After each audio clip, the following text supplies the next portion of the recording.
These teams, when do we get a sense of a team's true identity? Well, not this early in the season. I'd say at least a quarter of the way through it. That's when you kind of get a sense of a squad's chemistry. Here are the five for the Clippers. We've got Kawhi Leonard, Harden out there with George. Then it's P.J. Tucker, and it's Man in at the three, the small forward. And so it's the Thunder getting on the board first. Outside, George. Leonard inside, defended by Dort. And Leonard gets it to go. His tremendous hands are part of what makes Kawhi effective inside. That's why they call him the Claw.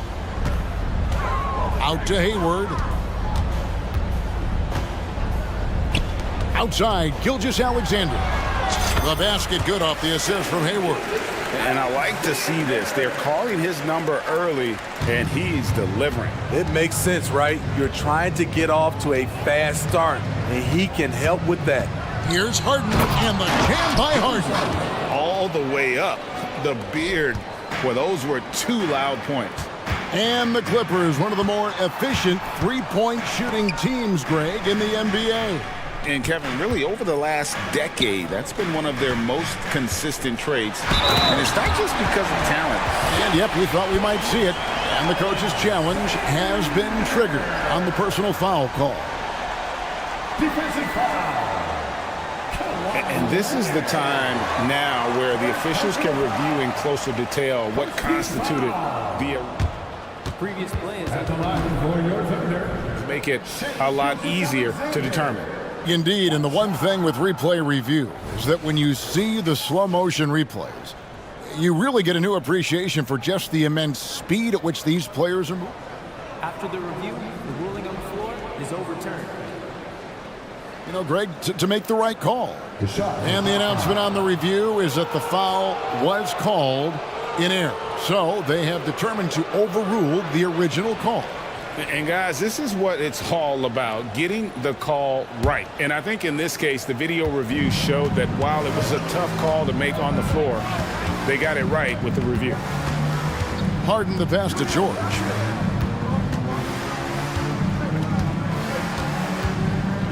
Leonard with the screen on George. And George kicks to Leonard. 5 on the clock. And he banks in the layup. Look at the handles by Kawhi Leonard. He has worked on that part of his game. He has his defender on skates. About 2 minutes played here in the first quarter. Here's Dort. Yep, that one goes. You see the game plan is working already. 4 straight makes to start this one. And George kicks it to Tucker. Back to George. Leonard sets a screen for George. And it's George finishing it off. Outstanding dunk from Paul George. This is why the defense can't let him get too deep. Greg, isn't it amazing the way Gilgeous-Alexander has polished off his game? The footwork, Kevin, is impeccable. 3-level score, makes every shot imaginable. And what's scary, this guy still has another level to get to. Leonard with no one around. A miss that time would have put him up. The Thunder with the lead. Dort wide open. And a great assist by Gilgeous-Alexander as that one goes in. Dort's got 5. How about the floor awareness by Gilgeous-Alexander? Solid at just spotting his open teammate. And it's Leonard with the jam. Skying high, one of his advantages as an undersized 4. The Thunder leading by 3. And Gilgeous-Alexander, here we go. And Gilgeous-Alexander throws it down. Crafty move by Shea. He's getting better and better at changing pace. And here's Leonard from 3. Again, Leonard missing. And close to making the defense pay for the lax coverage that time. So they foul intentionally. Yeah, not sure what that was about. I mean, talk about a brain cramp. And the Clippers decide to take their first time out here. All right, a moment here to check out stats for Williams. A very nice season for him last year. averaged about 14 points, 4 rebounds, and 3 assists. And the numbers, nothing spectacular in his rookie season, but he's still got a lot of room for growth. Let's forget last year. That was about development. This year, it's about contributing. And George with this stuff. And with those long strides, it takes Paul George no time to get to the rim. Williams with the ball. He's against Tucker. That one goes in. Terrific play. This is why you run your offense through him and live with the results. Harden scanning the floor. Pass to George.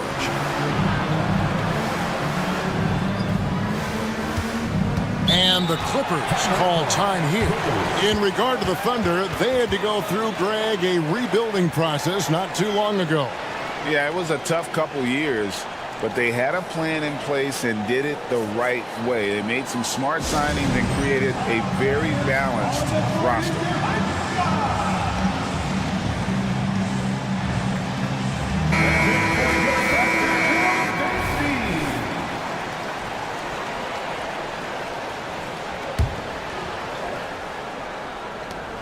There's 38 seconds left to play in the first quarter. Just 3 to shoot, and it's George finishing it off. Slippery play by Paul George to get inside. He ends up right where he wanted to be for the shot. The Thunder leading by 5. Outside, Gilgeous-Alexander. And again, Oklahoma City with the triple. So reliable. They've really leaned on him at the offensive end. Leonard the pass to Tucker. And he can't answer back. The three-pointer offline. Now, here's Holmgren. Guarded by Tucker. And those long strides allow Holmgren to get to the rim with only 1 or 2 dribbles. Fires, high post. And a double-digit lead on the scoreboard as we end the first quarter of play. Thunder out in front, up by 10.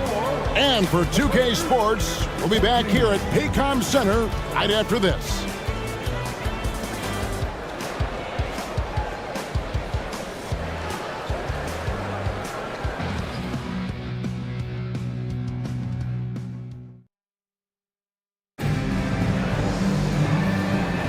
And glad to have you with us, folks. Second quarter of basketball.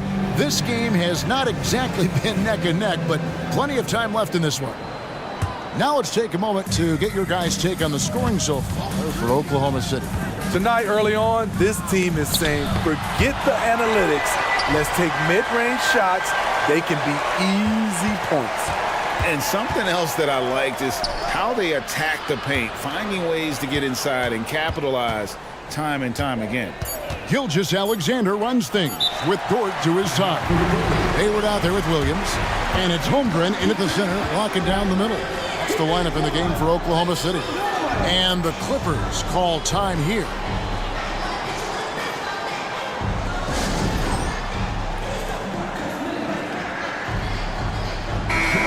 You've heard people say it's a make or miss league. Does that hold true? It seems so, right? Shooting percentages correlate more with winning than possession stats like turnovers or offensive rebounds. It's clear shot making has never been more valuable, but the ability to disrupt rhythm still plays a big role.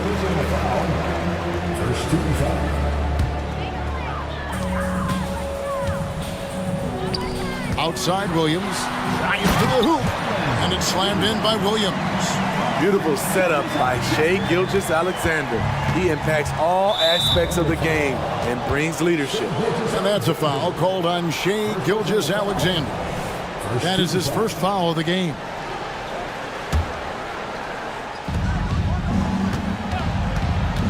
Here's Harden.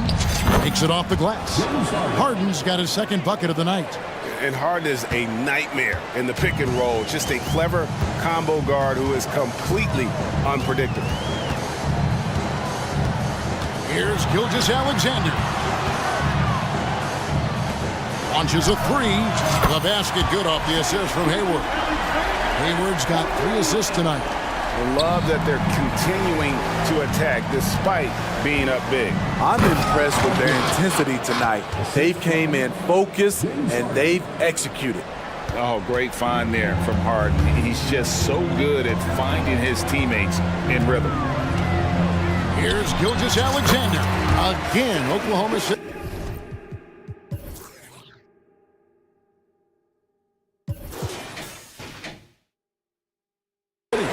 And watching that defensive effort right there, you wonder how much they want this game. They are getting buried tonight with plays like that one, allowing too much space for a good shooter.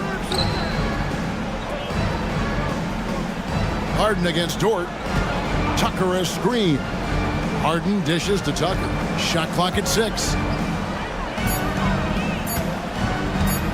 Holmgren against Leonard. And Holmgren pulls it down. He is Might indicate. Physically and mentally, he does not back down. In fact, he's often the one who initiates contact. You think you're going to bully him, he's going to try to bully you. And Kawhi Leonard with the slam. Oh, nice work finding the open man by George. Plays like this prove he's a team player. Timeout is called. First of the game for the Thunder. You know, these are the guys you need to be aware of if you don't want your pocket picked. Here are last season's steals leaders. Fourth, Shai Gilgeous-Alexander. He showed such tremendous defensive instincts. Trust me, nobody wanted him guarding them last year. Let's check out some numbers here for James Harden. Last season, he played outstanding. Last season, put up about 21 points a game, 10 assists, and 6 rebounds. And the phrase stats don't lie absolutely applies here. He's been a monster on the court for this team. He's versatile. He's prolific. There really isn't much a defense can do once he catches fire. And here's George for 3. Good. It's Harden with the assist that time. Harden's got 3 assists now in this one. The Thunder leading by 12. Gilgeous-Alexander with it. Leonard picks him up. And the dunk by Holmgren. And given that Holmgren is 7 feet tall, he's a threat to throw it down at any time. And that's a foul called on Shai Gilgeous-Alexander. That'll be his second foul of the game. Second team foul. 1:51 left to play here in the second quarter. And the jam by Harden. Wow, the vision of P.J. Tucker made that play possible. And Gilgeous-Alexander's got the ball here for the Thunder. The biggest lead of the game, 15 points. To the right side. Holmgren finds Gilgeous-Alexander. And the dunk by Gilgeous-Alexander. Oh, nice job there from Holmgren. His guys appreciate when they're open, he gets them the ball. Passes it to Harden. Back to George. Leonard with a screen on Holmgren. Shot clock at 5. Leonard, no luck. And even without that 3-ball dropping for him, the defense should have done more on that last play. There's 49 seconds left now here in the second. The shot's good from Gilgeous-Alexander. And is it any wonder they're ahead in this game? His perfect night from the field has been the catalyst. Here's Tucker. Rebound by Williams. The Thunder leading by 16. Outside, Dort. And the pass to Gilgeous-Alexander.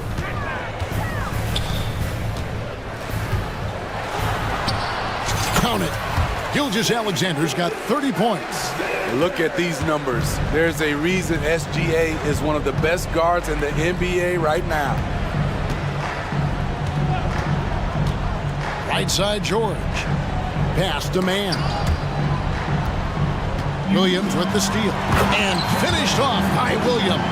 Excellent on both ends of that play. Yeah, the steal was sharp, but the slam topped it off. Turning defense into offense. Every coach talks about it. Perfect example right there. And what's remarkable is how complete Harden's game is. Making shots or making passes. He can create points in a number of ways. And both free throws good for James Harden.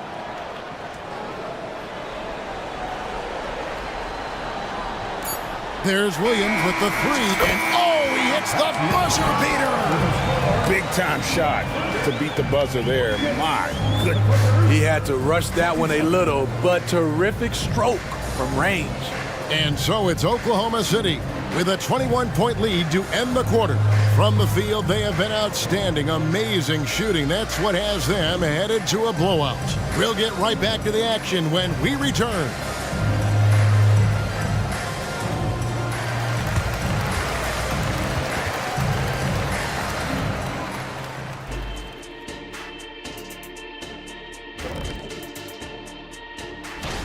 Fake for Oklahoma City. At this point, you got to take every team you're up against as a test, asking yourself, what can we do? And we're going to talk now about that first half of play, and got to start with SGA. If anyone out there... And that's a halftime wrap. Let's get...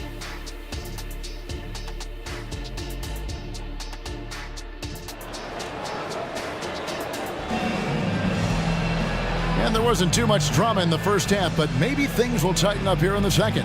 You know, Shai Gilgeous-Alexander has been exceptional here tonight, guys. Yeah, something that isn't his strength, but he's done a great job of finding the open man. Yeah, in the first half, he took on the role of playmaker. I think it surprised the defense a little bit, gave this offense a different dimension. And the Clippers, looking at who they've got, Kawhi Leonard is out there with P.J. Tucker. Then it's Paul George, then it's Harden, and it's man in at the three spot. And Giddey gets it to go.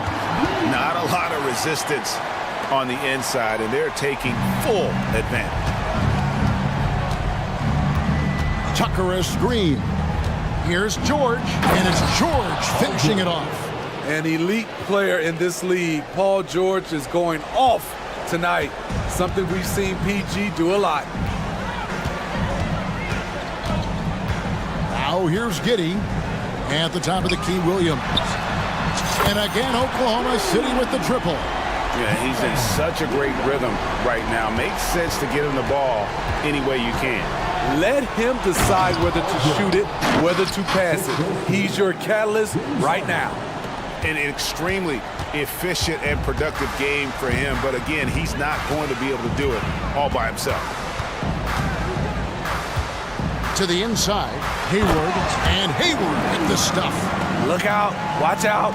Gordon Hayward is showing his explosiveness. Let's check in with our reporter, David Aldridge. Thank you, Kevin. Well, last season, the NBA created newly designed trophies to honor the major player awards.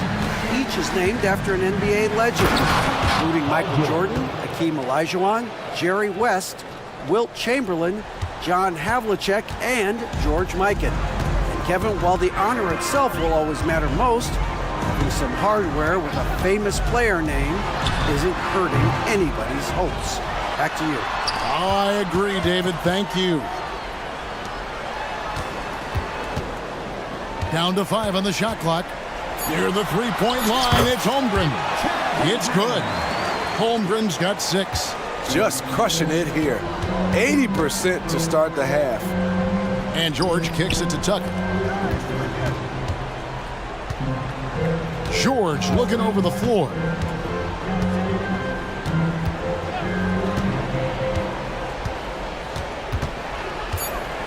Harden outside.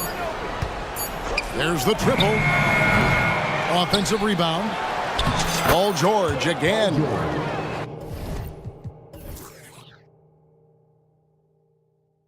George has got 21. Taking things into his own hands this quarter, trying to keep his team afloat. Here's Giddey. Driving in. Good on the bucket. And Matador defense, that's one of the easiest shots he is ever going to see. And this is what happens when you start to break your opponent's spirit. The resistance is no longer there. Oh, fantastic dunk. And he hangs around up there just for a little camera time. Yeah, maybe he didn't want to land awkwardly. Who knows? But there he is, and we see it very clearly. Now here's Giddy, guarded by Tucker. And Giddy gets it to go. 6 points for him. Third quarter action, and just under 3.5 minutes have gone. Here's Mann. He's guarded by Williams. Holmgren against Leonard. Mann passes to Harden. Leonard sets a screen for Harden. The Clippers need to get off a shot. Bucket is good. Confidence off the catch. That's what makes Kawhi Leonard such a dangerous player. 1:02 left in the third quarter. The Thunder leading by 20. Now Giddy. He has 6. Dishes to Williams. It's Dort on the wing. To the paint. Here's Holmgren. And the dunk by Holmgren. Oh, nice slam by Holmgren. Love seeing him finish with force like that. And here's Harden for 3. Sinks the triple. Harden's got 11 points. Man, he keeps doing his part. They just haven't been able to get over the hump. Williams dishes to Hayward. Back to Williams. To the middle. And Hayward at the stuff. Great player movement, great ball movement. That's fun to watch. Definitely got to use the clock here and get the last shot. But you know, this is where your patience is tested. If you shoot too quickly, you give your opponent a chance to close out the quarter. Outside, George for the 3. Unable to get that one. And so it's the Oklahoma City Thunder sitting on a 21-point lead to end the quarter. This has been a one-sided matchup, and I don't see any signs of it lessening. And we've got more M2K Sports coming your way after this break. And a chance right now to show you our State Farm assist of the game. And the definition of teamwork right there, guys. I mean, what great communication between them, and what a beautiful feed. Fundamental basketball. Keep your eyes up, keep the ball moving. You're going to keep the defense on his heels. And with the fourth quarter upon us, time is running out for this game to become competitive. The Thunder leading by 21. Gilgeous-Alexander runs things with Dort to his side. Holmgren is out there with Hayward, and it's Williams at the 3 side. That's the lineup out there for the Thunder. And that's 10 straight points in the paint. The defense, nowhere to be found. Harden kicks to George. It's good. The assist that time from Harden. Harden's got his 7th assist of the game with that last one. Outside, Gilgeous-Alexander. Right side, Williams. And it's off from 3-point range. George finds Leonard. Yep, that one goes in there. The power, the length, the ability to finish. Leonard dominant in that painted area. Gilgeous-Alexander against Leonard. Count it, good. Gilgeous-Alexander's got 34 points. Strong work for him at the offensive end, helping them to maintain that lead. Pass to Mann. Back to George. And George with the stuff. That's a nice read. The value of keeping your eyes up. Holmgren the pass to Gilgeous-Alexander. And again, it's Oklahoma City. This is the challenge. Shea can be an all-star if he can consistently hit jump shots. And here's George for 3. And Holmgren pulls it down. Holmgren's got 4 rebounds now tonight. Hayward kicks to Holmgren. Passes it to Gilgeous-Alexander. And again, it's Oklahoma City. I will say this about his shooting stroke. It's pure when he's got it going. Perfect so far this quarter. And it's George finishing it off. Oh, why dunk you very much. He can really fly, and you combine that, Greg, with some nice penetration too, and you've got 2 points. Gilgeous-Alexander, that's a 2-pointer. Holmgren up top, defended by George. And Gilgeous-Alexander the bucket on the assist by Holmgren. Holmgren's got 3 assists in the game. Here's Mann. Kicks it out to Harden. Nice move. And Harden with the stuff. And that's a special play coming from the one spot. You know, his passing can take a backseat for that dunk. Wow. It just shows you the versatility. This guy can do a lot of different things for you. Woo-wee! And really, these are some of the toughest calls an official has to make. 3rd minute of action now gone here in the 4th. Gilgeous-Alexander looking around. Oh, now that hurts the defense there. Stylish move by SGA. Beautiful location on the pass, as usual. Led his man perfectly. The Thunder leading by 20. Williams passes to Holmgren. Hayward outside. It's Dort on the wing, guarded by Harden. And Dort gets it to go. Very good inside. Dort's got great upper body strength. And it's Harden with the ball for the Clippers. Here's George, and it's Paul George with the finish. And one team is just completely outclassing the other tonight. Spirited performance, and it really ignited what is turning out to be a monster win here for Oklahoma City. It was a standout performance across the board. I mean, it was like watching a cat play with a mouse. They were able to do more or less whatever they wanted.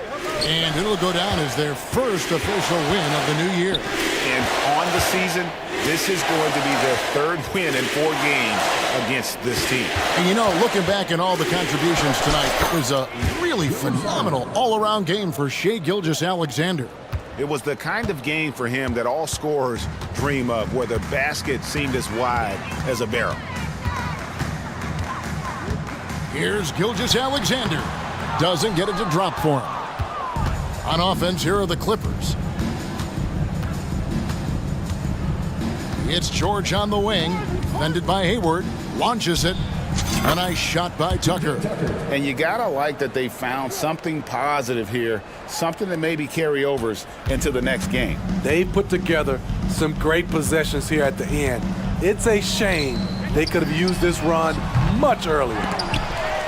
Gilgeous-Alexander kicks to Dort, knocks down the 3-ball. And the Thunder lead by 20. And you know they feel good giving their fans a show here while taking care of business. They're going to win by a nice margin. The effort was there all night. 6-second difference between the shot and game clock. Clock at 4. It's stolen by Dort. Over to the wing. For 3, Holmgren. No good on the shot. So no problem.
Like opening night in the NBA. Clark, how nervous are some of the first-time players and coaches right now? I think first-timers are certainly nervous. The butterflies are flying around. You just have to make sure they fly in formation.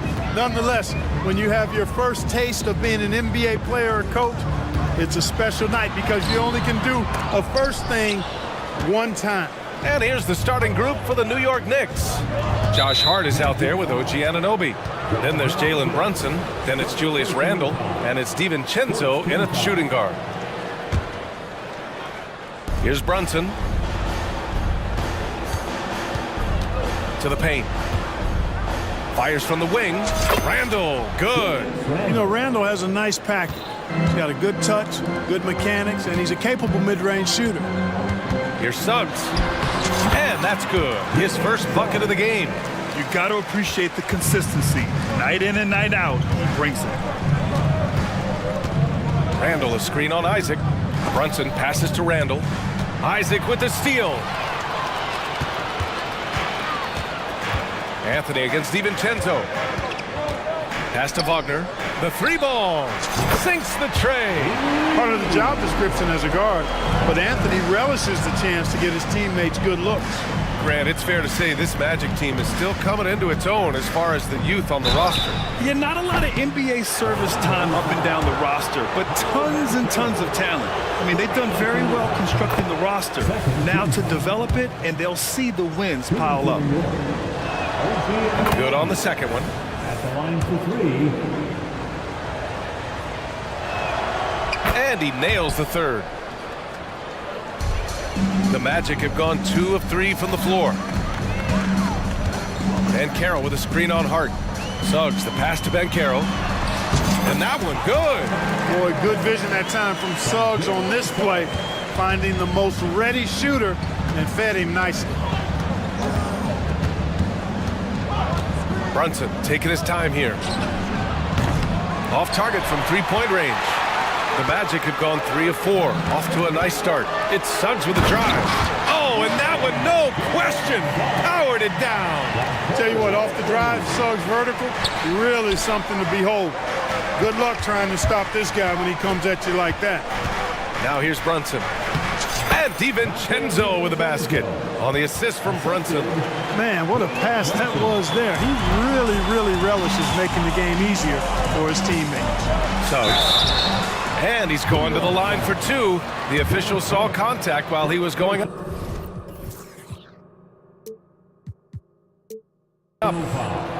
It goes on Josh Hart. Really good aggressive take from Suggs, giving the defense no choice but to foul him there. In the early stretch of his career, Clark, Jalen Suggs has had a tough go of it. Yeah, you know, injuries are an ugly part of the game, BA, and he's had to overcome quite a bit here early in his career. Such a promising young talent. But I do believe when you look at the long road in front of him that he's going to show you how special a player he is. Out of bounds, it'll be Orlando's ball. Third in rebounding. And they came in third in terms of second chance points. They did a great job chasing after shots and playing aggressively on the offensive glass to make the most of every possession. And as you said, a great year for them on the glass. They battled down low. Here's Banchero. Oh, Banchero throws it down. There's some heat from Banchero now. He brings that ferocity. We know he's got an inferno raging in him. Now Anthony. Boy, the offense has been on point. They have great timing and great communication. So hard to get stops against them. And a chance to catch up on some numbers here. The hustle stats for the Magic. Well, so far they've been immensely aggressive on the defensive side, denying easy shots, and it's made a difference in the game. And, you know, another thing that's been working for them tonight, scoring off turnovers, points off miscues. They've been converting any mistakes at the other end. And the shot goes.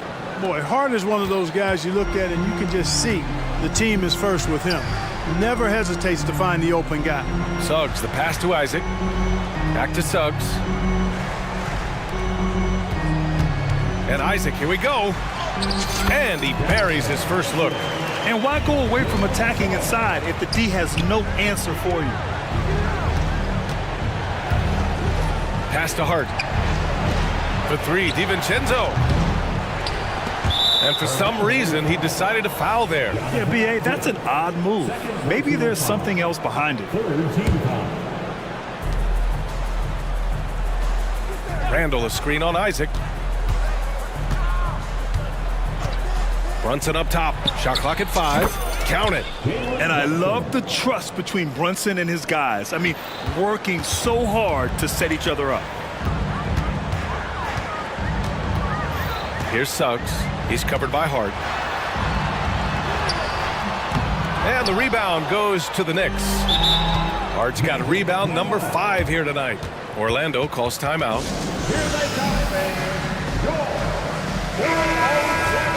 And let's use this time to have a look at last year's steals leaders. OG Anunoby, number 1. And we saw how effective he was on defense last season, taking pride in mucking things up and being an absolute pest, grabbing all those steals. Wagner with a screen on Hart. Back to Wagner. 2 shots, 2 makes. Off to a good start. I mean, they've been relentless. Just keep getting shots at the rim. Well, the defensive rotations have been a step slow, and it's really helped them get that ball inside time after time. Here's Isaac. And the dunk by Isaac. You see right there why Isaac was drafted 6th overall. I mean, this guy can do a little bit of everything for you. Here's Hart. There's the block.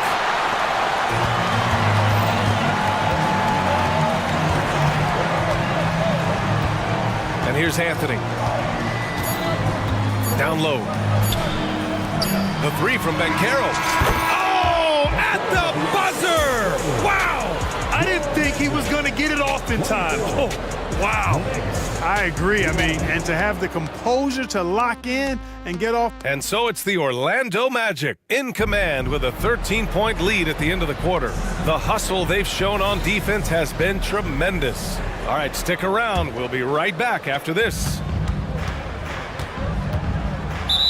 And so far through 1 quarter, it's been a lopsided game. We'll see if that changes here in the second. Guys, we've seen the Magic really take control here. Great offensive energy in that period. They're clearly on a mission. And I agree, that was a flawless offensive performance so far. I mean, the shots have been falling, they're making good decisions. That's a nice recipe there. In the backcourt, it's Anthony and Suggs. Isaac and Wagner make up the forwards. And it's Ben Carroll in at the center. That's who's out there for Orlando. And the bucket is good. Anthony's got his 2nd basket of the game. Not just the move from Anthony, but he also follows a good move up with a bucket. You know, when it comes to Cole Anthony, Grant, we knew he'd be a good NBA player. Let's face it, we've heard about it from his dad for years as he's joined us on the media side. B.A., that's the truth. But who knows, maybe one day he'll end up in our industry as well. Maybe he's got the bloodlines to be pretty good on the mic like his old man. Let's go now to the sideline and catch up with Allie LaForce. The Knicks are in the nation's media capital, but Coach Tom Thibodeau said, "I've never felt pressure. I've been at this a long time. I approach it the same way. I put everything I have into each and every day. I'm willing to live with that result. There's no one who studies this team harder than I do." No, he has made the difference for sure. Thanks, Allie. Back to Ben Carroll. Ben Carroll finishes with force inside. Nice one-handed jam. Simple and effective, B.A. Hey, with the lead, I'm surprised he didn't come up with something a little more creative. Well, I think he did plenty of damage nonetheless. I mean, it was only with one hand, but he still threw that down pretty hard. And so Anthony will bring it up for the Magic. Pass to Wagner. Chalk up 2 there. Wagner's got 7.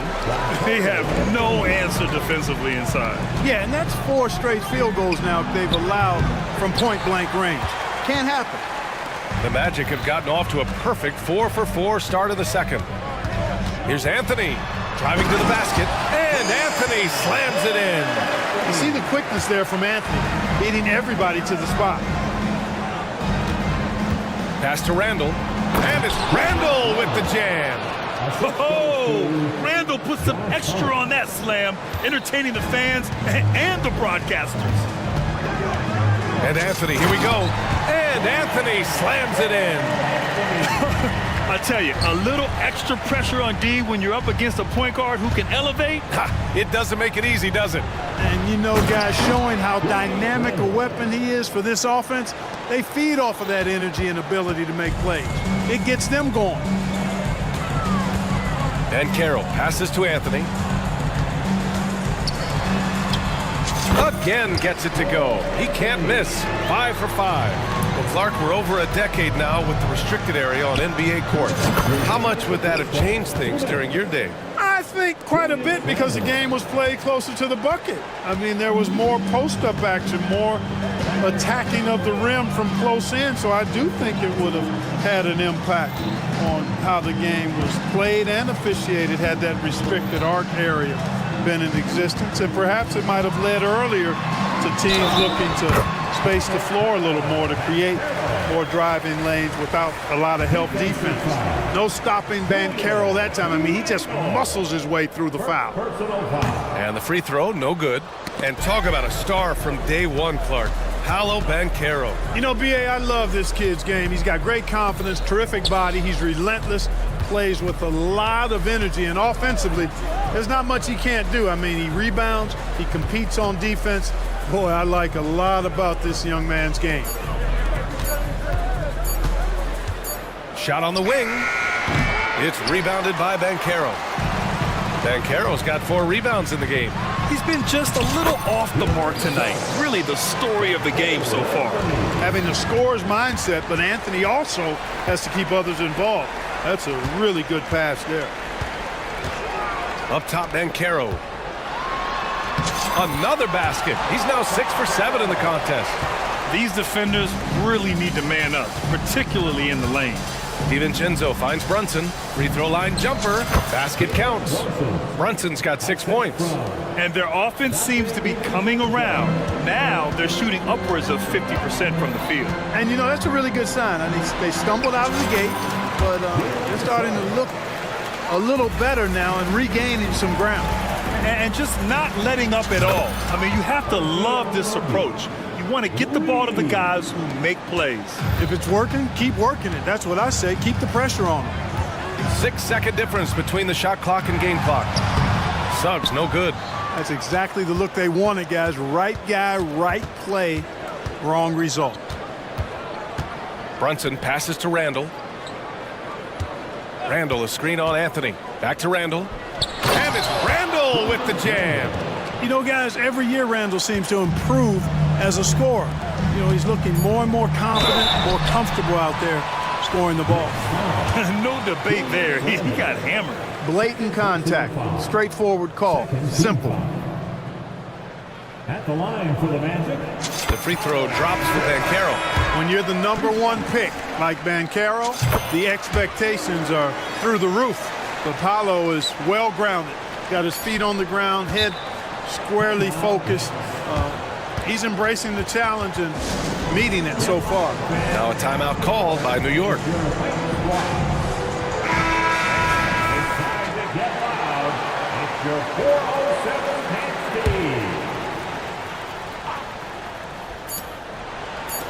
Bogdanovich from long range.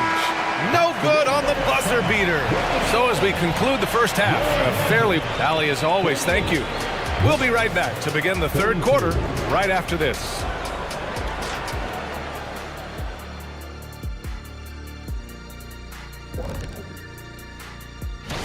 Take a look at Orlando. At this point, you got to take every team you're up against as a test, asking yourself, what can we do better? And pivoting back to our first half here, goes without saying, a lot to like for the Orlando Magic. And that is going to do it for us. Let's get back to...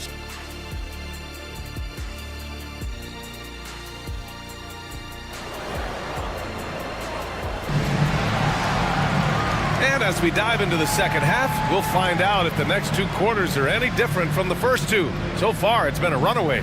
Paolo Banchero with a strong contribution so far in this one. You just love his patience offensively in the first half. Waited until he got the looks he wanted. Well, you know what, guys? It was all about efficient offense, not rushing things, taking your time, finding the best shot on every possession. So on the floor for New York, Precious Achiuwa is out there with Bojan Bogdanovic. Then it's Dante DiVincenzo. Then there's Alec Burks. And it's McBride in at the one. And the basket is good.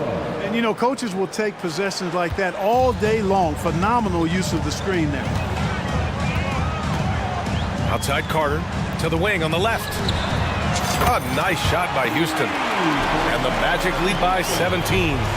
Easy look provided by Wendell Carter Jr. Always helps when you're big and share the rock.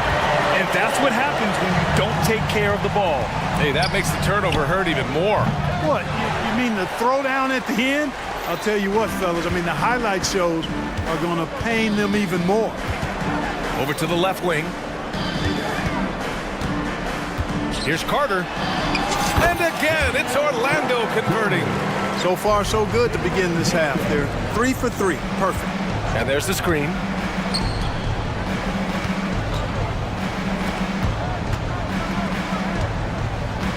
Outside Burks. Going inside. Can't hit from in close. Orlando's gone 3 of 3 from outside here in this one. Outside Carter. Fades away. And it's Orlando with another. They're making it look easy out there, just having fun. Yeah, offensively, they've just been rolling. Impossible to stop. Burks for 3. Rebound by the Magic. 1 for 4 in the second half. Just trying to get into a rhythm. Harris's shot is good. More points coming from inside. In that respect, they've been the more aggressive team. You're exactly right. It's been all good at one end, and let's be diplomatic and just say not so good at the other end. Now that's how you use the screen right there. And it leads to a thunderous finish. That was nice. And, you know, not enough help from the defense there to compensate. He gets a clean look, and that's exactly how you draw it up. After a slow start to his career, Clark, it seems Markelle Fultz has found his comfort zone. And, you know, B.A., it's really good to see because he really struggled early with that frozen shoulder injury he had and lost a lot of confidence. A former #1 overall pick, that brings a lot of pressure and expectations. Man, I tell you, this young man has weathered a lot and has come out on the other side in good fashion. Great to see. And from the sideline, let's catch up with Allie. Hey, Brian. Commissioner Adam Silver maintains that he is not against shortening the regular season. He said, quote, the fact that teams are focused on load management and players are resting, it sends a message. And while he doesn't want to be tradition-bound, guys, he said whatever happens, they'd ensure every team visits every city at least once per season. That's an interesting point there from the commissioner. Thanks, Allie. At the line for the Knicks, Precious Achiuwa. 1 shot.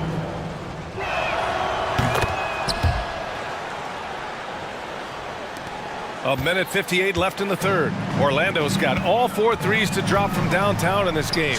And that one drops.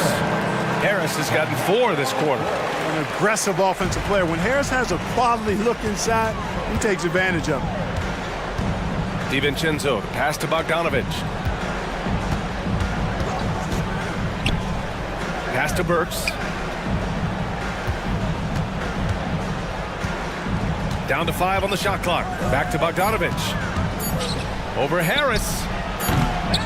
It's rebounded by Houston. Hey, sometimes the best looks don't equate to points. Here's Carter. The shot is good. Fultz making the play. Fultz has got 4 assists now tonight. The assist numbers certainly stand out. They've really emphasized ball movement here today. Clearly just an example of a different mindset between these teams. Carter, a screen on DiVincenzo. Ingles from outside. And again, it's Orlando with a 3. Since halftime, they have been efficient and effective, making Coach very happy. Boy, I like the disposition and attitude since halftime.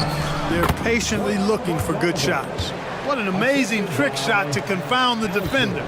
Oh, man, that's awesome. He's taking him to school right there. Here's Fultz. Uses the glass to finish the layup. Fultz has got his 2nd bucket on the night. Their interior D continues to look shaky. Not a good matchup for them right now. I'd agree with you, and I don't think they expected this one to be a game where they would get battered inside like they have. And here's Harris outside. Drains the triple. Harris has got 7. And they keep attacking from the three-point range here in the second half. I have no problem with that. As a matter of fact, I hate to see teams get conservative with the lead. As long as they're good shots, take them. And as long as they're falling, continue to take them. Burks against Fultz. And it's in there. Fultz has got 6 in the quarter. And, you know, Fultz is highly skilled as an offensive player. When he gets this kind of positioning inside, it's a wrap. Outside Burks. For 3, DiVincenzo nails it from beyond the arc. That's a textbook example of how to move the ball. Boy, you got to love that action. And so it's Orlando, already up 20. And now we have a moment to reveal our State Farm assist of the game. You know, I'm kind of stoked that this was a choice because I love this pass. A remarkable find. He put his court vision on full display. Yeah, and with the accuracy to go along with that vision. I mean, he put the ball in the absolute perfect spot. That's how you orchestrate it. And with the fourth quarter upon us, time is running out for this game to become competitive. In the backcourt, it's Anthony and Suggs. Isaac and Wagner make up the forwards. And it's Ben Carroll in at the 5. So that's the lineup on the floor for the Magic. Here's Anunoby. Oh, goodness! Whoa! And he takes that one up and powers it through. This guy is putting on a clinic for the people. Man, I'm shocked. I can't believe he pulled that off in a real game. Well, when you know it, you got to show it. They get it back on the wing. Suggs. Pass to Wagner. Back to Isaac. The Magic need to put one up here. Three-pointer, Anthony. And it's Brunson with the rebound. And so it's Brunson with it. He brings it up for the New York Knicks. Here in the fourth quarter, their defense has been very strong. No baskets allowed. And the suffocating reach of Isaac is tough to overcome. And outshoot excels at getting up and denying shots. And just shredding apart the defense with his passing. He's helping to pace this offense so well. You know, numbers don't always tell the story, guys, but his assist totals do paint the picture here. I mean, he's got everybody involved. Scoring in the NBA is the highest it's been in over 50 years, Clark. You think it's time for some rule changes to help the defense? You know, I'm not sure where you would go in that regard because every rule change, for the most part, has certainly tilted towards the offense recently. And I don't necessarily have a problem with that. The NBA has made it clear that entertainment is a core pillar, and appeasing and appealing to their fans is a huge driver, and that means more offense as opposed to more defense. That one goes in. Well, the defense allowed that one. He had a clear path to the cup. Orlando has gone 7 of 9 from three-point range so far. Here's Suggs. He's covered by Hart. Here's Anthony. There's the drive. Another basket. He's now 6 for 7 in the contest. Guys, I tell you what, feels like everything is coming easy to him. Just taking what he sees and capitalizing. Outside Brunson. Randall on the screen. Three-pointer. It's rebounded by Banchero. Banchero's got a rebound number 5 here tonight. Isaac. Up top, Banchero. Gets a very good look and converts. Check out that quickness with the hands. Banchero bringing that to the floor tonight. Outside Brunson. Hart with a screen on Isaac. Here's Brunson outside. And it's Orlando with a rebound. Banchero's got 6 rebounds here tonight. And in deciding against lowering the minimum age for the NBA draft, Grant, do you think it's fair to 17 and 18-year-olds who want to go pro? You know, BA, I do think it's fair. I mean, there are other avenues in today's basketball environment where compensation for these guys is possible. You have the overseas route. You have the G League Ignite. And, of course, now colleges have the NIL, so that's huge. And the Knicks making a change here. DiVincenzo's checked in. A bit undersized. His hops make him a legit small ball 4. The Magic have got 4 of 8 shots to drop here in this final quarter. And Anthony, here we go. And yes, it's good. He's 7 for 8 now. Keeping his eyes locked in on the rim, Anthony made that hard shot look easy. There's the three. And Anunoby gets it to go on the assist by DiVincenzo. Doing all he can so far, but they still find themselves trailing. Here's Anthony. Hauled in by DiVincenzo. New York has gone 1 for 3 in the fourth quarter from range. Knocks down the triple. Brunson's got 6 here in the quarter. Really hard to think of things they didn't do well in this one. Certainly a dominant night on offense for the Magic. And everything seemed to go their way today. They were firing on all cylinders, Grant. Yeah, B.A., this was the kind of performance you relish as a player. Just a very impressive win. And so this win marks their first victory of the new year. And even the opposing fans can't deny this was a sensational game for Cole Anthony. Well, you have to marvel at how well he picked apart that defense repeatedly. Found the right guy in the right spot at the right time. He can't hit that time. The Knicks have gotten 5 shots out of 9 to go in this fourth. Pass to Hart. Outside Anunoby. Shoots. Offensive board. For 3, DiVincenzo. Ooh, coming through again. Shooting 5 for 7 now. And the three-point shot of DiVincenzo is dangerous. Defense cannot allow him to get airspace from there. Anthony misses. Good offense squaring up against better D there. You got to appreciate that stop. They grab their own miss. Anunoby passes to Hart. Outside Brunson. Back to Hart. Kicks it out to Anunoby. From behind the arc. Drills it from deep. This has been their game plan here in the final period. We'll see if it continues to work out. You know what? Teams can get a little three-happy down the stretch sometimes. Letting it fly. Here's Anthony.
Richard is finally here. Wow, I am excited to work with you again this season. Cannot wait for the schedule. Oh, to work with you, Kev, man. You're a legend, and it's always an interesting journey. We're fired up. These teams are fired up. Let the games begin. Now a look at Philadelphia's starting lineup. Embiid is out there with Robert Covington. Then there's Tobias Harris. Then there's Tyrese Maxey. And it's Hield in at the shooting guard position. And Robert Covington picks up the foul. That's his first foul. Powell, he's jacked in for Terrence Mann. On defense, the 76ers. Powell, that's good. Pick works well there. Not much resistance from the D. Yeah, that just comes down to a lack of effort. The defender has to do a better job fighting through the screen. Maxey, no good. Oh, I can see some miscommunication on defense there very clearly. They were super fortunate it didn't torch them with that mistake. And he's good on the three ball. Big three-point shot from James Harden. Look, this man locks in, and that is his shot. It's good. Nice touch there from Maxey. And once he got to the 10, I think he was surprised to find himself that wide open. Easy possessions like that literally are just a gift. You just dream of them. You will gladly take those. And George with the stuff. And holding nothing back there, George gives the dunk his all. Harris a screen on George. Buries it from three-point range. Maxey's got 5 points so far. Boy, he is looking confident. Love how they're using him so far. Yeah, when he gets engaged this early in the game, it's bad news for the defense. He can roll this start throughout the rest of the game. Now, here is Harden. His last outing, 16 points for him. 6 to shoot. Oh, and the jam by Leonard. Meet your point guard. Harden stirs the drink for you as effectively as he scores. RJ, the thing about James Harden, whatever your team needs, he can provide at a very high level. Yeah, beyond the scoring and the passing, if you need 10-plus boards, he can do that for you also. Steals, the man lives in the passing lanes. Each night, he makes an impact in a different way. And we got to take a second look to admire that outstanding block. And an early swat like that can really set the tone. Now the shooters will be feeling his presence. Now here's Harden. Leonard sets a screen for Harden. And the jam by Harden. He's not going to beat you with speed. Harden uses his footwork and his strength to create separation on his way to the rim. Maxey against George. From outside the arc, and Maxey with the basket on the assist by Hield. 8 points for him. He's coming to work, ready to ball, hitting 3 of his first 4 shots. Okay. And George kicks to Harden. Inside. And Tucker slams it in. The list of guys who have led the league in points and assists, well, it's a short one. That includes James Harden, LeBron, Wilt, Oscar, amongst others. Now, here's Maxey. 8 points for him. Pass to Harris. From deep. Wow, drew the contact, and that 3 almost went in, so he'll go to the line for 3 free throws. And a moment to look at the scoring approach in terms of where the points are coming from for Los Angeles. Well, they're off to a good start getting it inside and scoring at close range. Solid fundamentals so far in this one.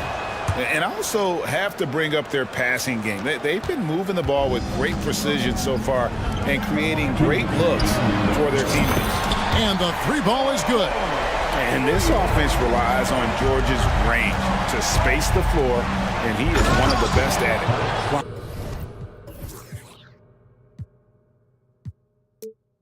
it. He's a bit undersized for a 4. He more than makes up for it with his balance. And so it's Harden bringing it up for the Clippers. 3-point lead. Their last encounter was in Philadelphia, where they were able to handle the 76ers. Yeah, and that one, their intensity on the offensive end was not matched by their opponent. That led to some easy buckets.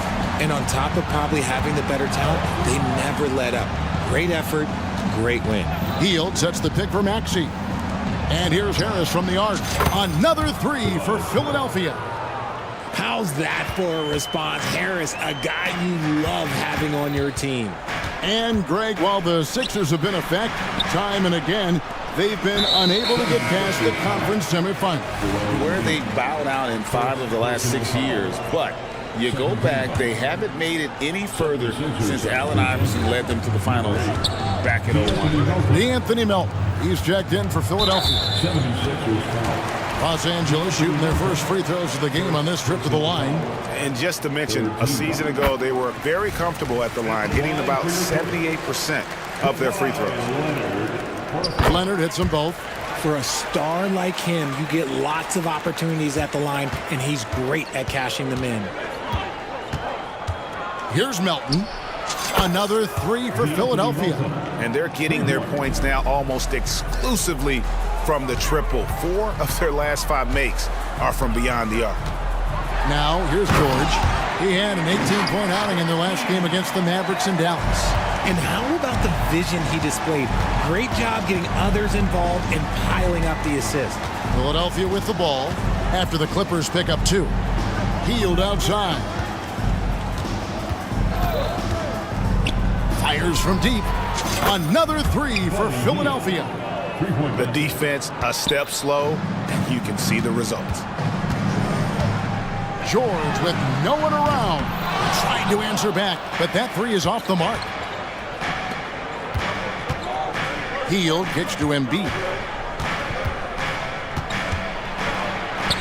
Out to Harris. Back to Embiid.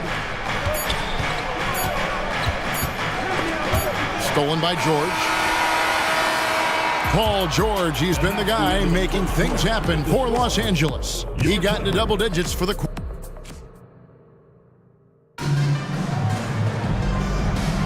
And close game underway so far. We'll see if either of these teams can jump out in the second quarter. And taking a look at Los Angeles' performance here, what have they been doing or not doing? Well, in that first quarter, they were intent on just pounding the ball down low. And let me tell you, when you establish a physical edge, it gives you a mental edge too. They've got Powell. Paul George is out there with Harden. Then it's P.J. Tucker. And it's Leonard in at the 5, roaming the paint. So that's the lineup on the floor for the Clippers. The southpaw, hard, lucky lefty. He's a tremendous offensive player who can pretty much get triple-doubles in bunches. Covington setting the pick for Hield. Buries it down low. Hield's got 5. Los Angeles has gone a very strong 4 for 5 from three-point land in the ball game. Sure. And that one clearly a foul. Gets the whistle and 2 shots coming up. We've all heard about some of the unwritten rules between players. Any examples you can speak on? Well, you don't want to be out there injuring each other. I think one of the biggest unspoken rules is you got to be very, very careful when a guy takes off, how you hit them. That is something you learn at a very early age in basketball. Russell Westbrook's checked in for the Clippers. The 76ers also with a sub. Kelly Oubre's checked in for Tobias Harris. In the mold of Shaq, Joel Embiid is physically just overwhelming. Plus, he's got some touch and skill. And so here are the Clippers. Here's George. And George with the stuff. And we know George can score from all 3 levels, which is why he's capable of catching fire. Here's Melton. Oubre kicks to Melton. Here's Embiid. The big man Embiid converts inside. That's a guy you want taking shots, a quality offensive player. And here's George for 3. Oubre pulls it in. And after connecting twice from deep in the first quarter, he hasn't been able to drain another here in the second. Covington finds Hield. Hands it from downtown. Hield's got the lead up to 3 now for the 76ers. Yeah, the D with very little pressure on their perimeter shooters. 3 of the last 5 baskets they've allowed have been from beyond. Really no idea why you're fouling in a situation like that. You know, maybe there's some bad blood between those 2. And the 76ers decide to take their first time out here.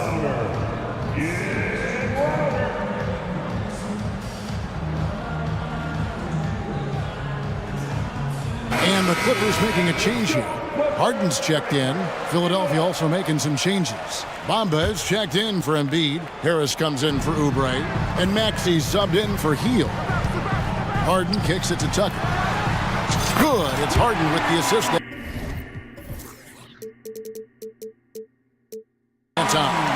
Tucker's got 5. Look, quality pass, setting up a quality shot. It's just textbook basketball. Richard, what's an unseen skill that P.J. Tucker possesses, one that might normally go unnoticed? That's a good question, Kev. I think it's his communication. Tucker is a big talker on the floor. He's sharing information, alerting his teammates. It's an underrated skill of leadership. George dishes to Harden. Back to George. Just 5 on the clock. And Harden with the stuff. Oh, nice work finding the open man by George. Plays like this prove he's a team player. There's the 3. Maxey, no good. And so it's Leonard with it. He'll bring it up for Los Angeles. Good ball movement here by the 76ers. Nice shot there by Bamba. And even though Bamba needs to add a lot of strength, he does have the body control to convert through contact. Outside for George. The shot will not fall. Good D by Covington. Philadelphia's gone 1 of 3 from way outside since the start of the second quarter. Bamba setting the pick for Maxey. 2 minutes remaining in the first half. Pass to Bamba. Down low. Shoots. That's good from Harris on the assist by Bamba. He's got 9. And of the last 6 baskets, 5 have come on the interior. This is just smash mouth physical basketball, guys. That's his second, and I think they'll keep him in, but he's got to be careful. A third, and he'll sit for the rest of the half. And the Clippers making a switch here. Tice is checked in. And Tice throws it down. And when he's on the floor, offensive rebounding is always going to be a strength for them. Greg, he keeps so many possessions alive, doesn't he? Yeah, you can feel Coach smiling on the sidelines with every offensive board. Look, they are in front right now because of him. He keeps draining these shots at a ridiculous clip. Tucker a screen. Harden the pass to Tucker. Harden against Maxey. George looking around. Score the basket. It's number 6 for him this game. 6 for 9, 67% shooting. And moving George around the floor keeps the defense guessing. Harris outside. And the 76ers call time here. Without question, George is displaying his skills today. Absolutely on fire. They need to regroup and figure out a way to slow his roll.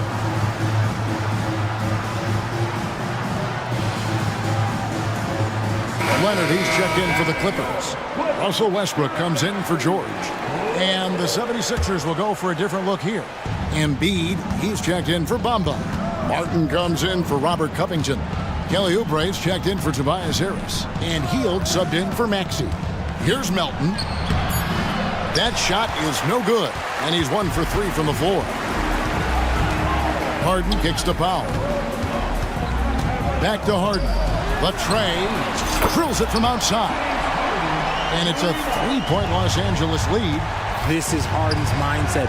Consistent at attacking and looking to shoot off the catch. And some hang time on the rim. Puts a little cherry on the top of that slam. Well, those kind of displays of strength can get one team rolling.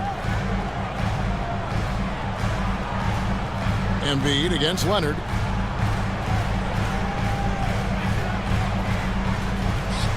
Pass to Harden. Leonard with a screen on Melton.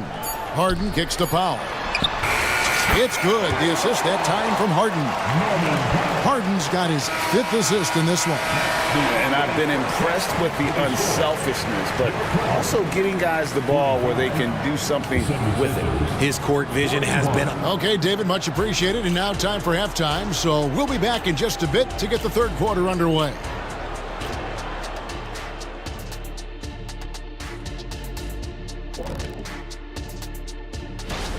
Out in Boston, it'll be the Celtics against the Mavericks.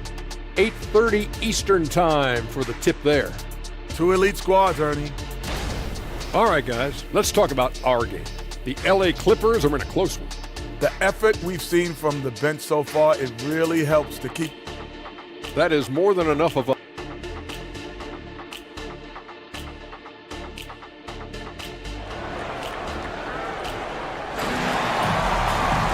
And as we get into this third quarter, as we've seen so far, neither team able to create much separation on the scoreboard yet.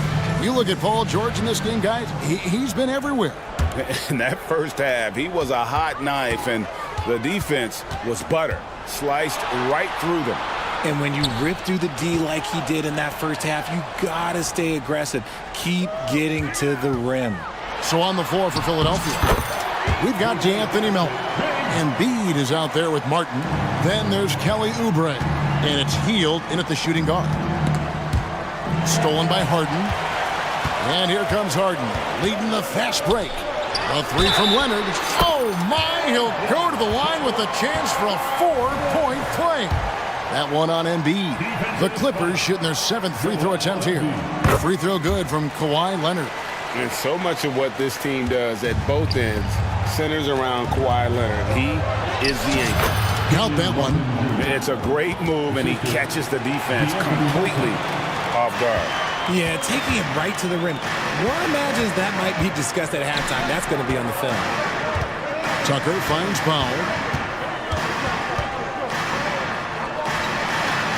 And it's good, 2 points. Powell's got 8. That makes 3 in a row to start the second half. On the wing, Melton. Guarded by Harden. Back to Embiid. Leonard with the steal. In the corner, it's Westbrook. From beyond the arc. Can't hit that one. The 76ers trail by 10. And let's head over to the sideline and catch up with David Aldridge. Thank you, Kevin. Now, the league does not like it when trade requests play out publicly. Commissioner Adam Silver says it needs to be a two-way street. Teams provide enormous guarantees to players, and the expectation is they'll meet their end of the bargain. He understands there will always be some trade requests, but he wants them to remain behind closed doors. Kevin? Good luck. David, thanks. George is checked in for Russell Westbrook. Then for the 76ers, Robert Covington's checked in for Martin. Harris comes in for Kelly Oubre. And Maxey subbed in for D'Anthony Melton. And the whistle blows. It's going to be on Tyrese Maxey. That is his first foul of the game. And we're about a minute and a half here into the second half.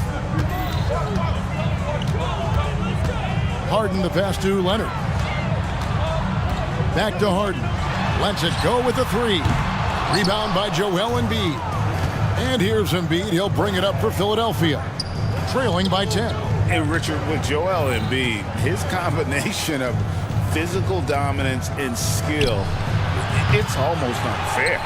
Yeah, he's a 300-pound guy with the agility of a wing. That is not fun to guard. He can bully you or beat you with finesse. There's really no weakness in his game, Greg.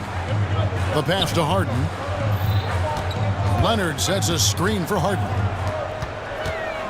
Just 5 to shoot. The 3. That falls. Nice feed that time from Leonard. Leonard's got 3 assists now in this one. Here's Embiid. Kicks it out to Maxey. 2 open that time. Made it look too easy. 12 points for Tyrese Maxey. Watch out when Maxey finds his groove like this. He'll just keep coming at you and at you. Nobody near Leonard. And again, Los Angeles with the triple. Yeah, great outside shooting, really fueling this run. Embiid with the screen on George. Maxey passes to Harris. Drains it from beyond the arc. Harris has got 12. Oh, that's just cash. I love seeing Harris pull the trigger from that corner. Kicks it out to Leonard. Leonard with the screen on Maxey. Back to Leonard. And Kawhi Leonard with the slam. Ooh, he's earning his keep offensively, a key part of their winning effort at this point. Harris setting the pick for Maxey. Another 3 for Philadelphia. It's just one of those nights where he's been very good, but his team is losing, and that's just an odd feeling. Leonard against Embiid. Leonard the pass to Harden. And they wasted no time getting those 3 points back. Harden's got 20 points. And with that three, his second of the half, he's equaled his total from before the break. Man showing some terrific range. Smart pass from the quick-thinking Maxey. Outstanding at finding uncovered teammates. It's Harden with the drive. Outside for George. Pass to Tucker. Some nice ball movement by the Clippers. He rifled that one in from distance.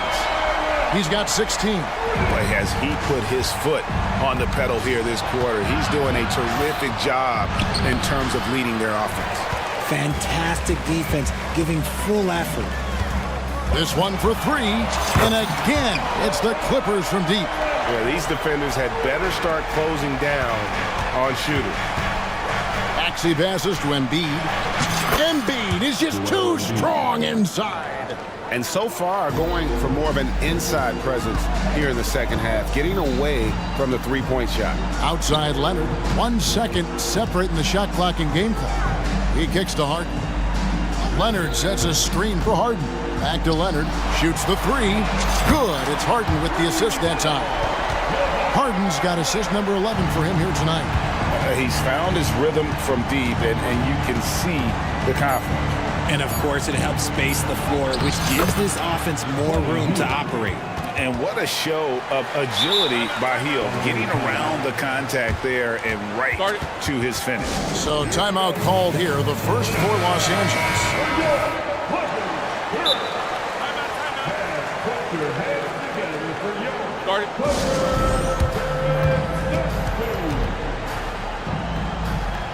Clippers take a timeout.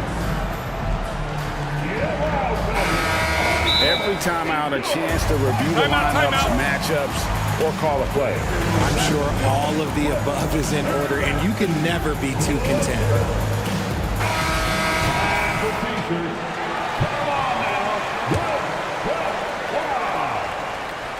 Leonard from deep, three-point. It's good! He did it!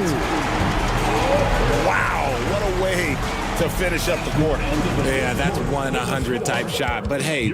And so it's Los Angeles with an 18-point lead as the quarter comes to a close.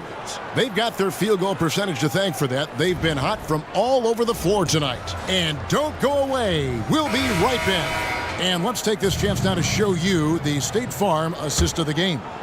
And the definition of teamwork right there, guys. I mean, what great communication between them, and what a beautiful feed. Serving it up on a platter, that is a beautiful dish. And two teammates on the same page, woo. And 1 quarter to go in a game that to this point has not been an evenly fought contest. So with Harden on the bench, here's who Tyronn Lue's going with. At the guard spots, we'll see Westbrook and George. PJ Tucker is out there with Norman Powell, and it's Leonard in at center. Guys like Buddy Hield, knockdown shooters, they are in high demand around the league. Joel Embiid, he's checked in for Philadelphia. Maxey comes in for Milton. Maxey against Westbrook. Now here's Powell. He's guarded closely. 5 to shoot. And it's Leonard missing. The 76ers trail by 17. Maxey on the wing. He's covered by Westbrook. Shot by Hield. Nobody around. A three-pointer, no good. And sometimes on defense, you could just get lucky. To the inside. And it's Westbrook, that time on the assist by Leonard. Leonard's got 5 assists in the game. And it's Maxey with the ball for Philadelphia. It falls for his 7th bucket of the contest. He's 7 for 9. I tell you what a good thing that he showed up today, because without him, this thing would already be over. Westbrook, a screen on Embiid. Leonard up and in on the layup. Leonard's got 27. It's really been a tale of two halves, guys. A slow start, but this quarter, he has really been the man. Here's Maxey. The teardrop falls in. What an adjustment by Maxey. That will be available. Los Angeles leading by 17. And George, here we go. And it's George finishing it off. And watch out, you don't bring the whole basket down on top of you, young fella. I don't think he ever wanted to let go of the rim. It's good. Nice touch there from Maxey. And he's had an excellent performance overall from the field. Leonard kicks to Powell. Pass to Westbrook. On the wing, George. Tucker a screen. Back to George. Score that one for him. His 8th field goal. 8 for 11 on a very accurate night. Assists like that have typified their effort today. Terrific ball movement. Got that one up quick. Maxey's got 10 points in the quarter. He's doing everything he can. If they want to win, others have to step up and provide some scoring.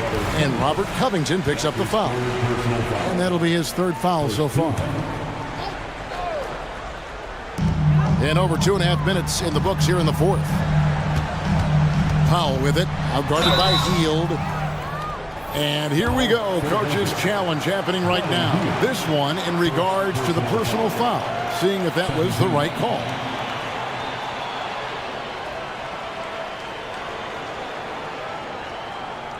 And this is the time now where the officials can review in closer detail what constituted the previous play is under review.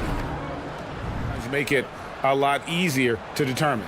Indeed, and the one thing with replay review is that when you see the slow motion replays, you really get a new appreciation for just the immense speed at which these players are moving. The ruling on the floor stands. It's the right call. And so the word is in. They've decided that the call stands as it was made on the floor. And, you know, even if a coach still feels this wasn't the right call, you got to acknowledge the effort being put in to reviewing it. The double checking, and the game continues on. James Harden, he's checked in for the Clippers. It's time now to hear from our Hall of Fame reporter, David Aldridge. What's the latest, David? Well, during that break, Coach Nick Nurse talked to his team. Now, he was calm when he told the team, if we play hard, we'll win this game. Let's keep the effort level up defensively. The coach talking about defense? Crazy. Back to you guys. Thank you, David. A 3 from Leonard. And Philadelphia grabs the miss. Embiid's got 5 rebounds tonight. Hield way outside. Rebounded by Tucker. Clippers leading by 17. To the middle. Harden scanning the floor. Going inside. In it goes for the 8th time in 10 tries. Late in the game, up big, they continue to attack. If you want to be great, you have to have that killer instinct. And he makes the bucket, gets the whistle, and now a 3-point play chance here for him. Willing that ball in. Tyrese Maxey has a nose for points. And a chance for just a second to check out the scoring breakdown for Los Angeles. All game long, they've been making it rain from the arc. And look, they've done it by feeding the hot hands. And we also got to talk about the damage they've done inside. The opposition having a hard time keeping that ball out of the paint. And Robert Covington picks up the foul. That's his 4th foul of the contest. Over 3.5 minutes through the final quarter now. Harden the pass to Tucker. Back to Harden. Clock at 6. There's the try.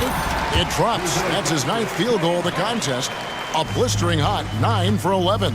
And tonight's battle is going to end with a very clear winner, leaving nothing to chance. Impressive win for the Clippers.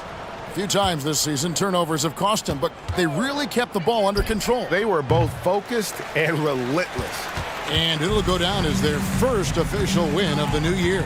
And you could tell they were ready for this one today, guys. There was something extra on the line, and they wanted it. And what a tremendous standout performance it was for Leonard. Every time there was a big possession or a big play, he was a major contributor. Just a great all-around game.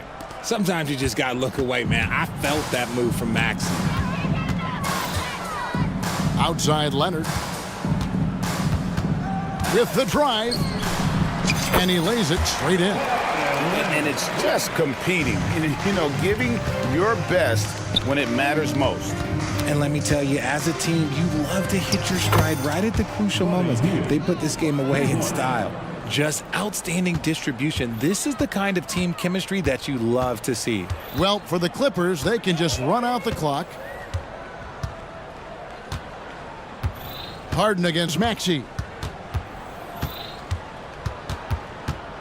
Now Harden.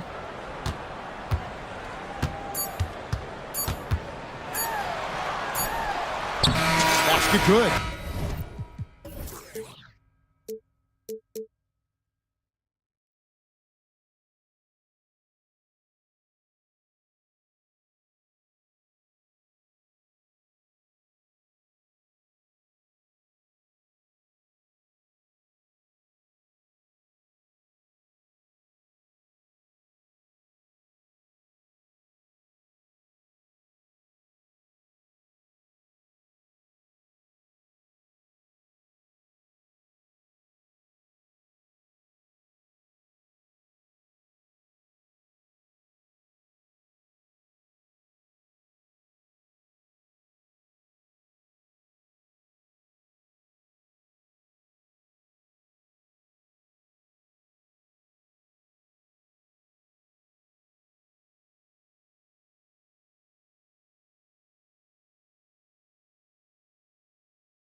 starts and a lot of hope, which means it's time to tip off the NBA season, Brent. Thankfully, we got through the off-season storylines, the preseason, and all the predictions out there. It's not about that stuff. It's about the play. So let's get it started.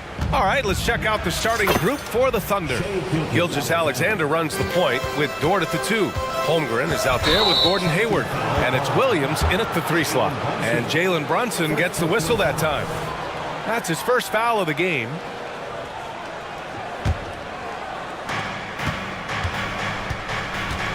Gilgeous-Alexander against Anunoby. Hayward with a screen on Anunoby. Here's Gilgeous-Alexander. He's in his comfort zone. 2 for 2 to start this one. When you have a guard like Gilgeous-Alexander that fights inside, it can add some spunk to your team. Here's Randall. Yes, and a nice assist from Brunson. The defensive effort was lacking a bit, but hey, give him credit for finding a weakness there. Just really smart basketball and exploiting whatever holes that he's seeing right now in the defensive squad. Gilgeous-Alexander with the ball. Randall's in his pocket. Oh, the sweet crossover too. Gilgeous-Alexander's got 6 points. And Shea putting it on a string so hard to stay on top of him as a defender. Dort against Brunson. Achua passes to Brunson. 6 on the shot clock. Hart with a screen on Dort. Here's Brunson. Nice start for him, sinking his first shot. Brunson sizing up the defense and really good at operating in the pick and roll. Hey, you look at some of the young star power on OKC. Grant, they haven't had that since the Kevin Durant years. Oh, B.A., I mean, those KD teams were built through the draft. So no matter where they're picking, the Thunder seem to uncover gems.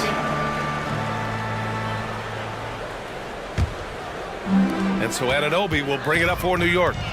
Hart with a screen on Dort. Here's Brunson outside. Not sure why he committed the intentional foul. No purpose. I think everyone's a little confused, but weird plays happen. I mean, I'm just not sure what he was thinking right there. I mean, he needs to get his head in the game. Brunson passes to Achua. And it's New York with another. Envision such a key part of Brunson's game as the point. For Oklahoma City, they've gone 3 of 3 so far from the floor. Holmgren with a screen on Brunson.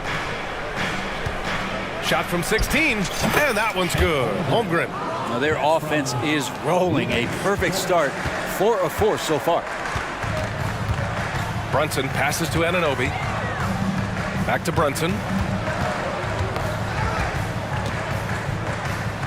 Outside Anunoby.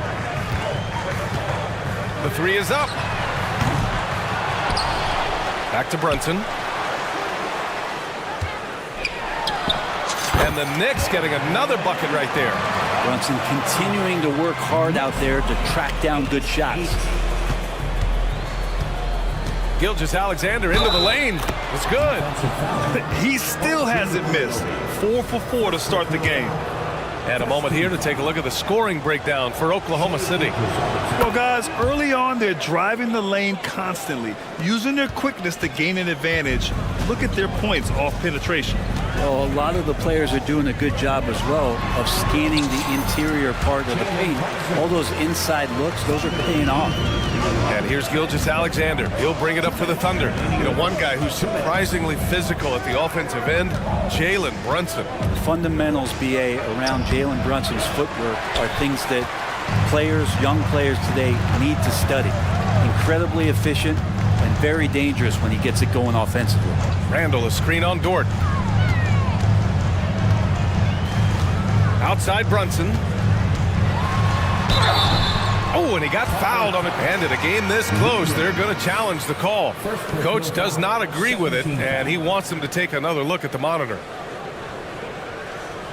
People were worried that this would slow the action down. But with so many close calls in every game, the NBA was... The previous play is under review. One thing this does for a coach is let his players know he's got their back. If they're adamant that the call was wrong, he'll back them up and make the refs take it up. After the review, the ruling on the floor is overturned. So they see clear evidence of a bad call, and they're going to overturn it. Probably the right decision. And give credit to the officials for recognizing the mistake and correcting it. Nobody likes to say they got it wrong, but they fixed it in a hurry.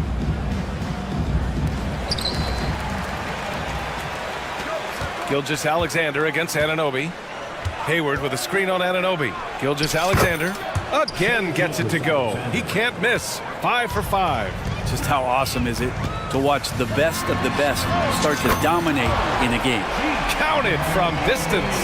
Defensively, you have to stay connected to him on the perimeter. Now here's Gilgeous-Alexander. 11 points in the game. Here's Dort. That one's good. And so Gilgeous-Alexander with the assist. Now, Dort's the kind of guy who plays like a fighter out there. Just because someone's in his way doesn't mean he's going to back down. Yeah, this period, they're letting him go to work, and it's paying off.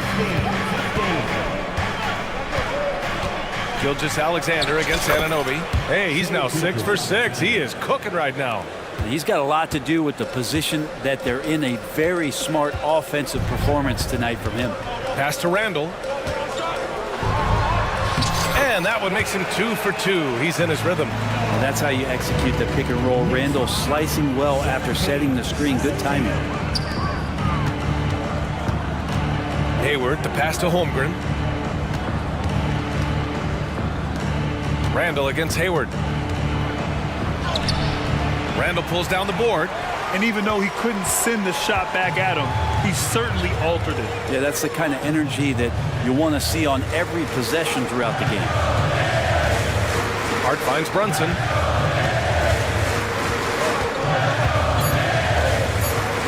Three-pointer. And the Knicks, another three. Yeah, not a big part of Brunson's game behind the line, but we can knock him down. It's been all about Jalen Brunson for New York. 11 points in the quarter. He's on fire. We'll be back in a moment. 20, the Thunder.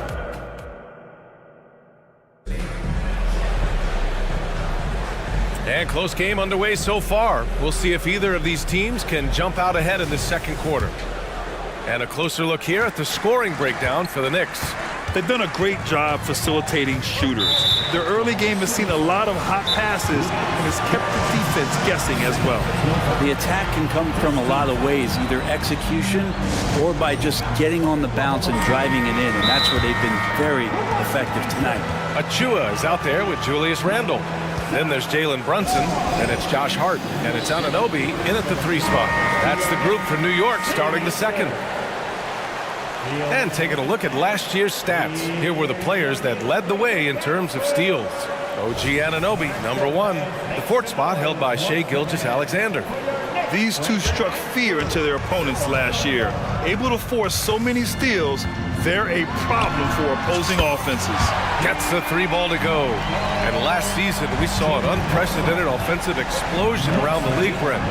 Is that the new normal, you think? I'm not sure, B.A. It's been exciting to watch. The revolution has been televised over the last 5 years, and the skill level is at an all-time high. The usage rate for star players keeps seeming to go up and up and up, but teams are surrounding their stars with shooters and leaning into the three-point line. It's been fun to watch. Gilgeous-Alexander surveying the D. The shot off that time. New York has gone 3 of 5 from the perimeter in this game. And here's Brunson from the arc. And that's off the mark. He's 7 for 10 from the field. And it's Williams off the drive. And Williams punches it home. Yeah, when Hayward has the ball, he watches all the angles. That's how he finds wide open guys to feed. The shake. Brunson turns on the Jets. And his fantastic performance from the last game has carried over to tonight. And the coach pretty smart for zoning in on him and giving him opportunities to stay with that confident play. One of the more skilled offensive players that is on the floor here tonight. Not an easy fella to hold in check. You know, Brent, something that really stands out about Lou Dort is his razor-sharp defense. Well, he puts a ton of pressure on shooters and will lock up star players. And the reason why, B.A., he's got this low center of gravity. He gets up underneath guys, and he continues to be a pest for every minute that he's defending. The man was wide open there, and Julius Randle understood the timing to get him the ball to get that score. Here's Gilgeous-Alexander, and the foul is called. He missed it, so he's got a couple of free throws coming his way. Boy, the offensive instincts of Shai Gilgeous-Alexander, really something to see. Yeah, an incredible instinctual scorer and just a knack for making things happen offensively, whether that means him scoring or setting up others. This guy is an elite offensive player. Talking about the New York Knicks, Brent, a team that wants to be seen as a threat again. Yeah, it feels like the New York Knicks are not going to be satisfied until they're playing in the Eastern Conference Finals or have a chance to win an NBA championship. So these steps are nice, but you're really teasing the New York Knicks fans until you have a chance at the title. And great awareness. Holmgren's so good at reading the movement of his teammates, a very heady passer for a big man. Brunson passes to Anunoby. Shot clock at 6. It's Hart on the wing. And he jams it home with authority. What a dunk from Hart, showing off his athleticism there. Dort against Brunson. Dort's shot is good. And once more this half, they find a way to get great position inside. New York has gone 1 of 2 from deep in the second quarter. Here's Brunson outside. Yes, sir! Brunson for 3. And that's his second in this quarter, guys. He's made 3 so far this game and is showing no signs of slowing down. Basket's good. Dort's got 4 points this quarter. And just not allowing the close defender to get in his way as Dort plays intense there. Pass to Anunoby. Minute 32 left in the first half. Brunson passes to Randall, and it's Randall with the jam. Oh, that's nuts. Randall getting up there, turning a little bit, putting on a bit of a show here. Anunoby against Gilgeous-Alexander. Pass to Williams. And Williams punches it home. B.A., forget about attempting the long-range 3 to cut into that lead. Just attack the rim, my man. Man, that was sweet. They get it back. The kick out to Brunson. And so they foul intentionally. Third personal foul. Second team foul.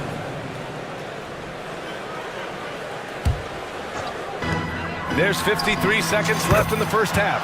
He drops it from range. Solid in the first. Fantastic here in the second. He was just waiting for the moment.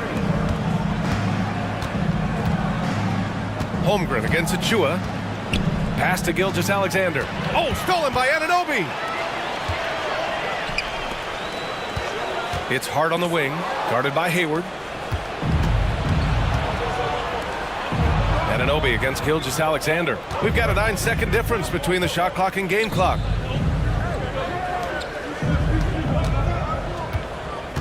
And he drives in. Taking it inside. SGA. Man, that's now 10 straight points in the paint. I'm not sure what's happened to their defense. Yes, it's good. And the Knicks lead by 8. Gritty play by a gritty player, Josh Hart. Hard to deny. Now a timeout called by Oklahoma City.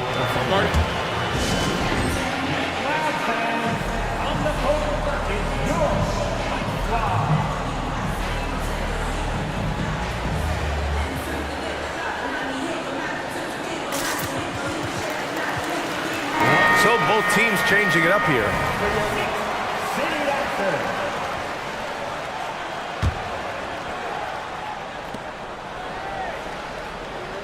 Holmgren with a screen on DiVincenzo. Here's Williams. Pass to Holmgren. With 1 on the clock. Oh, it would have counted had it fallen, but it is offline. And so it's the New York Knicks finishing the quarter with a 8-point lead. Getting lots of great looks. Shooting it well. That's why they're up. We'll be right back.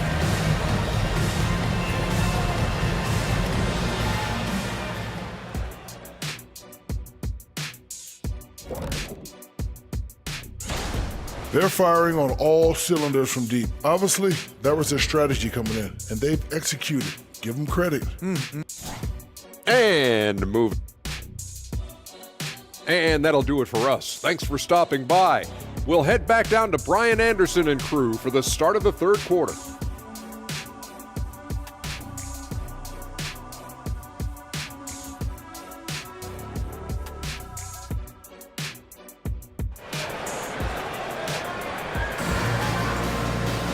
And happy you could join us. We've got 2 quarters left to go in regulation. You look at Jalen Brunson. What a contribution. And the bulk of his production has been generated along the perimeter. Yeah, he keeps tracking down those spots behind the three-point.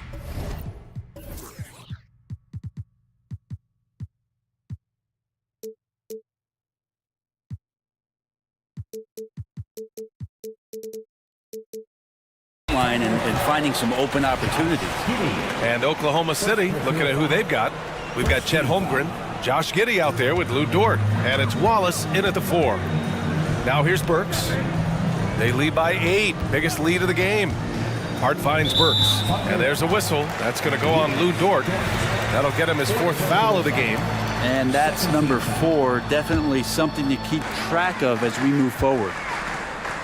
Burks passes to Bogdanovich. 4-3. Boy, that foul looked intentional. Not exactly what you'd expect here. Yeah, I know. It just doesn't make sense given the situation. Here's Burks.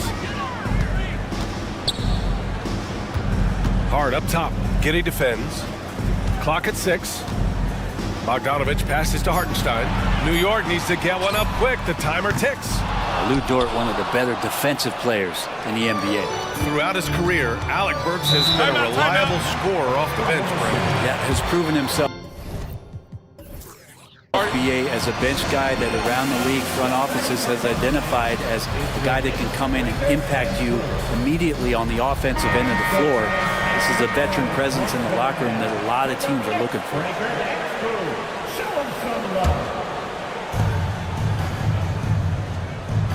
Williams against Burks.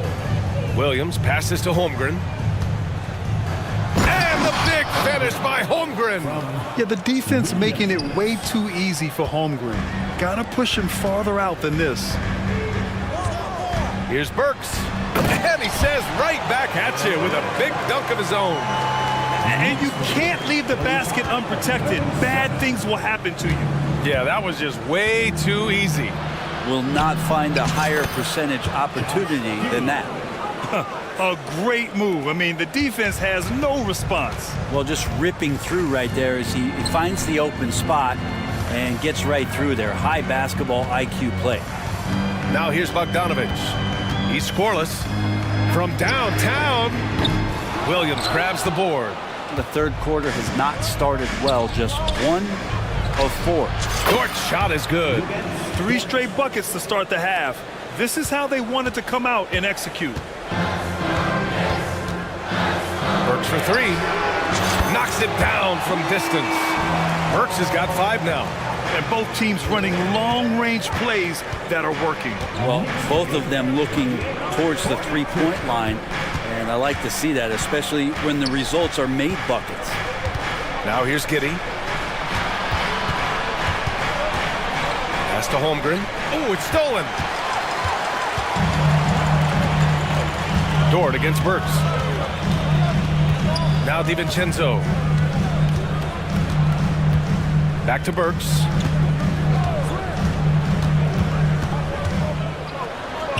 Good.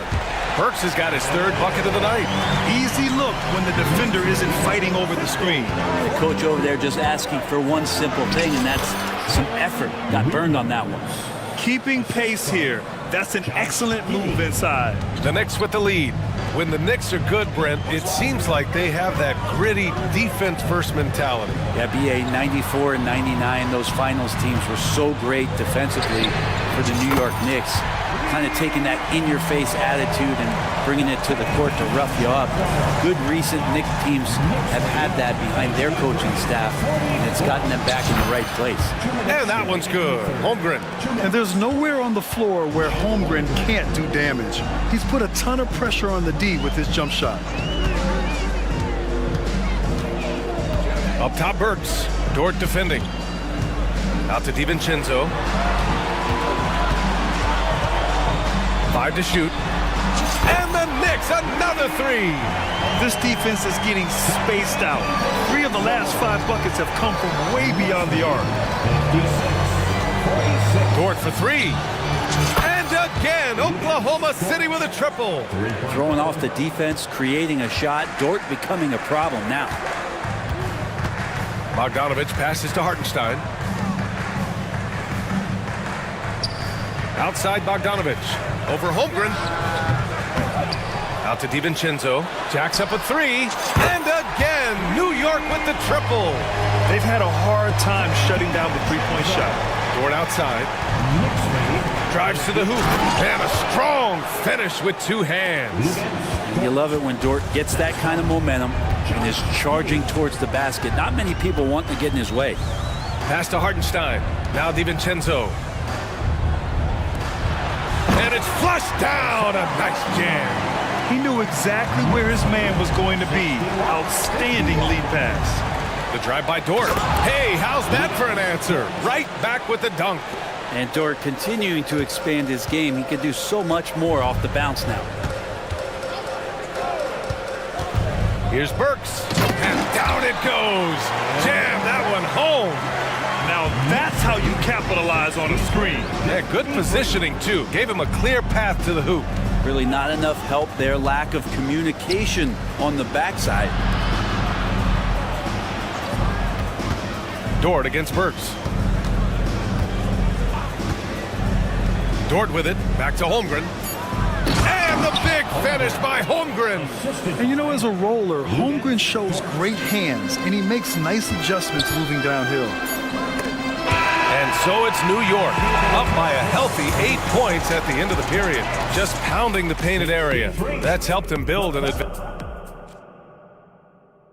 All right, let's take a look at our assist of the game presented by State Farm. This is the definition of team chemistry.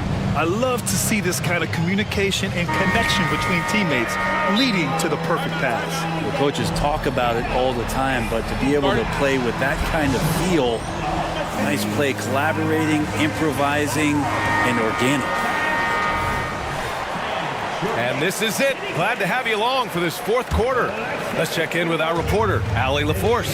Thanks, guys. Mark Dagnall had some words for his team over the last break, and Coach challenged the team, asking them to bring the fight inside, telling them to play with pride, telling the team, you're getting bullied near the hoop. Let's see if it works, guys. Appreciate the report, Allie. We've got OG Anunoby. Dante DiVincenzo out there with Jalen Brunson. Then there's Achua, and it's Randall in at the 4. That's the 5 for New York right now. Randall is screen on Dort, and here's Brunson from the arc. Offensive rebound. And now we have an intentional foul. I'm not sure why. Yeah, bizarre play, BA. Not sure what got into him. First team foul.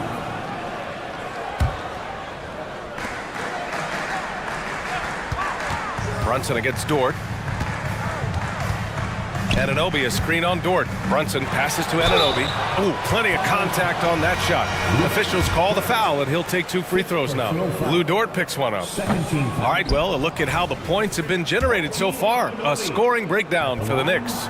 Well, they have owned the offensive perimeter throughout this game, finding lots of openings and turning them into big shots. And they've also done a great job of just taking what the defense is giving them. Teams willing to give up a mid-range, take them, knock them down. They've done it. In crunch time, trying to get the foul, the bucket, or both. Many people were disappointed that Chet Holmgren lost his rookie year to injury, Brent. Well, none more so than Chet Holmgren, who's an incredible competitor in what it has to offer a big man. And some shiftiness from Dante that time with the ball. Here's Holmgren, the kick out to Williams. Gilgeous-Alexander against Anunoby. To the middle. Here's Hayward. And that comes off the assist by Gilgeous-Alexander. Gilgeous-Alexander's got 7 assists in the game. Achua finds Brunson. Randall on the screen. Out to the wing. Williams against Brunson. From outside the arc. Randall outside. And it's Randall with the jam. And coach doesn't like the call at all.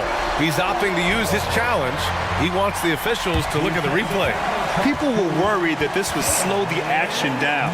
But with so many close calls in every... That's his first personal. 13 fouls. See, in 2019. You know, one thing this does for a coach is let his players know he's got their back. If they're adamant that the call was wrong, he'll back. After the review, the ruling on the floor is overturned. So they see clear evidence of a bad call, and they're going to overturn it. Probably the right decision. And give credit to the officials for recognizing the mistake and correcting it. Nobody likes to say they got it wrong, but they fixed it in a hurry. And Gilgeous-Alexander's got the ball here for OKC. They trail by 6. The shot's good. Gilgeous-Alexander's got 21. And force-feeding the ball inside. I mean, no reason to go away from what's working. Brunson passes to Anunoby.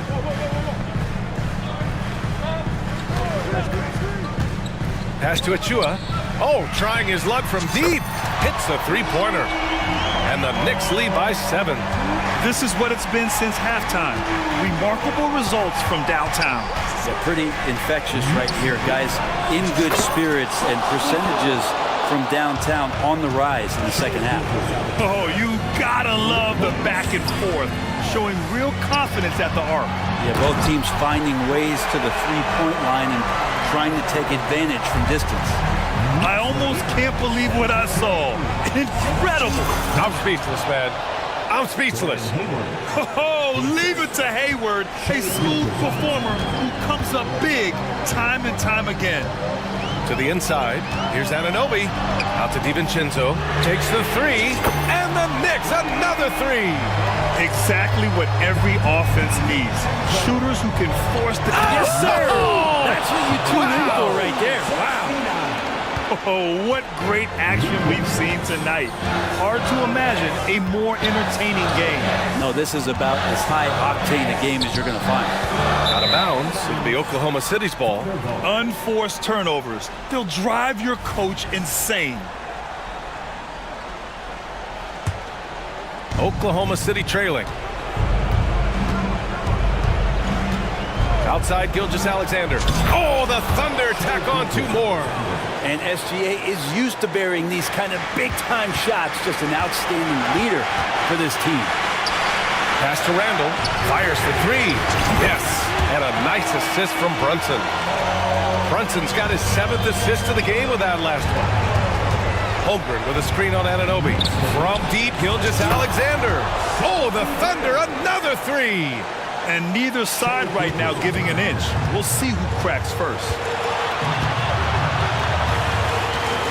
Brunson against Dort. And again, New York with the triple. How about the response from Brunson, nailing 3 of his own? And there's a whistle. That'll belong to Shai Gilgeous-Alexander. That'll be a second foul of the game. And great job to establish position and square up. 1:14 left to play in the 4th quarter. Brunson against Dort. Brunson on the drive. Randall a screen on Gilgeous-Alexander. Anunoby for 3. And again, New York with the triple. This has been their game plan here in the final period. We'll see if it continues to work out. It's one thing to have teams shoot a bunch of threes, but with this team being that hot defensively, you got to chase them away from anywhere near that line. And Williams gets the bucket on the assist from Dort. Some heads-up ball there from Dort. Don't do anything silly. Just ride out the clock. Yes, if they take their time and execute, the game is all theirs. Randall outside. Achua with a screen on Williams. The offensive rebound. The kick out to Brunson. Achua with a screen. Second shot opportunity. Again, the Knicks. Good for 2 more. And aren't we here with Brunson? This is what we expect from him, crafty and efficient. Anunoby against Gilgeous-Alexander.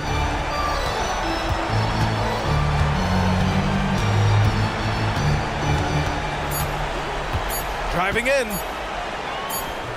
Oh, nice D from Anunoby.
Been waiting for. Oh, Kevin, for the diehard fans, that late summer months, those are brutal. You're just anxious to get back at it and see the greatest in the game go and apply their craft. Can't wait. A look at the starting group for the Magic. The guard pair for them, Anthony and Suggs. Isaac in the front court along with Wagner. And it's Bancaro in at the 5 down low. Maxey looking it over. Back to Hield. Outside, Maxey. Banked in off the glass. And this is the attack mindset you want to see coming into the game. Get it to the right guy, get a high percentage look, and that's the kind of game they want to play tonight. Now, here's Suggs. That one good for 2. You can see the feel Franz Wagner has for the game. Just great vision right there. And it's Maxey with the ball for the 76ers. And they're great at both ends, but the Sixers offense, Greg, the Sixers offense is elite. And it all starts with Joel Embiid feasting inside and at the free throw line. And his teammates reap the benefits as well with wide open shots on the perimeter. And an intentional foul right there. Yeah, not sure what that was about. I mean, talk about a brain cramp. Second team foul. First quarter, just over a minute played. Now, here's Maxey. Guarded closer. That's his second shot and his second basket. He's 2 for 2. Now, here's Suggs. Covered by Hield. That's good from Suggs on the assist by Anthony. Well, it's excellent recognition from Cole Anthony, but how about your offense working to get a man that wide open? Pretty. Wagner finds Anthony. Here's Suggs. Plays it up and banks it in. Suggs has got 6. Boy, they came ready to play. That's 4 straight buckets to start the game. Harris setting the pick for Maxey. Yes, that goes in. So out of the gates, 3 for 3, exactly what they're looking for. Orlando, they've gone 4 of 4 to start, so a nice offensive rhythm to start here. Now, here's Suggs. Covered by Hield. And that one's good. Suggs. Impressive start here. That's 5 straight makes to start the game. Maxey passes to Hield. Back to Maxey. Harris a screen. Inside. Deflects the pass. And up the court come the Magic on the break. Here's Bancaro. Bancaro, one of those big men that does a little bit of everything, and the scary thing is he's got tremendous upside. And some stats here, guys. The scoring breakdown for the Magic. People say the mid-range shot is dying, but so far in this one, that has not been the case for this team. Yeah, and in addition, their ball movement has really unleashed their offense. Boy, they've been fun to watch. Oubre's checked in for Philadelphia. Third team foul. And here's Embiid. He'll bring it up for the Philadelphia 76ers. It's a 5-point game. Maxey kicks to Embiid. Back to Maxey. Off target with his 3. The Magic have gotten all 5 of their shots to go down in the first quarter. Terrific start. And Suggs throws it down. This is a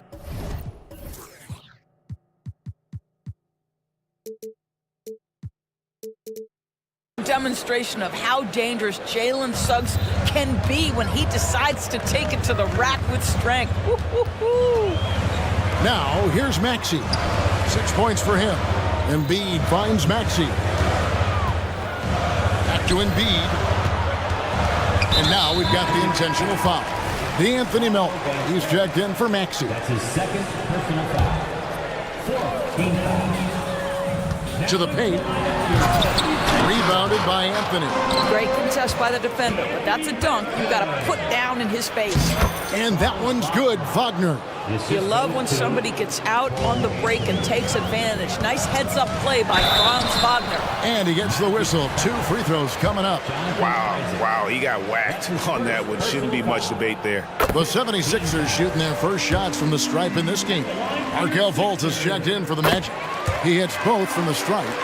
Probably as close to a sure thing as you can have at the free throw line. Takes it inside. Count the basket. Suggs has got 12 in the game. Yeah, that's the third bucket in a row from the paint. This defense needs to clog those lanes in the middle. Melton's shot is good. Just setting the tone with an aggressive move to the rack. And where's the help defensively? To me, that's a complete lack of communication on that side of the ball. These guys need to be talking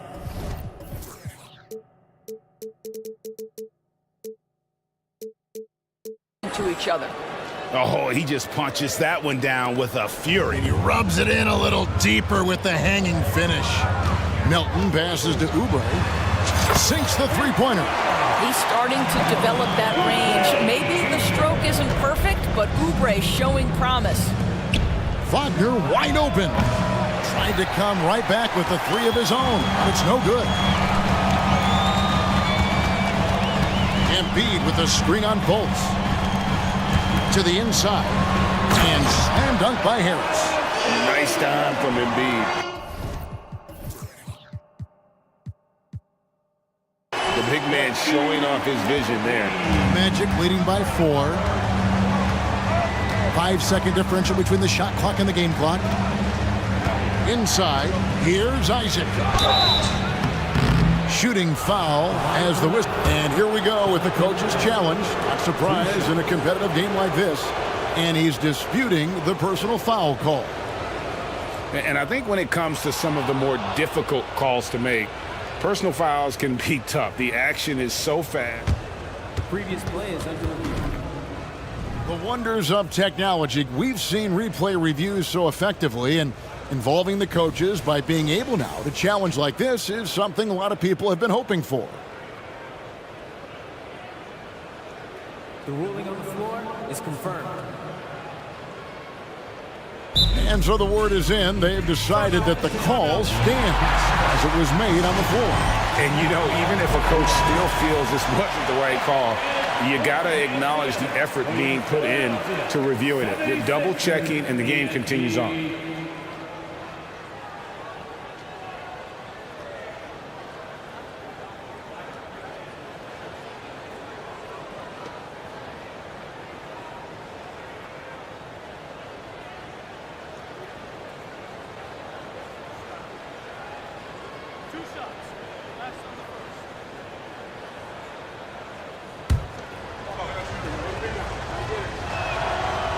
That free throw missing.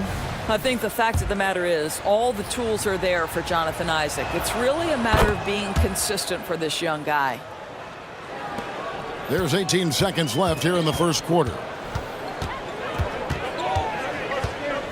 Now Melton.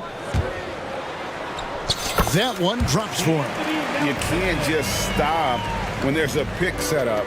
Gotta fight over it as a defender. You know exactly what that takes. It takes energy, it takes activity, it takes intensity. So far, both teams scorching the nets. You gotta love it. Well, you love it when you can get off to a fast start offensively. You hate it, though, when your opponent does the same. Jalen Suggs has been leading.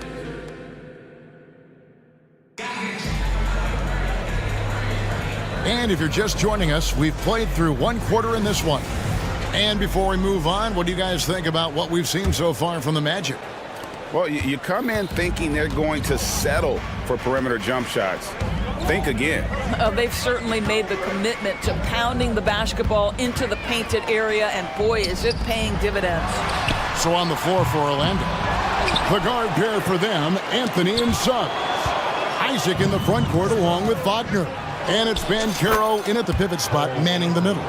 Well, quick thinking there from Suggs, looking impressive defensively to get that steal. Axie passes to Harris, and slam dunk by Harris. Well, not exactly one of those big, burly power forwards, right? He depends on his leaping ability more than those guys, and it serves him just fine. Doris, we're in the age of podcasts and social media, and we hear more than ever from the players, even right after games. Kevin, I think that's probably the only danger, right, when emotions are running high. But I actually love the new age of league media. The reason being, the players can now be in charge of their own narrative. They have content, and they know how valuable that is. Kelly Oubre's checked in for Philadelphia. And the second free throw, good. And around a minute gone here in the second quarter. And so it's Anthony bringing it up for Orlando. Their biggest lead of the game was 9. Well, you've got a talented ball handler with tremendous speed, and Jalen Suggs saying, all right, I can score the basketball in a variety of ways. Oubre kicks to Embiid, and that's an intentional foul. That's his first personal foul. Second team foul. Outside Maxey. 5 on the clock. Covington passes to Maxey. Oubre sets the screen for Maxey. And the shot is good. Maxey's got 9. And guys, they continue to put a lot of pressure on the interior defenders with their work down low.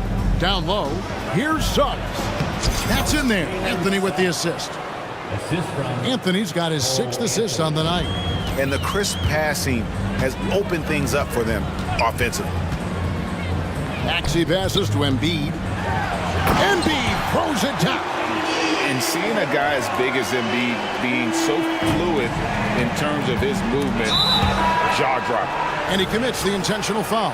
And Philadelphia making a change here. Elton's checked in. Orlando with the ball. 6-point lead. Banchero kicks to Isaac. Isaac a screen on heel. And Isaac throws it down. Well, at 6'10", being such a young player, you love that Jonathan Isaac understands how to be a roller in the pick and roll. So important in today's NBA. And here in the second quarter of action with a hair under 2.5 minutes played so far. Embiid. And the dunk by Embiid. Well, known for being a terrific passer, he shows you right there. Case in point. Magic leading by 6. Doris amongst the best we've ever seen from the Bahamas, Buddy Hield. Really, think about it, Kevin. Buddy Hield, DeAndre Ayton, Kai Jones. We're seeing a few very successful men. And let's not forget about Jonquel Jones, MVP in the WNBA. She grew up training with Hield in the Bahamas.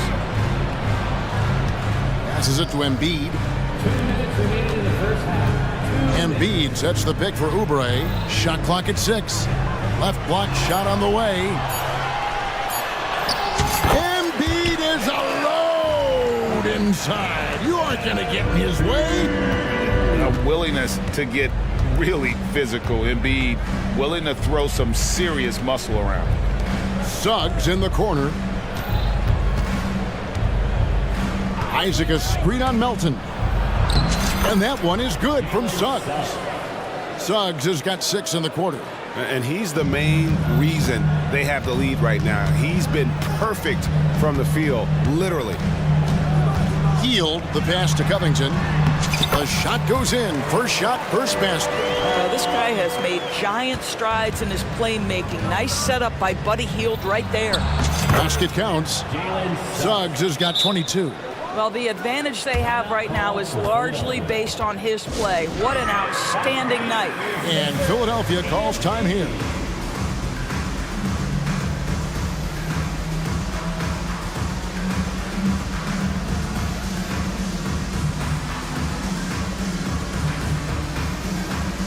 And the 76ers with some changes.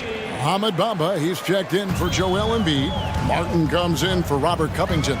And Tobias Harris subbed in for Hield. Joe Ingles, he's checked in for the Magic. Harris comes in for Suggs. Here's Oubre. Lays it up off the glass. Oubre's got his second bucket of the night. You see the athleticism and the length. Oubre able to get his shot off inside. That's a high percentage look for that young man. And Banchero, here we go. And you know what? Very close to a three-point play right there. He'll take his 3rd and 4th free throw shots of the game right here. And you know, guys, he had a big game at the free throw line in their last outing. Robert Covington's checked in for Martin. And good on the second, so he makes them both. The 76ers trail by 8. And we have an intentional foul there, GA. Wish I could say why. That one's pretty strange. I mean, no idea what got into his head right there. Bamba setting the pick for Melton. The pass to Bamba. I think one thing you know about Joe Ingles is he understands angles defensively, and he will compete.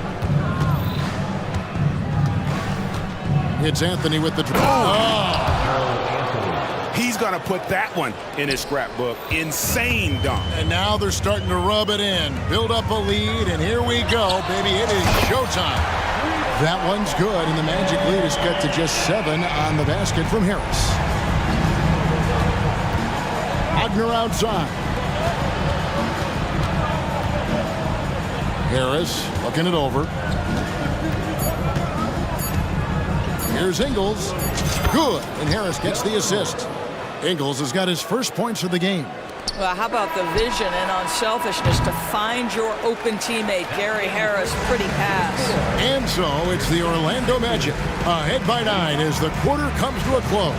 They're pounding the ball inside, and that's where they've gotten their best production tonight. Right back after this break.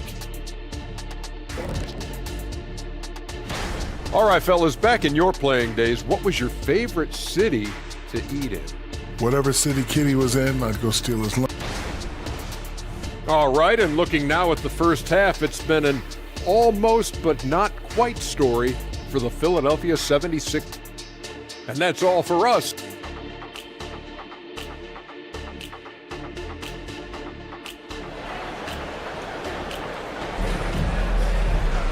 And we hope you've enjoyed the broadcast so far. We're halfway through the game. We're seeing a tremendous game from Jalen Suggs. Yeah, and just look at the numbers from the first half. He has been very efficient. I think they've taken their time. They've showed incredible patience. It's a sign of a well-coached ball club. We've got Maxey. Robert Covington out there with Tobias Harris. Then there's Buddy Hield, and it's Embiid in at the center position. That's the group on the floor for Philadelphia. Time called here. The Magic decide to talk it over. And now let's have a look at the teams that were last year's best from the free throw line. The 76ers, number 1. You know, they made that a point of emphasis a season ago. I mean, they spent a lot of time in practice drilling their free throws, and I think it really paid off with the best percentage in the league. Pass to Fultz, and now they decide to foul intentionally.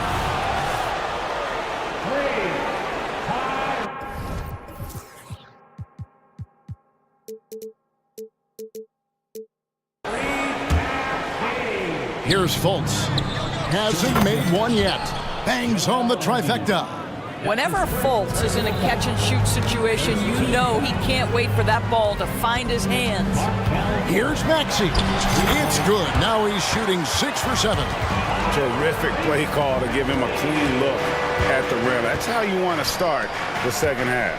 Well, there is nothing better than catching a rhythm as early as possible, and boy, that's a terrific start right there. Just rubbing it in their faces with that dunk. He is never going to take his foot off the pedal. Well, you love that he wants to wear out the defense. What a catalyst for his team. Incredible. To the middle, here's Banchero. And finished off by Banchero. Well, Markelle Fultz trying to be a better floor general, on time and on target. Do that consistently. And they go to the intentional foul. Kelly Oubre's checked in for the 76ers. And a switcher also for Orlando. Anthony's checked in. Here's Maxey. Philadelphia with the new shot clock. Covington kicks to Maxey.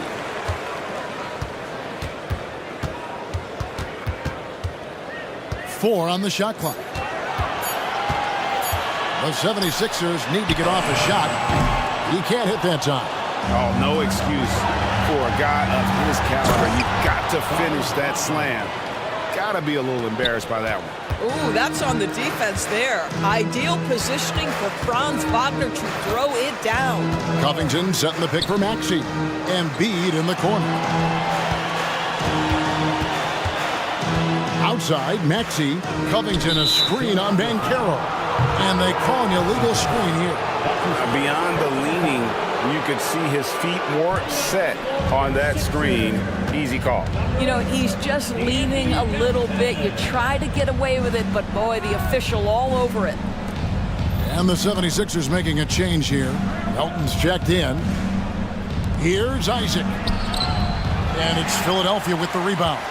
but only the first miss of the second half. They've come out here with authority. And he'll shoot free throws here. Clearly fouled on that shot that time. The whistle blowing. And Orlando called for the foul.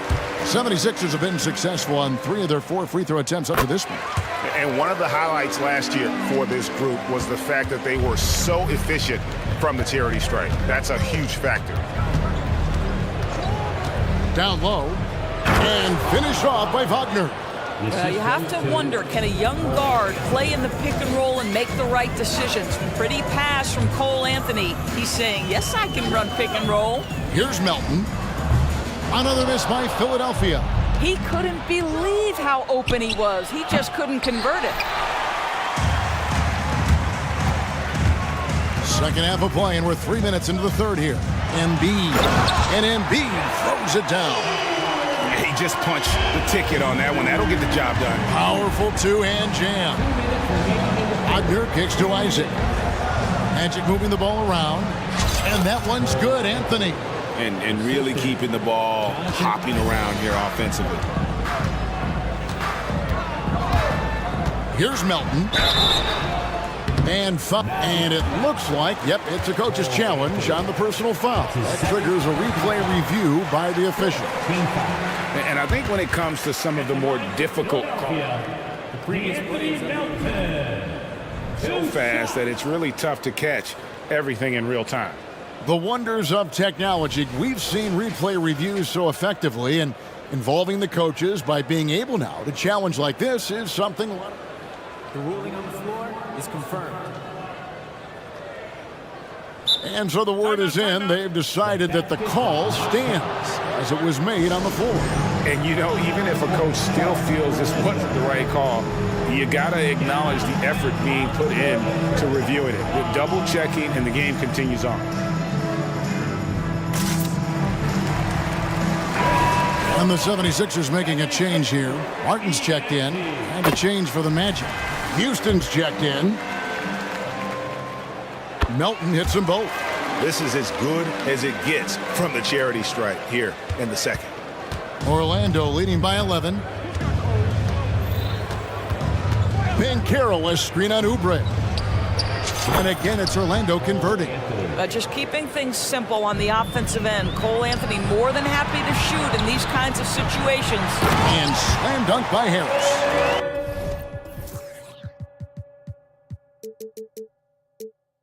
Man, he sure can get off the floor. He one of the best in the business, absolutely.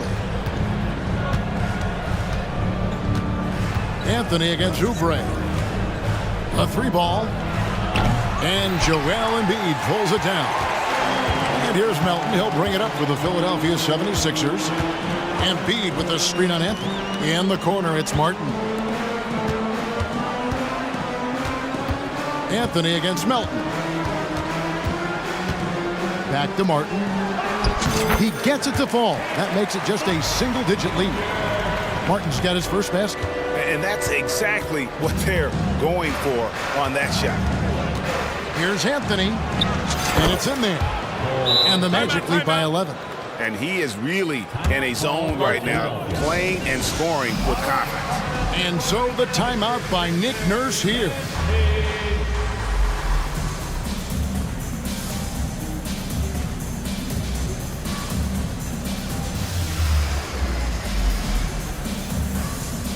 And Philadelphia will go for a different look here.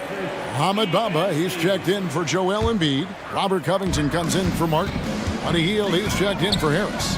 And Maxey subbed in for DeAnthony Melton. So Orlando going with an almost entirely new group here. Carter, he's checked in for Banchero. Harris comes in for Jonathan Isaac. Black's checked in for Suggs. And it's Fultz in for Cole Anthony. Fultz. Rebound by the 76ers. Covington's got 4 rebounds now tonight. Maxey against Fultz. Maxey with it, uses the glass to finish the layup. Maxey's got 7 now in this quarter. I love the spirit he's shown tonight, particularly on the offensive end. And to me, he's just playing smart, efficient basketball, really helping his team. And so it's Orlando In control with a 9-point lead to end the quarter. They're shooting the ball so well in this one. A great performance from the field. We'll take a quick break and then back to the action here.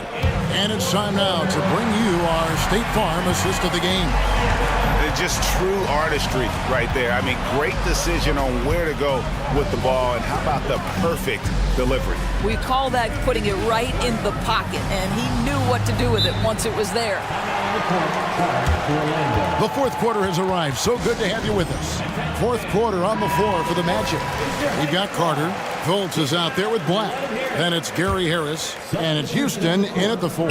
So a new group on the floor for Orlando. Right now, let's send it over to the sidelines and get a report from David Aldridge. I was able to listen in on what Jamal Mosley was going over with his team. And he was real calm during the timeout. He was smiling when he told the team, we're up. Game plan is working. Go out there and have fun. It's always fun when you're up late, guys. Thank you, David. And that's a foul called on Kelly Oubre. That's his first foul. That's his first personal foul. First team foul. And here is Suggs. Here's Wagner. Banchero outside. And again, it's the Magic from deep. You can see Banchero building that confidence behind the arc. How effective can he be from range? Fourth quarter still young, just over a minute play. Bamba setting the pick for Maxey. That 3 off the mark. Magic leading by 15. Here's Wagner. Snatched away. Maxey with it. Now Anthony defending. Here's Maxey.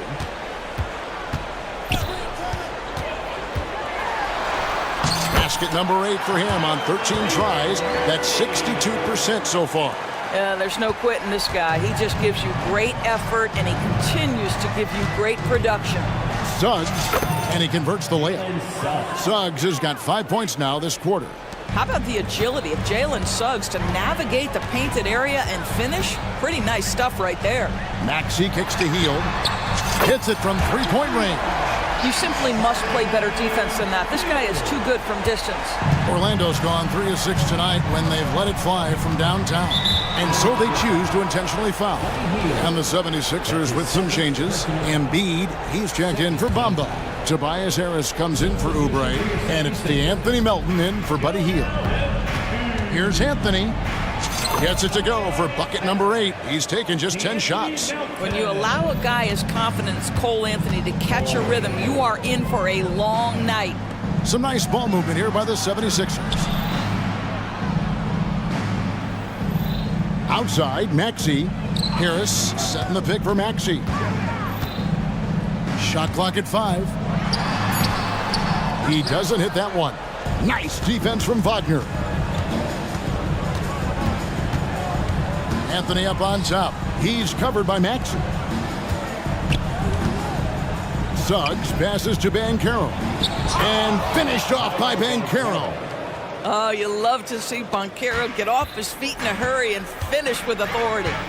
2 minutes remaining in the game. 2 minutes. Maxey kicks to Harris. No good on the 3. Orlando leading by 16. Knocked away. Pass to Suggs. Banchero outside. And DeAnthony Melton picks up the foul. That's his first foul. That's his first personal foul. Third team foul. And we're about 3.5 minutes into the fourth quarter. No one near Banchero as he lets it go. That's in there. Anthony with the assist. Late in the game, up big, they continue to attack. And as a result, they may be facing just a little bit less resistance right now. They are having their way. A nice shot by Embiid. And guys, what we saw here tonight is one side having everything going for them. Huge margin of victory for the Magic. In the end, they had a better shooting percentage, and that's what made the difference. Sometimes, things go your way. The other team wasn't catching many lucky breaks themselves. Yeah, and Kevin, not all about luck. I thought their overall shot selection was better. And it'll go down as their first official win of the new year. And really, after losing all 3 games to this point in the matchup, guys, they have to be happy to get a win here. And you know, when you look at the huge impact he had, just a monster game for Jalen Suggs. Efficient productivity. You love what this guy has given to you on the offensive end. Ben Carroll, a screen on Melton. Took him no time at all on that one. Suggs has got 32 points. And once they smelled blood in the water, you could see the killer instinct take over. And you want to save your best for last. Tonight, they've done that and then some. The basket counts and 1. He'll go to the line with a chance to make it a 3-point play. Jalen Suggs.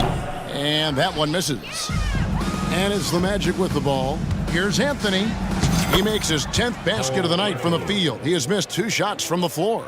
Spirited performance. You love to get this kind of win, especially on the road. You've got to be able to block out all distractions in enemy territory. This team did a tremendous job staying focused on the task at hand.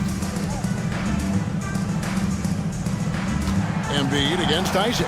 Just 5 to shoot. Shot from 16. Embiid, no good.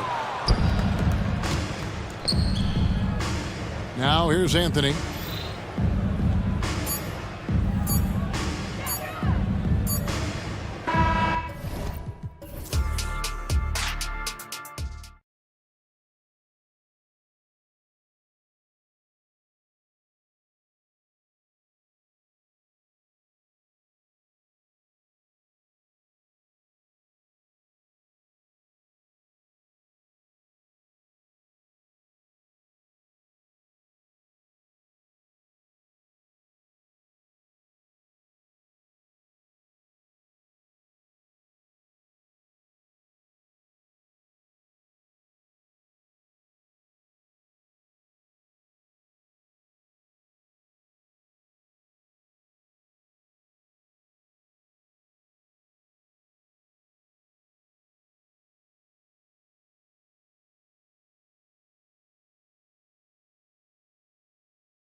Playing time right away compared to past generations. But Smitty, you were relied on immediately. Yeah, I was a top 5 pick for the Miami Heat, and they were only in their 4th season as an expansion team.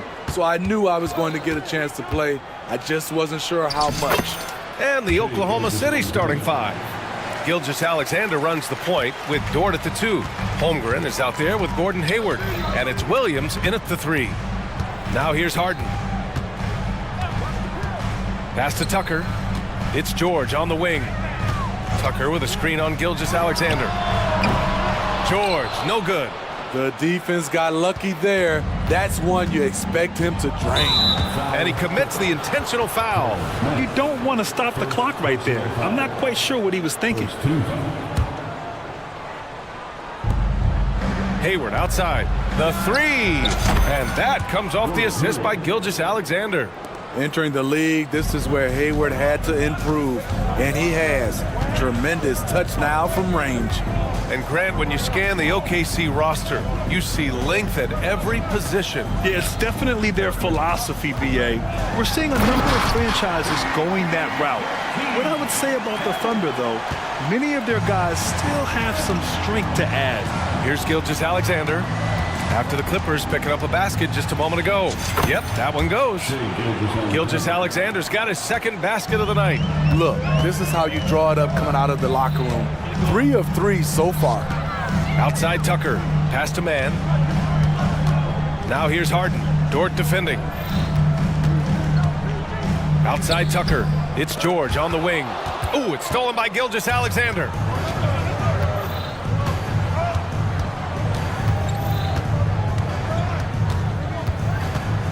Now here's Hayward. Here he goes. No, stopping him there. And they want a second opinion on that call. The signal for the coach's challenge has been made. And even with the coach's challenge in place, we've seen so many of these personal foul calls still disputed. Into the lineup for number 24. There's going to be a gray area in a lot of these calls. But at least we have the option to take a second look, so the officials can be sure they get it right. And the Clippers make... After the review, the ruling on the floor is overturned. So they see clear evidence of a bad call, and they're going to overturn it. Probably the right decision. And give credit to the officials for recognizing the mistake and correcting it. Nobody likes to say they got it wrong, but they fixed it in a hurry. And Harden's got the ball here for the LA Clippers. 7-point differential. Got a piece of it. Holmgren with it. Guarded now by George. Here's Gilgeous-Alexander. And counted from 12 feet. Gilgeous-Alexander's got 6. The plan coming in is working. They're perfect 5 for 5 from the floor. George outside. Out to Leonard. Harden with it. In his last outing, 16 points for him. And Harden with the slam. If given the space, Harden's not afraid to take it to the rim. And Gilgeous-Alexander's got the ball here for Oklahoma City. They lead by 7. Last time they met was in Oklahoma City. Yeah, they were really able to keep their intensity high throughout the game. Never really saw them back off. A couple things stood out for me. They were relentless, and they also played under control. That's a deadly combination. Man, he has come out focused and efficient. Love what he's doing at the offensive end. Here's Gilgeous-Alexander. Count it. Give him 8. Getting out to a nice lead. Great flow and great execution.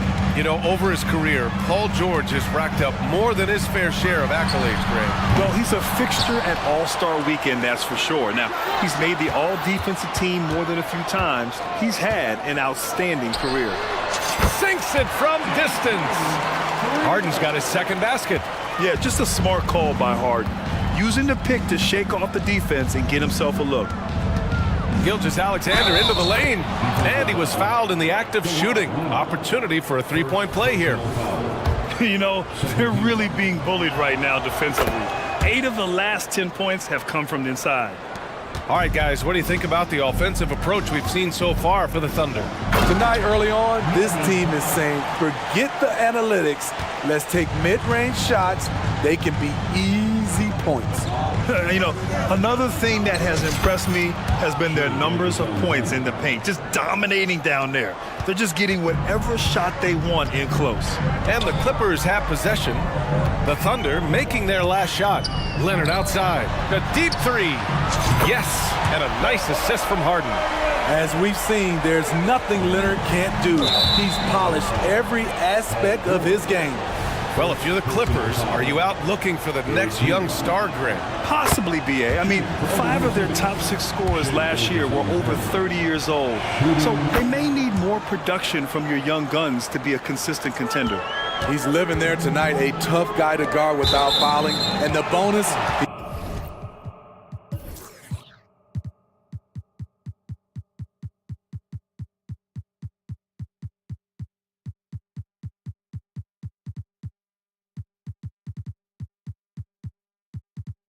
He's going to knock him down. All right, let's look back on last season for a moment. Here were your scoring leaders. The 4th spot held by Shai Gilgeous-Alexander. This is a guy who never took a night off.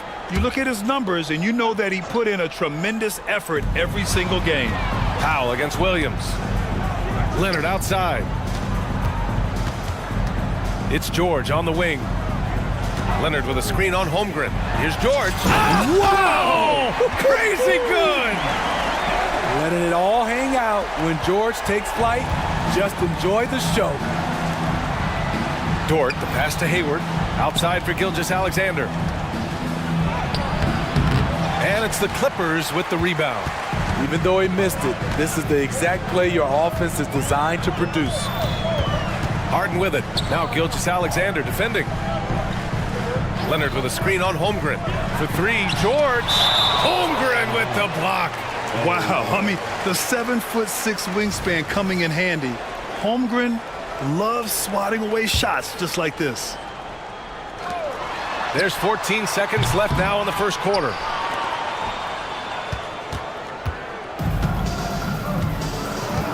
And Kawhi Leonard gets a whistle that time. So that'll be a second foul of the game. We're in the bonus. We'll go to the line to shoot 2. Bad foul. That's not who you want to send to the line. Both free throws good from Gilgeous-Alexander. The skills of SGA, they're so unique. His ball handling, shooting, length. Not a lot of guys like Shai in the league. And indeed, they're going to look at it again. They need to be certain he beat the buzzer. While this call may not decide the game, the previous play is under review.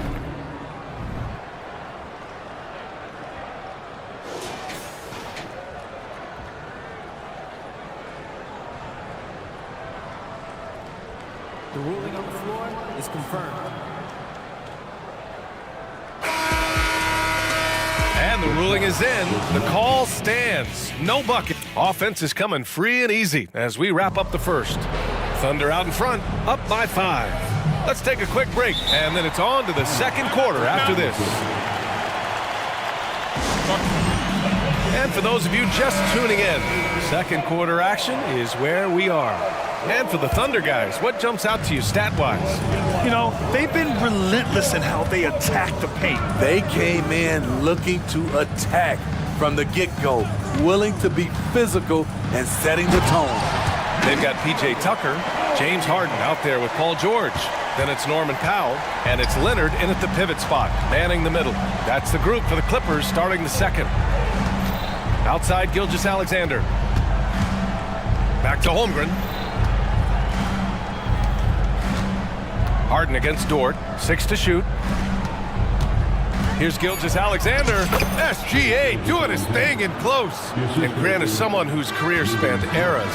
You feel playing defense is more difficult than it was 2 decades ago? Oh, BA, it's much more difficult. In part because the contact allowed is much more strict. Shooters can create contact and be rewarded with free throws, and the skill level on offense has truly raised. It makes it tough for the defender to really get down and play that tough-nosed defense. Wow, the vision of P.J. Tucker made that play possible. Here's Gilgeous-Alexander. Count that one. He's 8 for 10 from the field now. And force-feeding the ball inside. I mean, no reason to go away from what's working. The drive by Harden. Here's Leonard. Rejected by Holmgren. Yeah, just an excellent shot blocker. Holmgren is so good at using his length and timing to erase shot attempts. And the big finish by Holmgren. Slams it down with 2 hands. Man, they're really getting aggressive now. Tucker finds George. Gilgeous-Alexander against Leonard. Williams from long range. That one's good. And so Gilgeous-Alexander with the assist. Gilgeous-Alexander's got 3 assists in the game. Here's George. Oh, a clear foul there on the missed shot. So he'll get a pair at the line. Power move from PG-13. He's added a lot of muscle to his frame over the years, putting it to good use right there.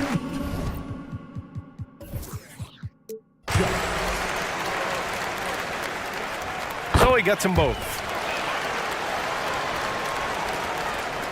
And here's Gilgeous-Alexander. He had a 36-point outing in their last game against the Mavericks in Dallas. And his shot blocking helped as well. Those 2 blocks he had were big for them. Defenders just clearing out, and Gilgeous-Alexander came in with a purpose. Here's Harden. Oh, he gets it to go. So far, he can't miss. He's 4 for 4. When they get their opportunity to punch it inside, they don't hesitate. Quarter 2 and just under 2.5 minutes gone by. Back to Gilgeous-Alexander. SGA showing off the athleticism there. And great awareness. Holmgren's so good at reading the movement of his teammates, a very heady passer for a big man. Here's George. And the Clippers again with a bucket. Easy look when the defender isn't fighting over the screen. Reason why it takes extra energy to do it. You have to trust your defensive rotations, but it's worth it. Holmgren, the pass to Dort.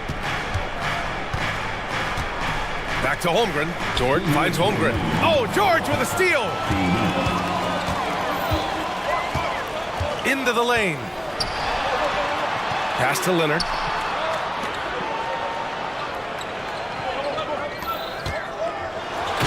George with the jam.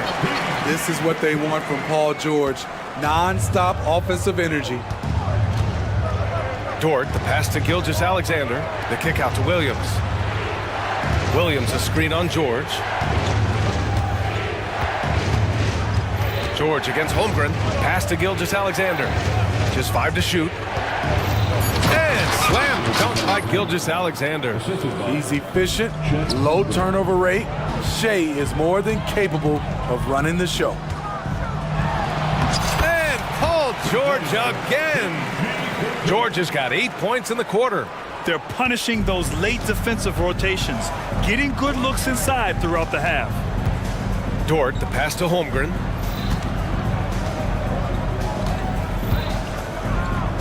Back to Dort. Holmgren goes in. He's in his comfort zone. 2 for 2 to start this one. And just showing off his mobility as a big man. Holmgren puts his head down and charges into the shot. Pass to Tucker. Now Harden. Tucker with a screen on Dort. Here's Harden. And Harden with the slam. I mean, with the ball in his hands, Harden's as creative as anyone. And Gilgeous-Alexander's got the ball here for the Thunder. Shot clock and game clock separated by less than 6 seconds. Here's Holmgren. Paul George pulls it in. The Clippers have gone 7 for 8 now in the second quarter. Harden against Dort. And the rebound goes to the Thunder. And the shooter had very little space on that attempt. And you know, we always talk about this. Just changing the shot can be just as effective as blocking it, even though it's less spectacular. What a performance for Shai Gilgeous-Alexander. He has been the story for the Thunder. He put together 10 points in the quarter. More 2K action in just a moment.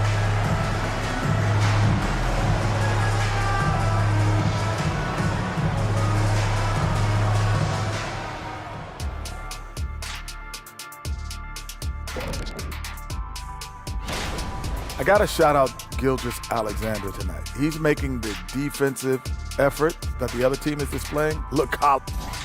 And now let's take a moment. Thanks for joining us.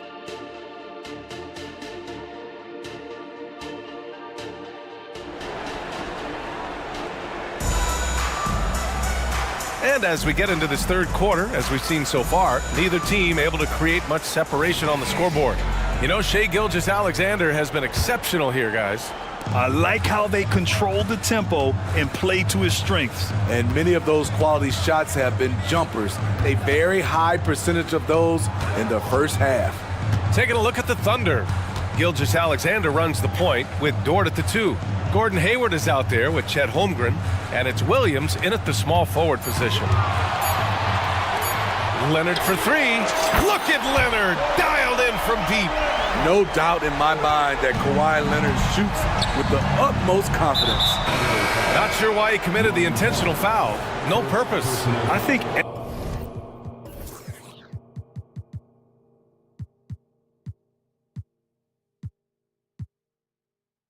everyone's a little confused, but weird plays happen. Giddy's checked in for Shai Gilgeous-Alexander. Pass to Holmgren. Here's the 3. The rebound by Mann. Given his range, you'd expect him to capitalize on that opening. Leonard on the take. Ooh, can't tie it up as that one's no good. Thunder with a lead. And there's the drive. Hayward. Hey, the slam by Hayward. Length and speed of Hayward is incredibly hard to defend. He loves to ram it through the rim. And here's Westbrook from the arc. And the Clippers hit again from deep. Backing up that last 3 with another 3. The defense has to stop giving them so many clean looks. Now a timeout called by Oklahoma City.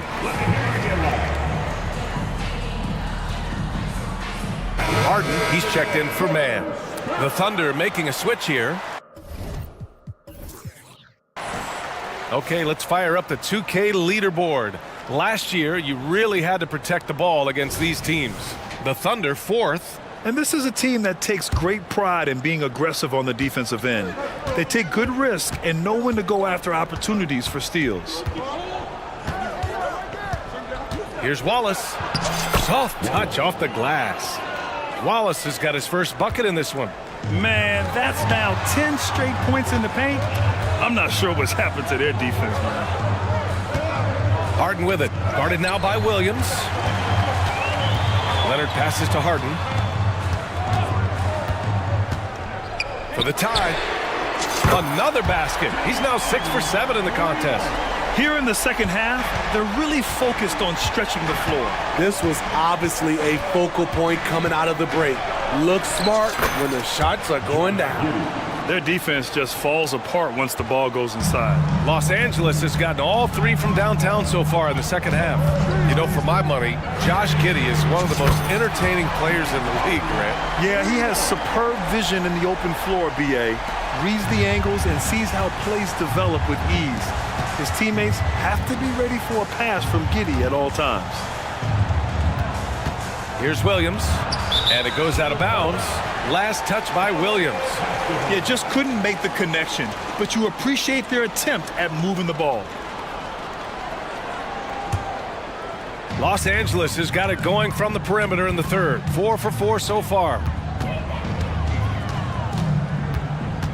Now here's Harden.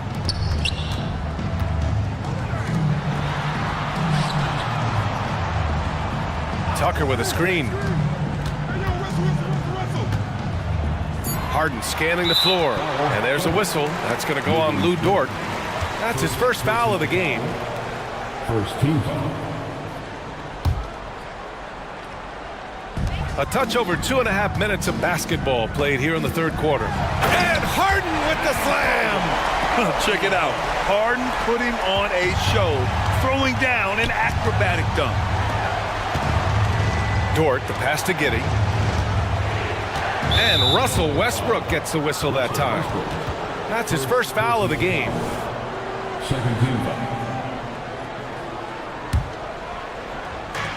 Pass to Holmgren. And down it goes. 2 points. Holmgren's got his third basket on the night right there. They have no answer defensively inside. There's a screen.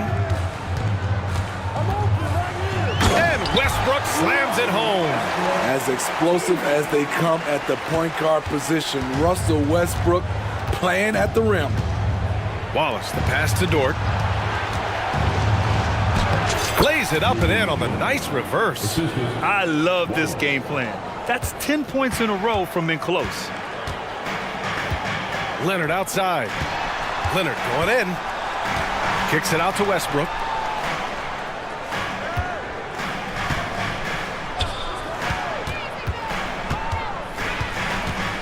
Six on the shot clock. Outside Harden. Takes a three, and they force the shot clock violation. Great D. That's just being out of sync, and at the worst time, costly.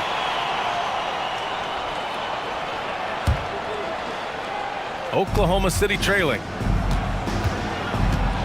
Boy, that foul looked intentional. Not exactly what you'd expect here. Yeah, I know. It just doesn't make sense, given the situation.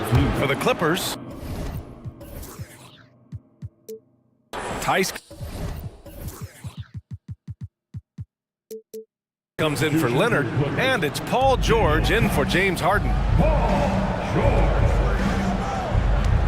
Westbrook against Giddey.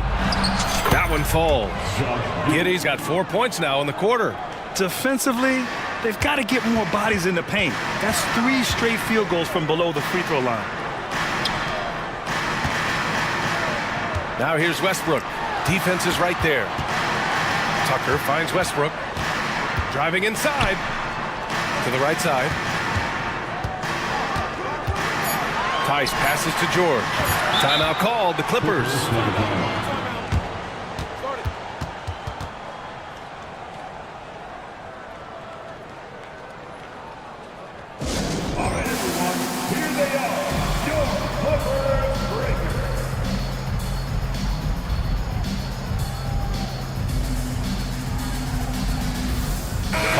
He's checked in for the Clippers.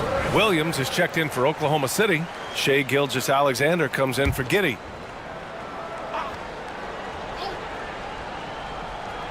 Here's George. He's got 15. He buries it from 3. As the deep shots continue to fall, you can sense the frustration growing among these defenders. Now 5 seconds separating the shot clock and the game clock. And Gilgeous-Alexander, here we go. And slam dunk by Gilgeous-Alexander. The ability to alternate tempo off the bounce. This is how Gilgeous-Alexander keeps defenders guessing. George against Dort. Now here's George. Not a lot of room. Tice, a screen on Dort. The Clippers call timeout. And the players take this opportunity to get some Gatorade. Getting some fluids in you is so important during these timeouts. Get fresh, keep those batteries charged. Yeah, without proper hydration, a player can completely run out of gas down the stretch of a ball game. And that's something that none of these guys can afford to have happen. If you're going to battle all the way to the finish, you have to be hydrated.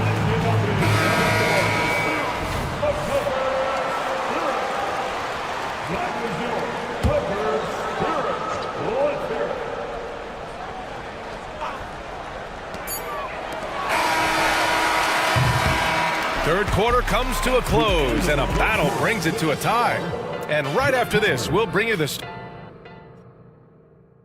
And now let's listen in to Ty Lue in the huddle. Let's fight through it, okay? You guys scream. And with 3 quarters behind us, we'll start the fourth in what is still anybody's ball game. Paul George out there with James Harden. Then there's P.J. Tucker. Then there's Kawhi Leonard. And it's man in at the 3 spot. That's who's out there for the Clippers.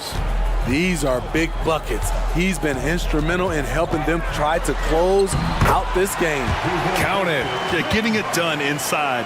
Harden proves he's more than just a perimeter player. Gilgeous-Alexander into the lane. Gilgeous-Alexander takes off. They've been a little soft with their defense on the interior. The Clippers trail. George outside. Tucker with a screen on Dort. He takes it in. George. Out to Leonard. George, a screen on Hayward. 5 on the clock. And George with the jam. Outstanding dunk from Paul George. This is why the defense can't let him get too deep. Dort for 3. And that comes off the assist by Gilgeous-Alexander. Gilgeous-Alexander's got 4 assists in the game. It's George on the wing. Williams defending. And the jam by George. In a tight one like this, you have to trust in his ability. Tucker against Williams. Gilgeous-Alexander up top. Pass to Hayward. Gilgeous-Alexander with the ball. Guarded now by George. Gilgeous-Alexander, good. And their offensive game plan is clear. Get it inside and go to work. Harden, the pass to Tucker. Back to Harden. Leonard outside. And here's George.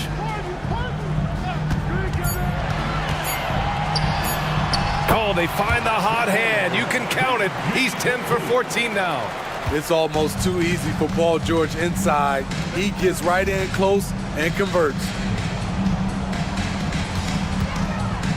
Gilgeous-Alexander against Leonard. Good on the bucket. Gilgeous-Alexander's got 37.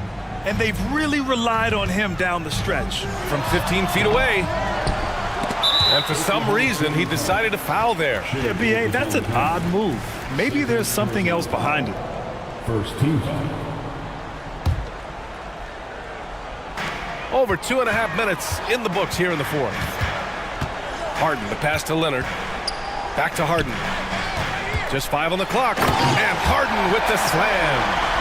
Oh, can you say important bucket by Harden? James always wants the ball in these moments. Love it. Here's Gilgeous-Alexander.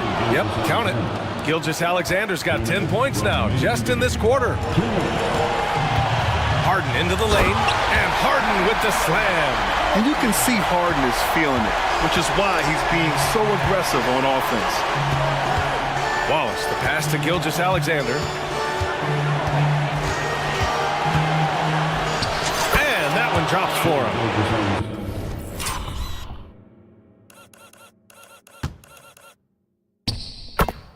Gilgeous-Alexander's got 41. When they need a score, Shea is willing to put the offense on his shoulders. Right side, Harden. Tucker finds Leonard. Tucker with a screen on Hayward. Leonard with the ball. Now Gilgeous-Alexander defending. George for 3. And an intentional foul right there. And the Thunder making a change here. Holmgren's checked in. Second team. Coming into the floor for the Thunder. Number 7, Chet Holmgren. Gilgeous-Alexander against Harden. Time called here. Los Angeles decides to talk it over. They trail by 3. 1:10 left in the fourth.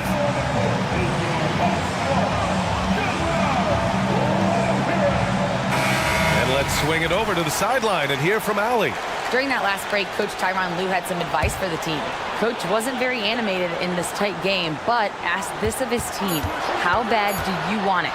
Right now, this is all about who wants it more. So go out there and take it, guys. Great work, Allie. Thanks. And there is no way anybody else is taking that shot. I mean, when it's crunch time on a big possession, Harden is always going to be that guy. There is absolutely no fear in his eyes. He loves the moment. Incredible shot with everything on the line coming through for his team. Outside Harden. Pass to George. Leonard with a screen on Gilgeous-Alexander. Shot clock at 5. Here's man. Oh, it misses! Had a chance to tie it. Here are the Thunder with the ball. Their biggest lead of the game was 9. And he sinks it.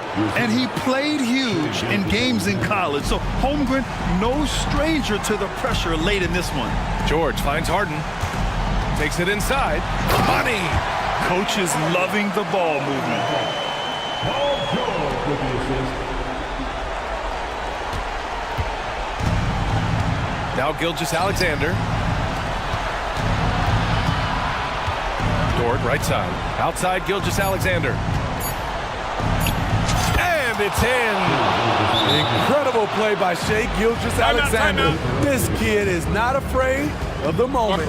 Timeout called, the Clippers. They're down by 5. 1 second left in the fourth. For your Clippers Spirit Dance team.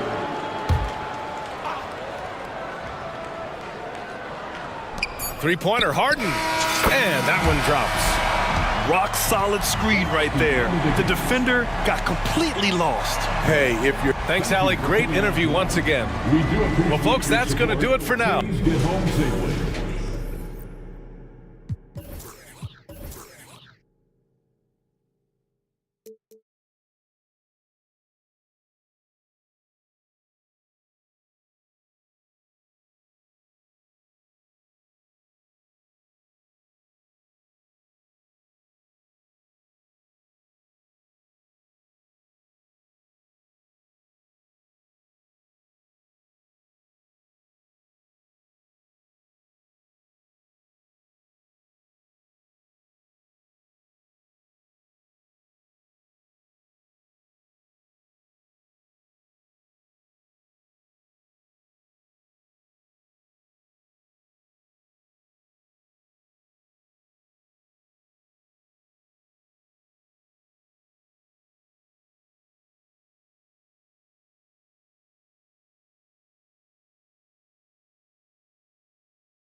One of this great season to come. It's just so great, Clark, to be here with you. How excited are you? No more off-season talk, guys. I mean, finally, we get to play for real. Some games that count. Let's go. Like me on Christmas morning, I am excited. Now the starting group for Orlando.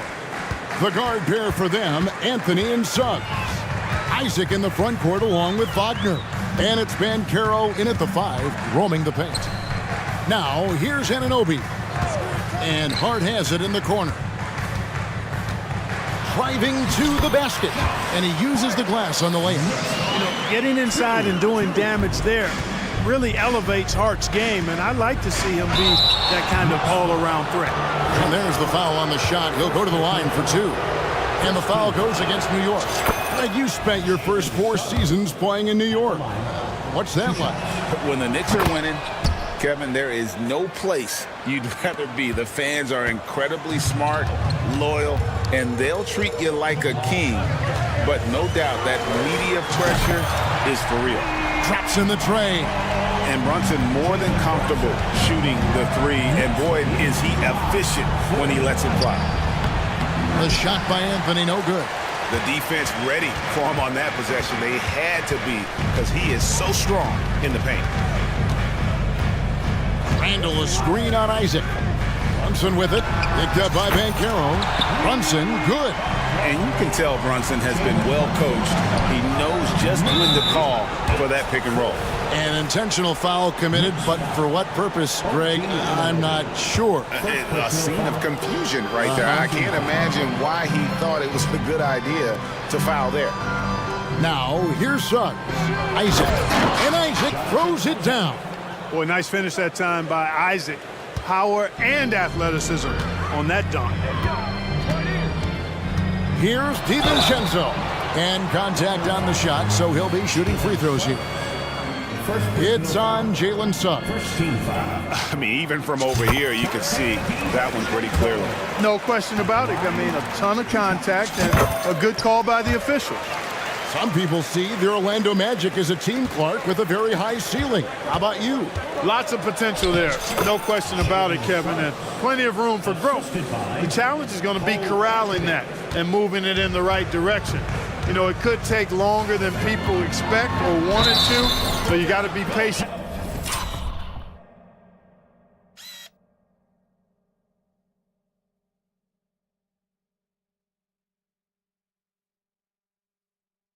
In this situation. And here we go, coach's challenge on that goaltending call. Now, the coach didn't think the call was correct. And with this type of goaltending review process, the previous play is under review. In order to overturn the event as called on the floor, there must be clear and conclusive visual evidence that the call was incorrect. If via replay there is any level of ambiguity. After the review, the ruling on the floor is overturned. Up his one and only coach's challenge for the game. So, as you can tell, a lot riding on when you choose to use it. So, guys, the courtside administrator has received the verdict. They will overturn the goaltending violation. So, a good use for the challenge here. And with the improvements to cameras and visibility for these sorts of plays around the rim, it seems impossible now to imagine not having replay review. This time it works. They reverse the call, and I think that's a good thing for all parties. You know, you're going to have success when you can start out shooting 80% from the game. So early offensively, they've been great. That's the way you like to start. Randall finds Brunson. That's in, coming off an assist from Randall. And it's 9 points here for Jalen Brunson. Just a reflexive move by Brunson, putting complete trust in his mechanics. Chalk up 2 there. And once he got to the 10, I think he was surprised to find himself that wide open. Well, this early, they should be showing a lot more energy on defense. It's not there. Brunson the pass to Hart. Back to Brunson. 6 on the shot clock. For 3. And the Knicks hit again from deep. A fantastic decision-making big. Randall with the right choice there, finding the open man. Shot's good by Anthony. And it's coming easy for them right now. 5 baskets in a row in the paint. And I say, hey, if it keeps working, go to it. Stay with it. I mean, until the defense responds and provides more resistance, keep making them pay. Isaac with the steal. Now the pass to Anthony. And it goes down 2 points. Anthony's got 6. The defense not putting up any fight on the inside. They've allowed 10 straight points in the paint. That's not the kind of streak you want to be part of defensively. Tighten it up, fellas. Randall with a screen for Anunoby. DiVincenzo finds Brunson. And the Knicks hit again from deep. Their third three-pointer in a row. Adjustment time for these guys. The defense has to make some adjustment. I'll tell you what, I'm not sure these guys can keep this up. High-octane action for sure. Crowd-pleasing already. Randall with a screen for Brunson to the paint, and that one goes out of bounds. Last touch by Banchero. Yeah, gets a finger on it, but just can't quite come up with the steal. Clearly a careless pass. He got away with one there. Brunson kicks to Anunoby. Hart with a screen on Wagner. 6 to shoot. Here's Anunoby, and again it's New York. 41 seconds left to play here in the first. And that one's good, Anthony. 8 points for him. Not just the move from Anthony, but he also follows the good move up with the bucket. Randall a screen on Isaac. Banchero against Brunson. That one is good. He's only missed 1 shot of his 6 taken on the floor. It just seems like the more he touches it, the more the lead grows. Anthony against DiVincenzo. Anthony looking it over. To the inside. Here's Suggs. That's in there. Anthony with the assist. Anthony's got his 3rd assist on the night. A capable floor general. I love watching Anthony set up his teammates. Jalen Brunson has been on display.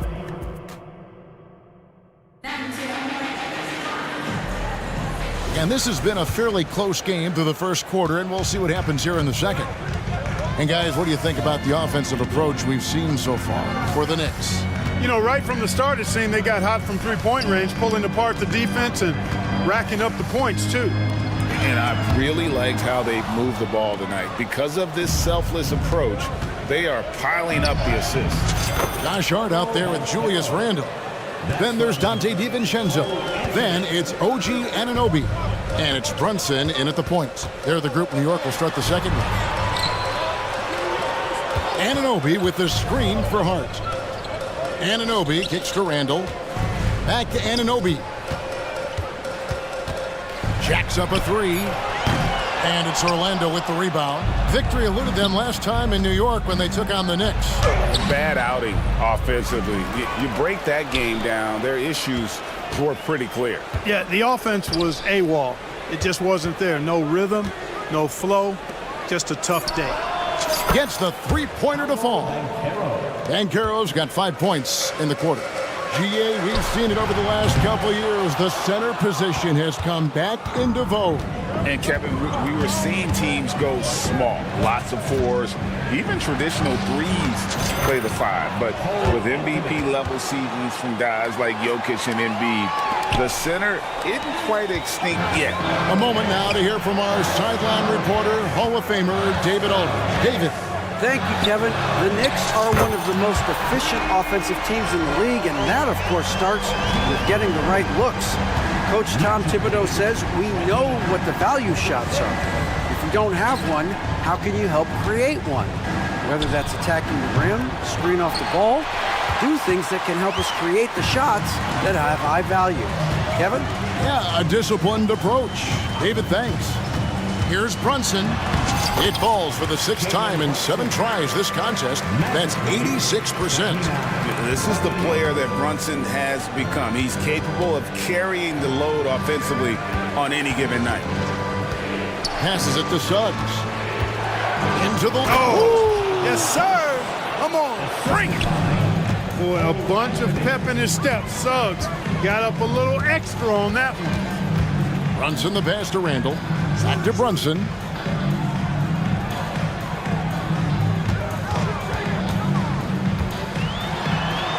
Count that one as his 7th make in 8 attempts, a scorching 88%. And obviously his momentum from the last game has carried over here tonight. And you know, that's how it goes with him. I mean, his hot streaks, guys, don't last minutes, they last days. And that one, good. Banchero's got 7 now in this quarter. Yeah, that was the 3rd straight high percentage look the defense has allowed. The defenders have got to start putting bodies on bodies. Brunson scanning the floor. Suggs with the steal. Anthony, the pass to Suggs. 1:37 left to play here in the half. And that one drops. Isaac's got his 2nd bucket of the game to go. And now we'll get a perspective here on the hustle game, how it's been going for the Magic. And just a great job so far applying pressure defensively. The opposition is on their heels with the ball in their hand. Nightmarish clamps thus far. You know, points off turnovers is something else they've excelled in. I expect the opponent at least to try to squeeze that orange a little better. Suggs with a screen for Anthony. Takes the 3. That's good from Suggs on the assist by Anthony. Suggs has got the lead up to 6 now for the Magic. And so it's Hart who brings up the ball for the Knicks. Brunson kicks to Hart. And he can't answer back. The 3-pointer offline. Out to the right wing. Here's Suggs.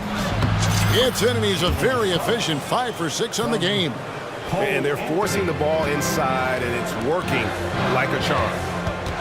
It's Randall with the drive, and Randall throws it down. Showing quickness off the dribble, something that separates Randall from most other power forwards. Here's Suggs. Rebounded by Hart. Looking at the Knicks, they want to turn it around after the loss to Indiana. Brunson, no good. A bunch of threes for him in this first quarter. A bunch of threes for him in the first quarter, but he's made 0 here in the second period. Now, here's Suggs. He's guarded closely. Over in the corner, Banchero. Just 3 on the clock, and he makes good on the layup. Banchero's got 11 points. Banchero so good at absorbing contact. He's got a great body, knows how to use it, and finishes as a result. And so it's the Orlando Magic. Thank you, David. We'll be back after halftime for the start of the second half momentarily.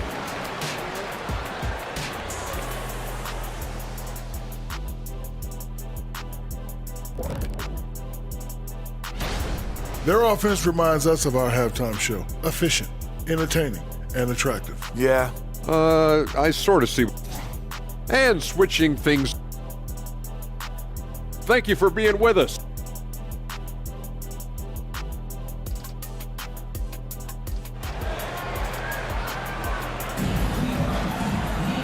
We played through the first half. Plenty of basketball, though, left in this one. You know, Jalen Brunson has been exceptional here, guys. Wow. You just love the patience in that first half. Waited until he got the look he wanted. Well, you know what, guys? It was all about efficient offense, not rushing things, taking your time, finding the best shot on every possession. Knicks trail by 8 on the court for Orlando. Backcourt pair for him, Fultz and Suggs. Wagner is out there with Banchero. And it's Harris in at the 3, the small forward.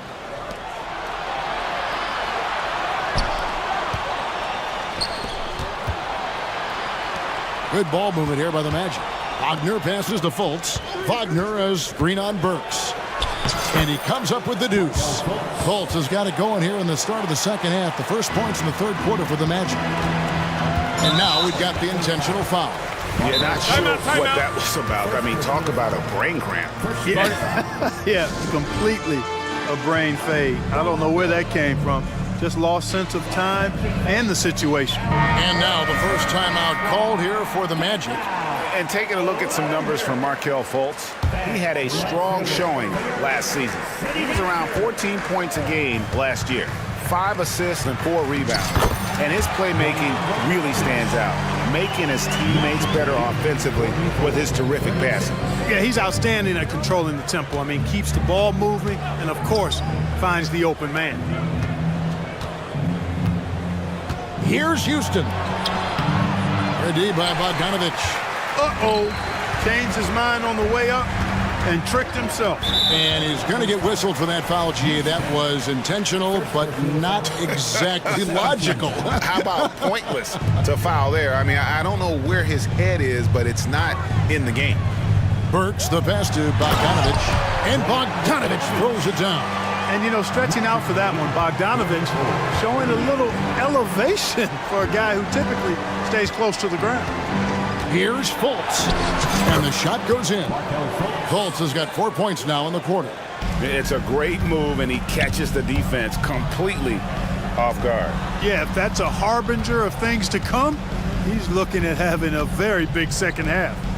Burks in the corner. Bogdanovich sets the pick for Burks. And Bogdanovich throws it down. Strong move to the 10, trying to get his guys going. Hard not to get motivated, GA, right when your teammate makes that kind of play. Yeah, you know, when you're looking to close the gap, you need guys who will take it upon themselves to step up, take the initiative, and make something happen. Knicks trail by 8. DiVincenzo finds Burks. Here's Bogdanovich. Hart with the screen for Bogdanovich. Fultz against Burks. Bogdanovich. And Bogdanovich throws it down. And cutting into the lead with the big one-hand throwdown. That's how you get your team back into it. That might indeed ignite a spark in this team. And again, it's Orlando with the 3. A nice start to the second half. Just 1 miss in their first 5 attempts. Back to DiVincenzo. And Hart has it in the corner. A three-pointer is right on target. Hart's got his 3rd basket of the night. Well, you love seeing that from Hart. Great exuberance and enthusiasm out there on the court. It's good. No misses for him yet in this quarter. Solid as a rock. And so it's Burks bringing it up now for New York. Trailing here by 8.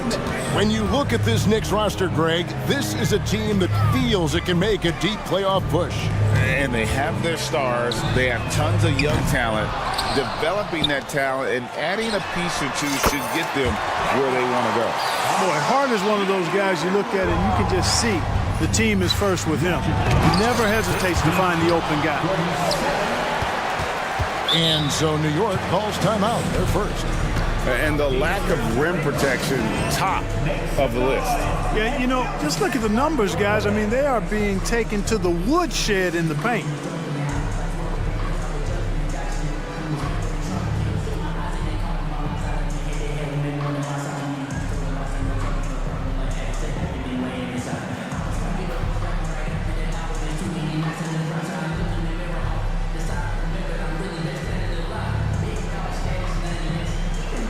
Different look for New York. Julius Randle's checked in for Bogdanovich. OG Anunoby comes in for Josh Hart. And it's Jalen Brunson in for Dante DiVincenzo. Randle kicks to Achua. Pass to Brunson. Anunoby in the corner. Brunson a screen on Anthony. Just 5 on the clock. Anunoby, good. And it's crucial.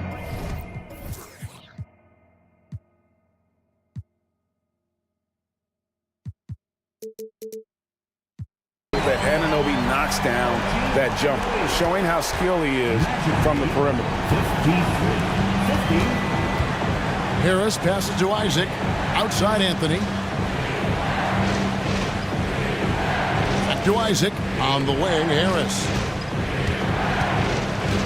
Pass to Wagner.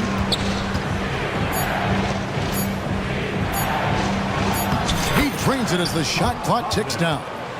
Wagner's got 6 points. They are just killing them on the interior. Yeah, you can't say that with enough emphasis. I mean, the defenders are just not being aggressive enough down low. You got to play with some physicality in the paint. Here's Anunoby. No good with the triple. Tell you what, the defense was lucky there. I mean, leave him that open from range, he'll typically knock it down. Out to Anthony. Banchero is screen for Anthony. And again, it's the Magic from deep. Anthony really does everything well on the floor. He's a true point guard, and all of it's on display here. Here's Brunson, and there's the drive. Gets it to go for bucket number 8. He's taken just 10 shots. I love the spirit he's shown tonight, particularly on the offensive end. Boy, I tell you what, the hole would be a lot deeper if he wasn't being as efficient as he's been so far. Well, points coming in bunches as we wrap up the third quarter. It's been a good one. The Magic lead by. And let's go back to a terrific pass that we're calling tonight our State Farm assist of the game. And definitely deserving of the prize tonight. How about the read he made here? Looking like a point guard with the pass right on the money. Terrific versatility coming from a big man. Not something that the majority of big guys possess.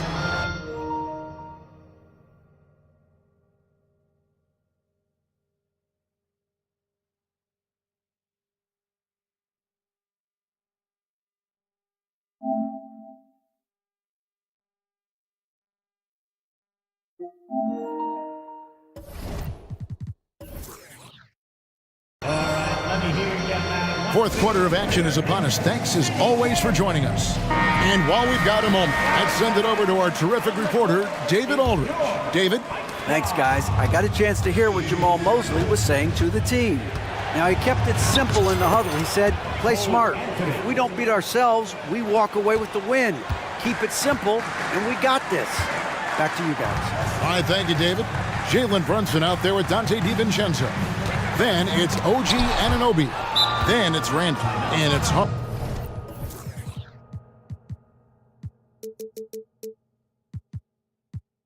In at the four-man position. That's the 5 for New York right now. Now a timeout called by Orlando. And during this timeout, I'm sure they'll be hydrating themselves with Gatorade.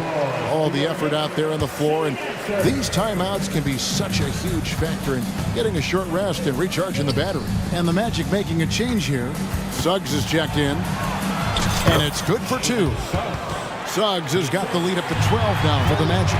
And there's a pattern starting to take shape here. They're working it inside and getting good shots from close range. Well, I agree with you. 4 of their last 5 baskets have been exactly of that variety. And the shooting has really been there for him today, but he may have to take it upon himself to continue to carry this team and try and get out of this hole. Banchero right side. Back to Anthony. Banchero outside. Puts the move on. That's in there. Anthony with the assist. Anthony's got 10 assists here tonight. So active. An intentional foul committed, but for what purpose, Greg, I'm not sure. A scene of confusion right there. I can't imagine why he thought it was a good idea to foul there. Brunson with it. Defended now by Wagner. Back to Brunson. Lets the 3 fly. It's good, and that takes him to 77% shooting this game. 10 for 13. And that's another 3. And if the defense is hoping that they don't heat up from out there like they did in the first half, they may be in for a real bad surprise. Anthony dishes to Suggs. Back to Anthony. And a lot of contact on that one, so he'll shoot 2 here. That's on Jalen Brunson. And Clark, much like his pops, Cole Anthony has proven to be a skilled ball handler. Yeah, I would agree with that. Perhaps it runs in the DNA, huh? He definitely has some strong instincts out there, and I know he got a little bit of that from you, Greg. And he does his part to help others find shots when he's not scoring himself. And so they foul intentionally. Second personal foul. Second team foul. Brunson against Isaac. Brunson the pass to Anunoby. Lock at 6. Handle outside from downtown. Nice stop that time by Banchero. Excellent anticipation. Was there to contest. DiVincenzo against Anthony. Laid in with a nice touch off the glass. They're finding lanes to the hoop now with consistency. 5 buckets in a row from the paint. And on the flip side, the defenders have to show more fight on the interior. They've got to offer more resistance here. Good on that shot. And with that, the Magic lead is cut to just 9 points on the basket from Hart. The pass to Suggs. Nice move, and that's 2 points on the layup. Suggs handling his business so far in this one. Really putting the work in on the offensive end. Brunson finds Hart. And here is DiVincenzo. Brunson with it, and the layup's good off the glass. Brunson's got 9 points here in the second half. And I like seeing Brunson drive inside. Good at just keeping the pressure on the defense. Now, here's Suggs. Defended by Hart. Randall against Banchero. Banchero a screen on Hart. And it's Banchero missing.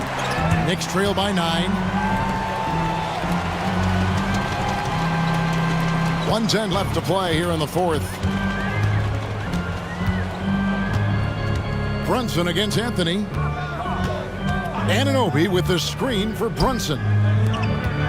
Here's Randall. And he drops in the layup off the glass. Boy, down low, Randall can throw those 250 LBs around and create havoc. Tough for the defense to slow him down. Wagner out to Anthony.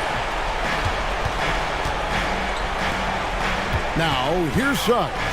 Oh, man! What a finish! And guys, that's not as easy. And so the coach's challenge here comes into play.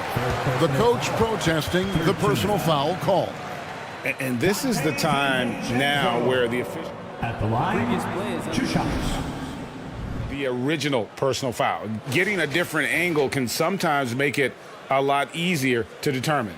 Indeed, and the one thing with replay... The ruling on the floor is confirmed. For just the immense speed at which these players are moving and how fast the action really is and how hard it can be sometimes, you know, Greg, to make the right call. And so the word is in. They've decided that the call stands as it was made on the floor. And, you know, even if a coach still feels this wasn't the right call, you got to acknowledge the effort being put in to reviewing it. The double checking, and the game continues on. Boy, the upside DiVincenzo has is obvious. I mean, now it's up to him to continue working on his game and keep getting better. Saw the opportunity to put this away and did not turn it down. And, you know, this run shows what kind of attitude this team has. I mean, the win is there. Go get it. And they can just let the clock run out here. Cannot argue with the W. Isaac outside. And again, it's the Magic from deep. They just blocked out the noise, kept on grinding, and this is their reward. Boy, a fantastic performance. And I'll tell you something, I mean, you get roadkill, that's always a challenge in the NBA, no matter what. They got it done. 79-69.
What a feeling.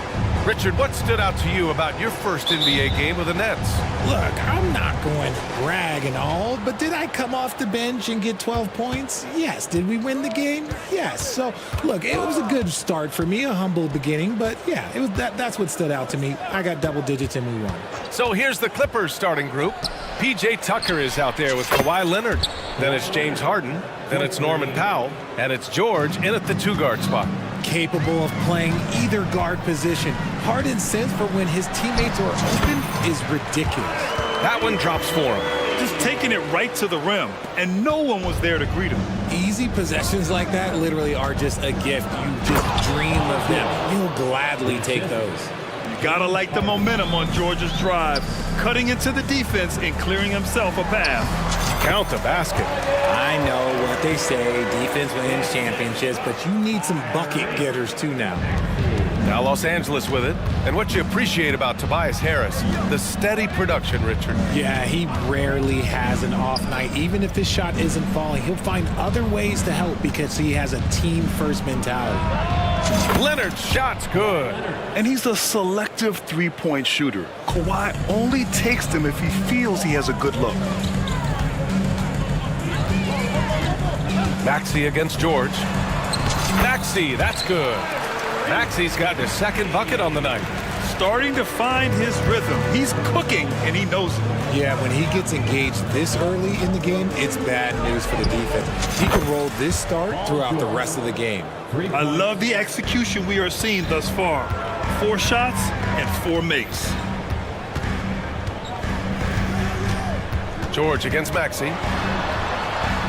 And he drops in the layup off the glass. Maxey's got 6.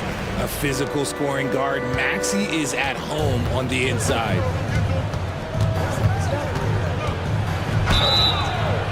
And so he dropped, and they're not happy with the call here. Coach has given the signal. He's going to use his challenge. Probably a good idea in such a close contest. And even with the coach's challenge in place, we've seen so many of these personal foul calls still disputed. Previous play is under review. Area in a lot of these calls, but at least we have the option to take a second look so the officials can be sure they get it right.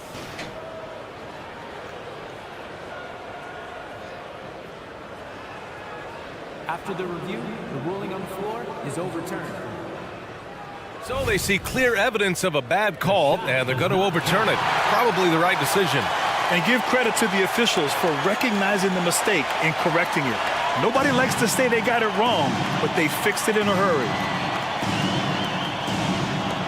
And here are the Clippers now.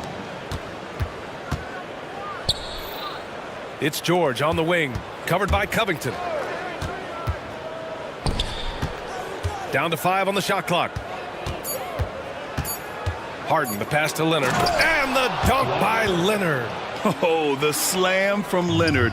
Love watching him finish with force. Pass to Maxey. Inside. And Embiid throws it down. There you go. He's a monster at the rim. So athletic. Obviously, he plays on the attack. Harden. And Harden with the slam. Oh, that has to hurt if you're the defense. Harden getting fancy with the jam. For 3, Maxey drops in the 3. 9 points in the game. Ooh, he's piping hot. 4 for 4 from the field. No one can guard him out there. Here's George. Outside Harden. Leonard with a screen on Maxey. Harden finds Leonard. And a miss there on the triple. The 76ers have got all 6 shots to fall in the first. The game now all tied up. Embiid's gotten his second bucket of the game. And now almost all their points coming from the paint. Outside Harden. Leonard with a screen on Maxey. Leonard, right side.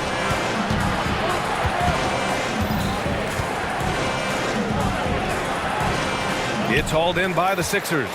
That's just a bucket like you expect him to make. It's tough when you miss them. Down low. And Embiid throws it down.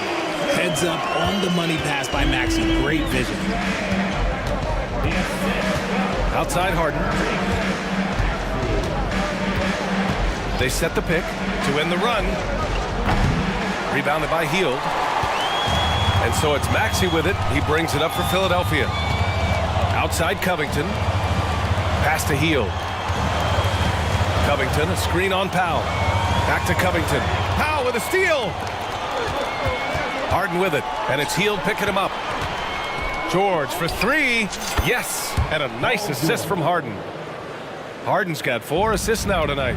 And great range is a big part of why George is a high-level scorer. Here's Maxey.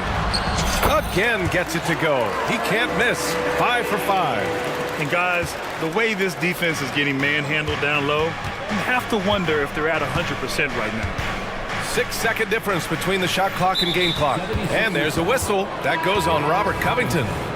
That's his first foul of the game. Melton, he's checked in for Maxey. Now into the lineup for your 76er. Harden against Melton. Harden, the pass to Leonard. Kicks it to George. Outside Harden. 5 to shoot. The Clippers got to hurry. Late clock here. Leonard, good. Talk about a pure jumper. Leonard doesn't need a lot of space to rise up. Embiid, a screen on George. And so it's Kawhi Leonard making highlights for the Los Angeles Clippers. He put together 10 points in the quarter. We're coming right back. Don't go anywhere. 20.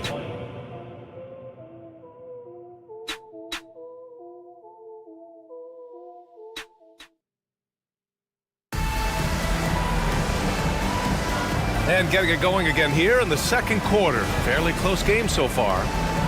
All right, guys, some stats here. The scoring breakdown for Los Angeles. Well, so far, their long-range shooting has been the story, doing damage from deep. And from the jump, they've also clearly been focused on running effective plays here tonight. And there's been a lot of high-quality distribution from them on the floor.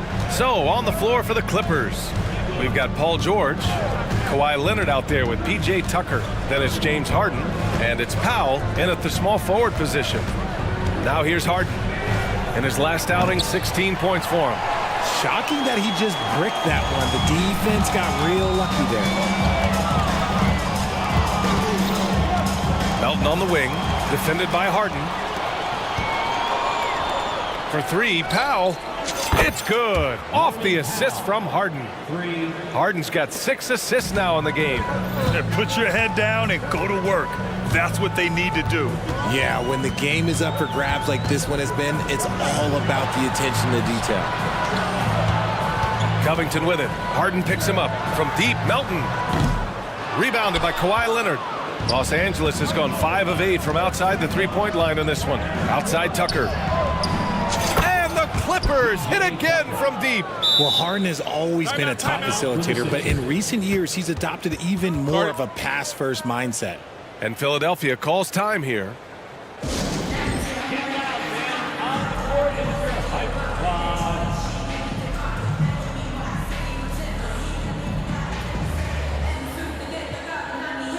And the 76ers with some changes.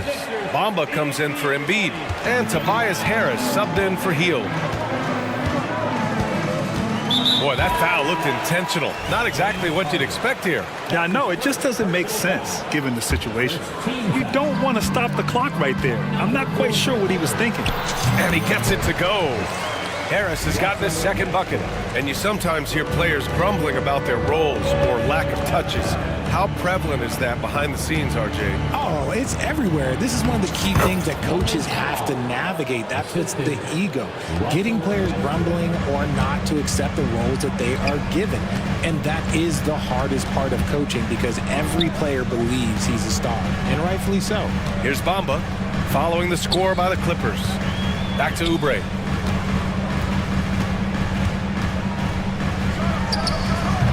That one's wide left. Ooh, might rush that one a little bit. Pretty clean look inside. Pass to Tice. Harden against Oubre. Harden scanning the floor. Powell outside. And they go to the intentional foul. Oubre Jr. That's his first personal foul. First team foul.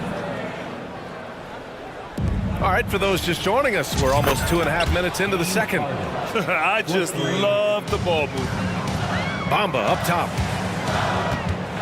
Harden comes to help. Out to Harris. And Harris throws it down.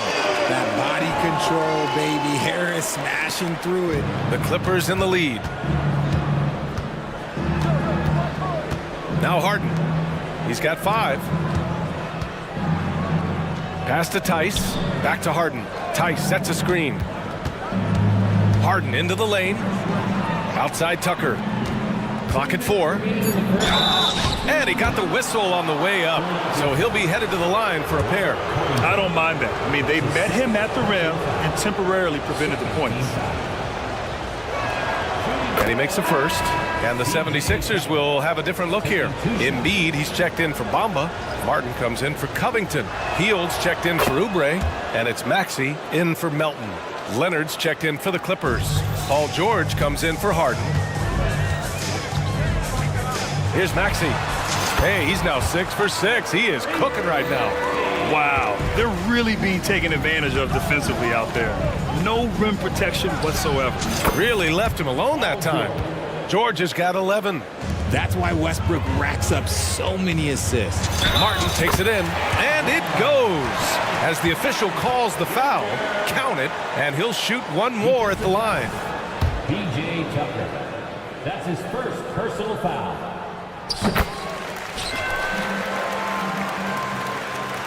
Here in the second quarter, just under 3.5 minutes played.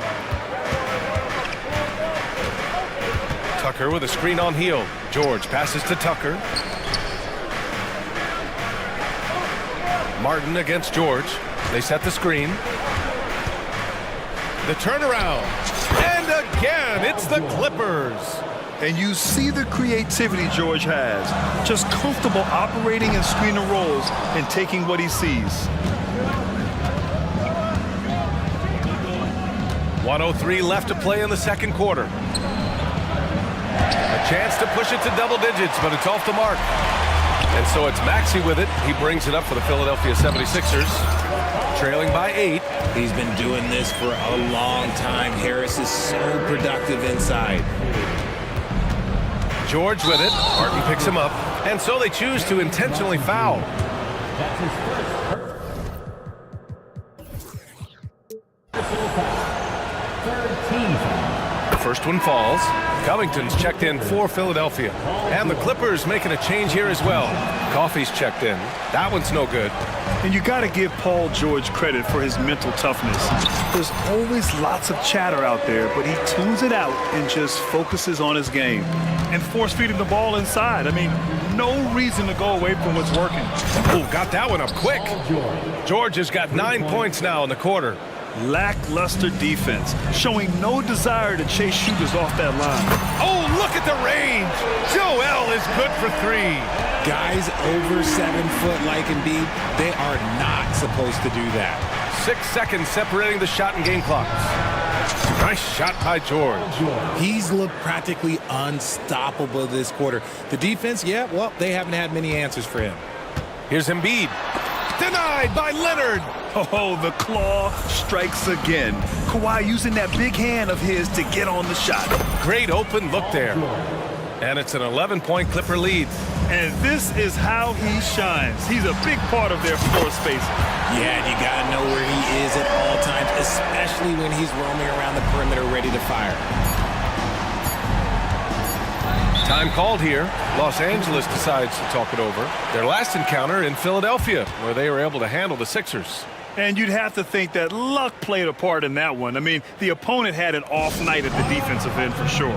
It just seems like the defense wasn't interested. They got away with one.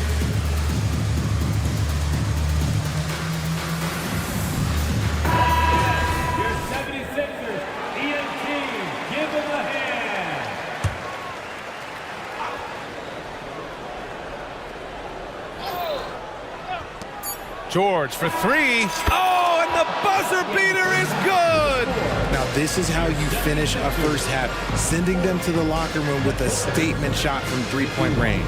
And so it's Los Angeles. They lead by 11 as the quarter comes to a close. Hey, 3 points is better than 2. They built this lead by tacking on that extra point at the end of possessions. And don't go far. We'll be right back. You could tell George was feeling it, not holding anything back. He's letting his ability speak for itself. Feels like... And now let's take a... Appreciate you joining us.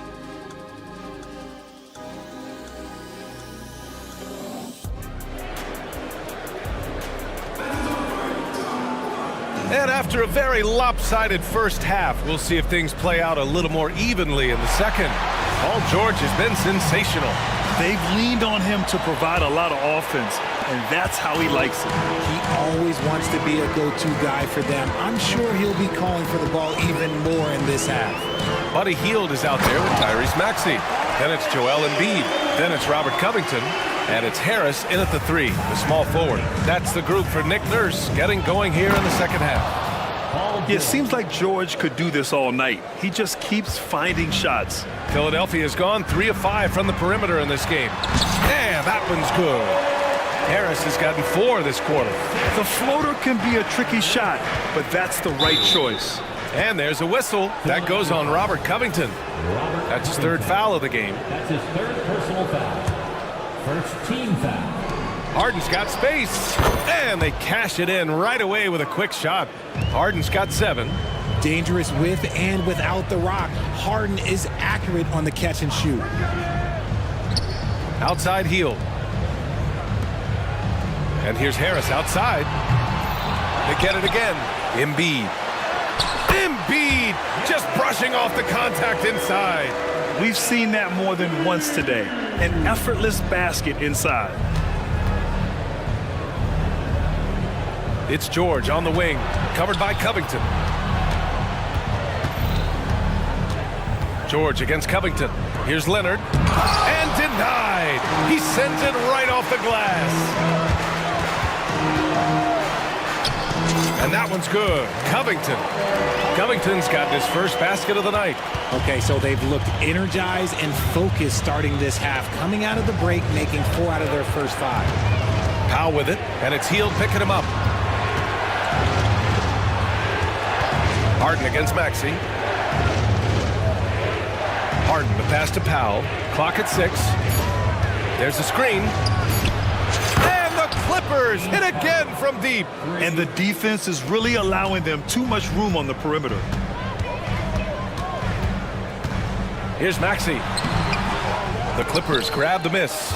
Gotta applaud the defensive effort. It's not easy to stop him getting in the lane like that. And keeping us updated from the sideline, Allie LaForce.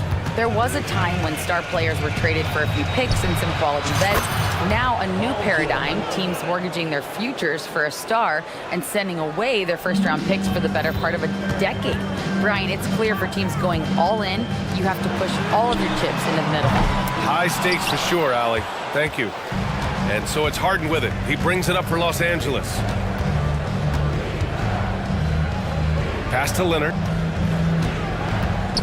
Oh, stolen by Harris. Now a timeout called by Philadelphia. Paul George with a strong contribution so far in this one. They really need to reshape their defense. They have to get out to him quicker to slow his three-point attack.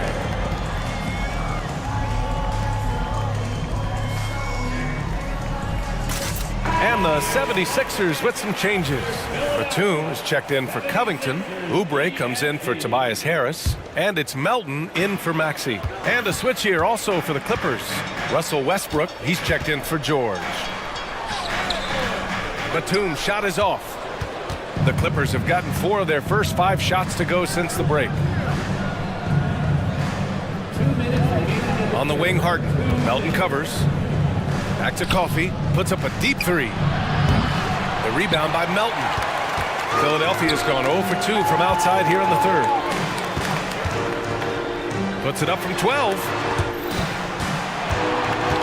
Back to Embiid. Oh, Embiid with the flush.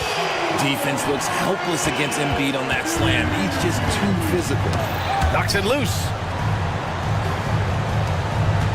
Here's Harden, and then Harden with the jam. And sends it home with some passion. I think he's rubbing it in a little bit here, hanging up there like that. Embiid, and then Embiid with the dunk. No stopping Embiid inside. He is a beast. Leonard outside. Melton against Harden. They set the pick. Lets it go from deep. Buries it from 3. Harden's got 10 points now, just in this quarter. Well, I don't know what coach said to him at half, but his shooting has been tremendous here in the second. Outside heel. And that one is hammered home. Comes right off the pick and knocks it down. Great use of the screen by Hield. Kawhi attacking. Ooh, and Leonard throws it down. He's been playing great unselfish basketball, really putting the rock in the hands of the right shooters. His court vision has been on display in this one. He's doing a tremendous job just orchestrating the offense beautifully. Now here's Oubre. Hasn't gotten one to fall yet. Out to Hield. 5 on the clock. Batum with a screen on Powell. Hield drives in. Banked it in off the glass. Very little resistance around the rim right now. That's the 5th straight bucket they've given up in the paint. Time called here. Los Angeles decides to talk it over.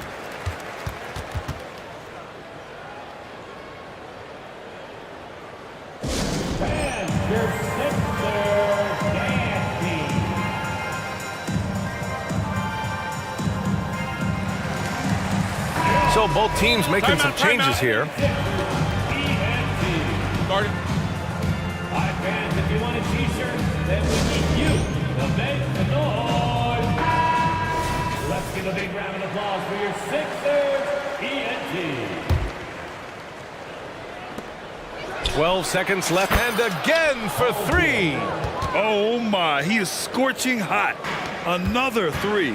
And he's approaching the franchise record for 3s in a game. Maxey, that's good.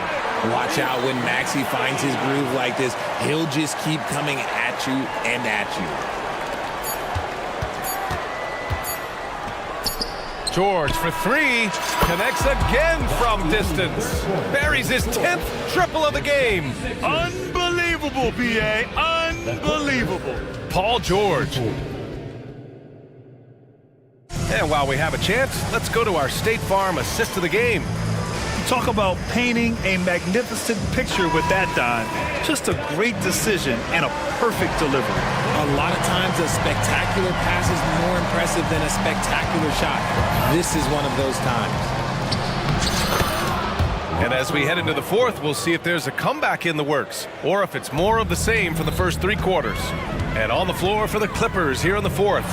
Westbrook and George manning the backcourt. P.J. Tucker is out there with Norman Powell. And it's Tice in at the center position. And so here are the Clippers. The Sixers getting their last shot to go. Good! Another from 3. He's got this defense scrambling. Even when they've got 2 guys on him, he finds a way to get to space. And he's making some team history. He just tied the franchise record for 3-pointers in a single game. And it's Maxey missing. He made a 3 back in the first half, but that's it. We'll see if he can find his stroke. And we played through about a minute here in the 4th. George, a deep 3. Covington grabs the board. It's never easy from that distance, but we see him drill those and shoot around all the time.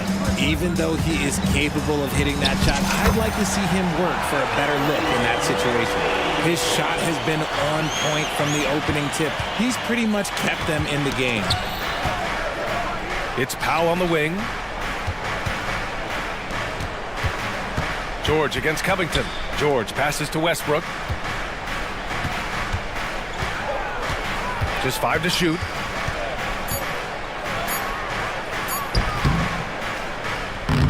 Rebound by the 76ers. Coach loves the execution, just not the result. That's okay. That's part of the process. Here's Bamba. He got a piece of it. Maxey against Powell. Kicks it to George. And there's a whistle. That goes on Robert Covington. That'll get him his 4th foul of the game. His 4th personal foul. We'll see how the coaching staff handles this. Here's George. Tucker with a screen on Covington. George for 3. I like the contest from Harris, doing anything he can to alter that shot. Covington, a screen on Tucker. Harris passes to Covington. That falls. Nice setup by Harris. That's 10 straight points they've given up in the painted area. And here's George. He'll bring it up for the LA Clippers. Earlier in the game, they led by 19, and they've stopped the action here. They're using their coach's challenge to see if they can get this foul overturned. And even with the coach's challenge in place, we've seen so many of these personal... Previous play is under review. There's no doubt there's going to be a gray area in a lot of these calls, but at least we have the option to take a second look so the officials can be sure they get it right. After review, the ruling on the floor stands. And they've made their decision. The call will stand. And as much as it hurts to lose a challenge, I think Coach would challenge that call again if he could. He really disagreed with the foul, and he's still peeved. For the Clippers, Kawhi Leonard comes in for Tice, and it's Harden in for Russell Westbrook. A chance here to catch up with Allie from the sideline. I had a chance to find out what Nick Nurse was discussing with his players. They told the team to dig deep, play with passion, finish this game out right. We'll see if they do, guys. As always, Allie, we thank you. Here's George, and the jam by George. He's not going to take it easy when he gets to the bucket. George will hammer it home. Maxey passes to Oubre.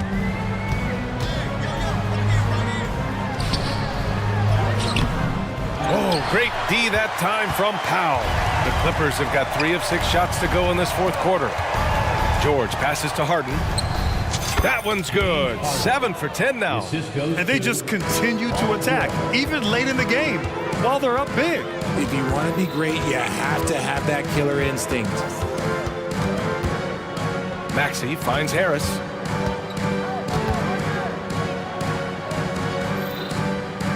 Pass to Oubre. Oh, it's stolen by Tucker. And this one hasn't been in doubt for a bit now. They came out on a mission, and you can bag up this win for the Clippers. And the huge difference today, the efficiency from beyond the arc. Yeah, once they started hitting shots, it stretched out the D and opened up the entire offense. And so this win marks their first victory of the new year. They were well prepared coming in and showed a real competitive streak. And one player just stole the show tonight, doing everything for his team. A monster night for Paul George. Anytime they needed a bucket, they'd put the ball in his hands and say, go make a play. It was impressive to watch. Grant, you had an incredible career. 2-time college champ, 7-time All-Star. But tell me where owner ranks in your career resume. You know, BA, it's very fascinating. The main reason I wanted to open the door for other ex-players to get equity in teams, I do believe ownership groups should involve ex-players and listen to us, you know, and I think that is where the league is ultimately heading. Pass to Harden. George, a screen on Melton. Launches a 3, and again for 3. And he's now set the team record for most threes in a single game. What a shot he's got. A lot of it stems from his confidence. Even when he misses, he's sure the next one's going in. Want to score in the NBA? Picks can really force the D to make tough choices. George passes to Tucker.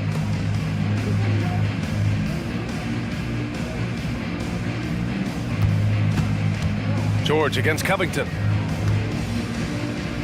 76ers foul. Robert Covington. That's his 6th personal foul. 4th team foul.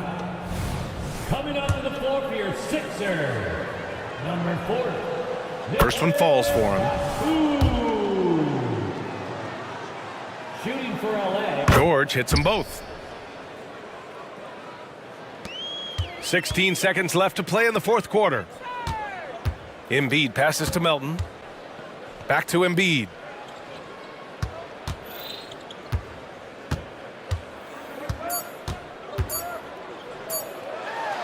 Uses the glass on the layup.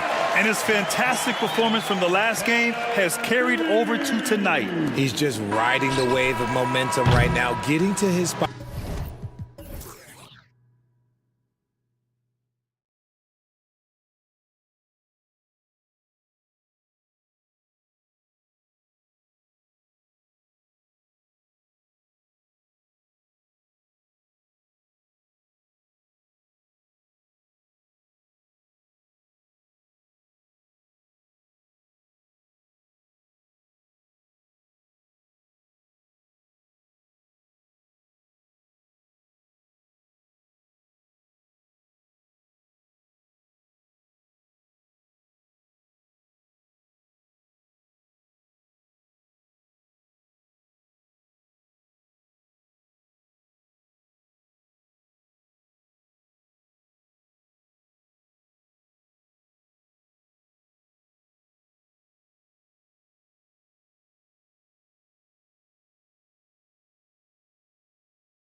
Here, day one of the regular season is upon us, and we are ready to go.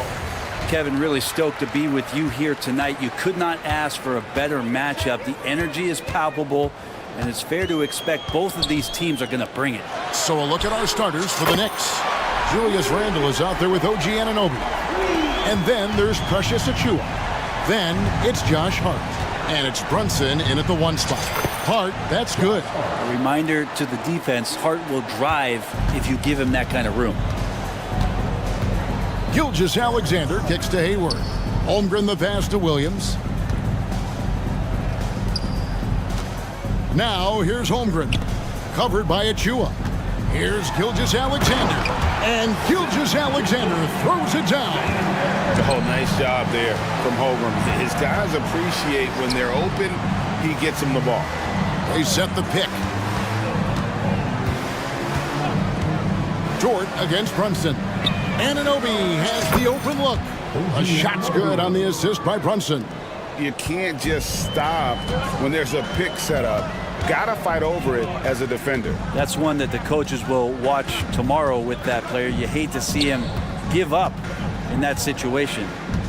Now here's Gilgeous-Alexander. Williams gets the bucket. That's 3 straight shots to fall here to start. Looking good. And here we are watching Jalen Williams. Brent, there's a certain calm to his game, isn't there?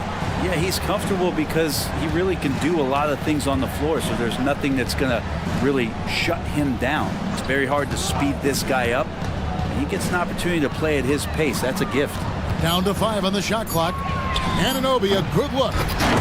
It's rebounded by Oklahoma City. I didn't see that miss coming. I mean, he's usually been money from that range.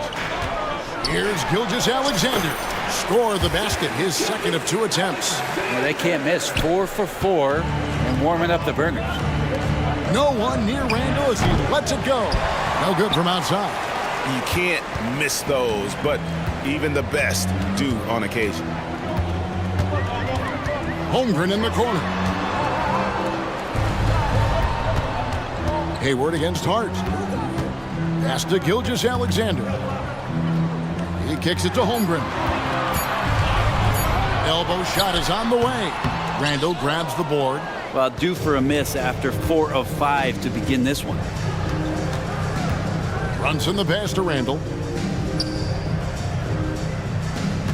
Hayward against Anunoby. Back to Randle. Nails the wide open jump shot. Well, fleshing out his offensive attack here. Randle comfortable from that range to knock one down. On the wing, Gilgeous-Alexander. Williams. And it's Williams finishing it off. Gotta love the effort there. An undersized 4 who can really make things happen with that leaping ability. Brunson with a clean look. No good on the triple. Oklahoma City leading by 5. Gilgeous-Alexander passes to Hayward. Kicks it to Holmgren. Outside, Dort. On the wing, Gilgeous-Alexander. Holmgren sets the screen for Gilgeous-Alexander. Good D by Anunoby. I don't think the defense does enough out there to bother him. I think that one's all on him. Just a flat-out miss. The shot's good from Brunson. Now, guys don't want to guard someone like Jalen Brunson. He just keeps coming. And we're taking a glance here at the Oklahoma City Thunder, Brent. They are all in on the future. Absolutely. You open up the cupboards there to see what they have, and they are not bare. Massive amounts of first-round draft choices for this front office. And that goes along with some of the young talent they've already identified. This team could get very good very fast with all of that. Now, here's Anunoby. After Gordon Hayward's miss. Beyond the arc. And he's going to get whistled for that foul, GA. That was intentional, but not exactly logical. How about pointless to foul there? I mean, I don't know where his head is, but it's not in the game. From deep, Brunson. There's just no quit as Dort works really hard to get out and distract shooters. And they go to the intentional foul. New York shooting their first shots from the free throw line tonight. And if we want to take a look back, they converted about 76% from the line. And he's good on the second. And for a team in the NBA's biggest market, Brent, amazing that it's been 5+ decades since the Knicks' last title. That's unbelievable. I mean, they've been close a couple times, but that has not been in recent history, Kevin, as you know. They've had a lot of great players, but man, it just shows you how hard it is to win in this league. Randall kicks to Achua, and he commits the intentional foul. Really no idea why you're fouling in a situation like that. You know, maybe there's some bad blood between those two. And so he hits both.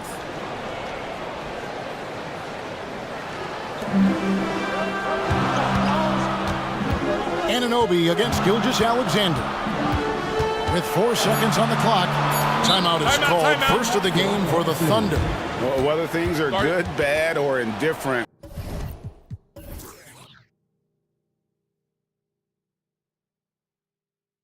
Coaches will have adjustments to make throughout the course of the game. Yeah, not just there to pump up or to discipline players. You got to make sure that the coach makes the proper adjustments and has his team in the right mindset to carry it out. Here's the screen. The putback, and still a close game as the first quarter comes to a close. It's the Thunder leading by just 2.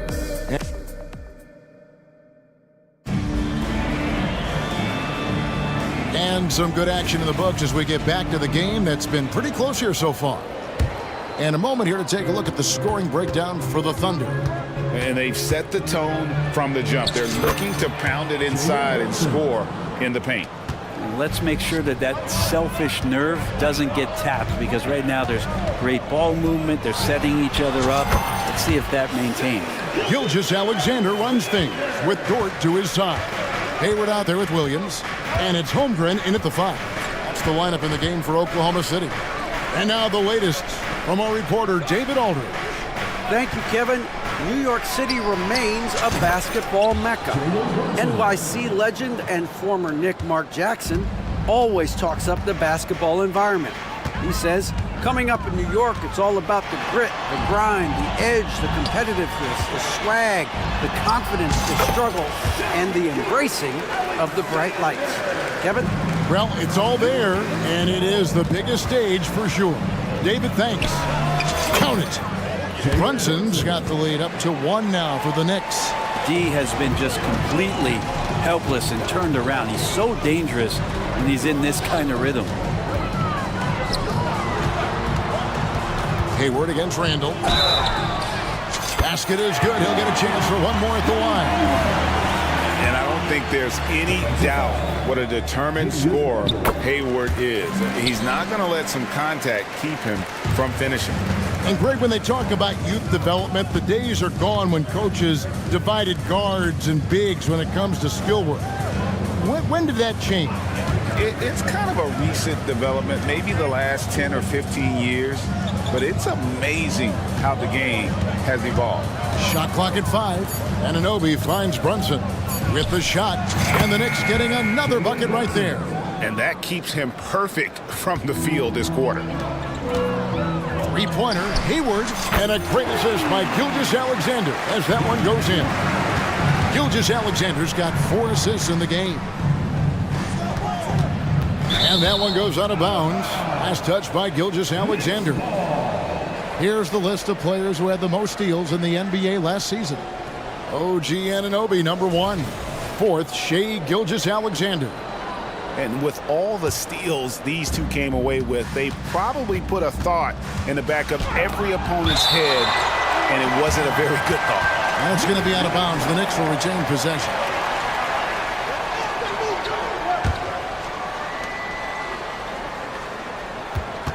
Anunoby against Gilgeous-Alexander. That's it, and the Oklahoma City lead is cut down to just 1 on the basket from Anunoby. And that's not nearly the kind of defense that's going to prevent a player of his ability from scoring. And the shot goes in. Dort's got 5 points so far. This offense just continues to impress. And to the surprise of many, the Oklahoma City Thunder, Brent, made the 2023 play-in tournament. Yeah, obviously they didn't have their top draft choice playing because of injury, and a lot of teams out there and the general public felt this team's really going to struggle this year, but they made the play-in tournament and showed a lot of improvement, so the future bright in OKC. He gets it in there. Gilgeous-Alexander has blossomed into this forceful guard. Just look at this performance. Hart the pass to Brunson. Anunoby with it. Randall a screen on Gilgeous-Alexander. And again, New York with the triple. That's more like it, rounding into form after a very, very difficult first quarter. And Gilgeous-Alexander the bucket on the assist by Williams. Gilgeous-Alexander's got 8 points in the quarter. And Brunson, here we go. Nice crossover to get that one. Brunson's got the game tied up here for the Knicks. We've got 1:23 left in the first half. Holmgren sets the screen for Williams. Oh, and he almost had a 4-point play right there. He'll go to the line with a chance for 3. Yeah, you hate to give up a foul on a three-point attempt. For Oklahoma City, they have shot just 1 free throw earlier, 1 for 1 in the game. And they shot 81% from the line last season as a team, so you really can't find fault with what they're able to do there. As we've gotten closer to halftime, their style has become more and more physical. Hart with a screen on George. Brunson, good for his 8th field goal. He's attempted a dozen shots. A really strong second quarter in terms of scoring the basketball. And Gilgeous-Alexander's got the ball here for the Thunder. Here's the 3. Trains the three-pointer. Gilgeous-Alexander's got 17. Flat out taking the game over, and there's no way he's going to give it up. And here's Brunson outside. And the rebound goes to the Thunder. Hard to figure out how he doesn't knock that one down. No defender in sight. Pass to Williams. We've got 28 seconds left here in the second. Inside. Rebounded by Hart. Hart's got his 4th rebound in this one. Back to Brunson. And that's a foul called on Shai Gilgeous-Alexander. That's his first foul. First team foul.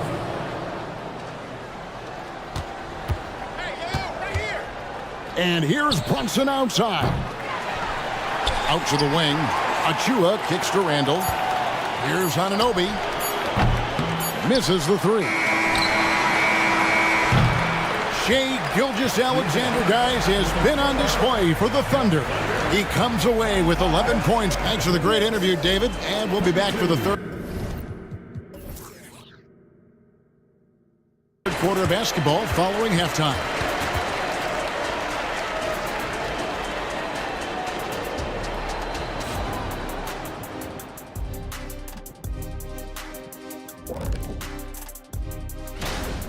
Hey, yo, their offense has been clicking. They're making the right reads, and they're making the most of their opportunities. And now let's take a moment. And that is it for halftime.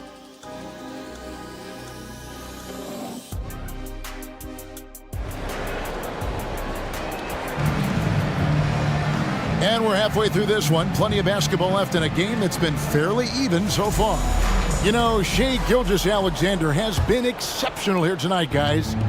Well, we'll find out if they were able to find an answer for him over the break. He was scoring with ease in that first half. Yeah, just way too easy out there, and I'm sure coach is going to make that a priority at halftime. Here's who Tom Thibodeau is starting the second half with. Up front, it's Randall at the 4 and Hartenstein at the 5.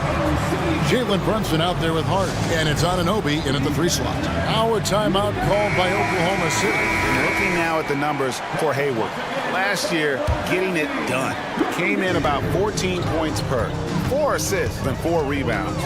And he's done his share of the work for the team, definitely making an impact. Well, the numbers, if you look at them, impressive all the way around, and he's not letting the team down. And how can you not love the game of SGA? I mean, a young guard who continues to get better. Yeah, Greg, all the reports you get out of OKC is that this kid is a worker. and he has turned himself into an all-star with that kind of work ethic. On deep, Brunson, and Holmgren pulls it down. Holmgren's got his 6th rebound on the night.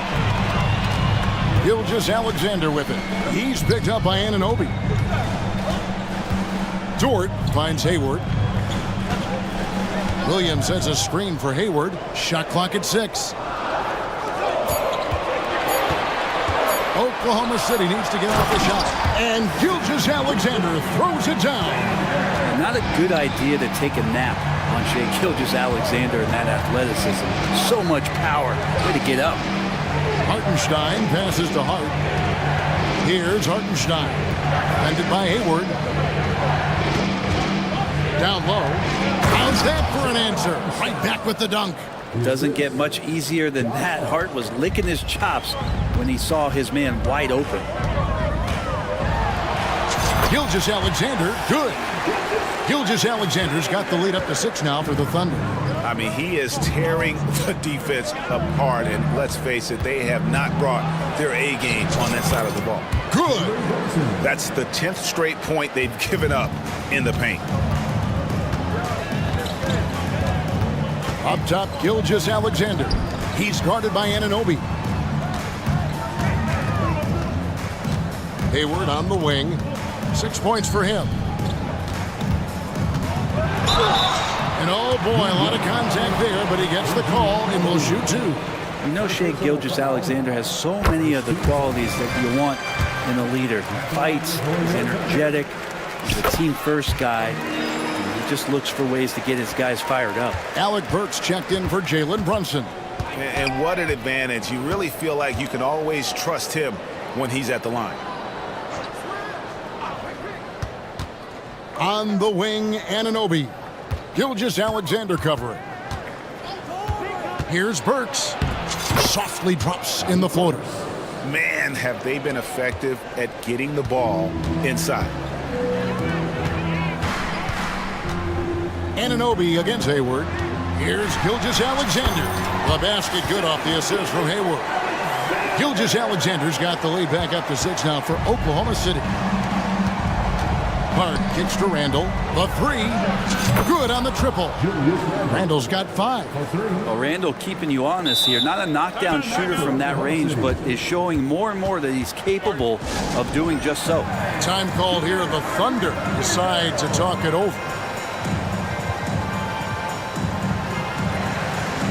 For the Thunder, Wallace is checked in for Hayward. And Josh Giddey's subbed in for Gilgeous-Alexander.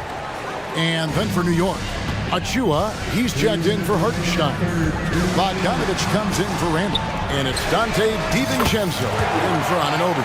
And Giddey just that 6th sense to find the open man. DiVincenzo kicks to Bogdanovich. Back to DiVincenzo.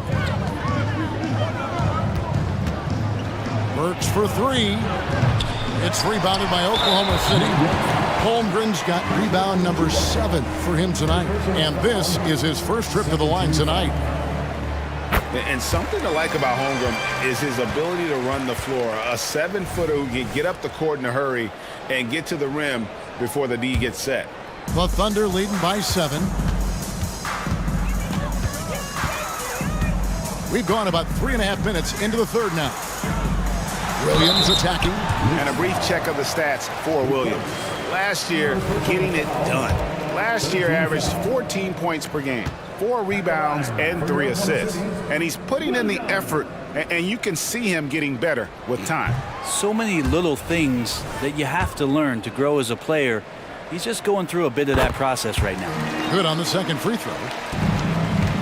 Knicks trail by 8. Burks looking around. Passes it to Achua.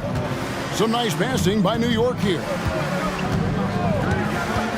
Here's Hart. Offensive rebound. Bogdanovich left side.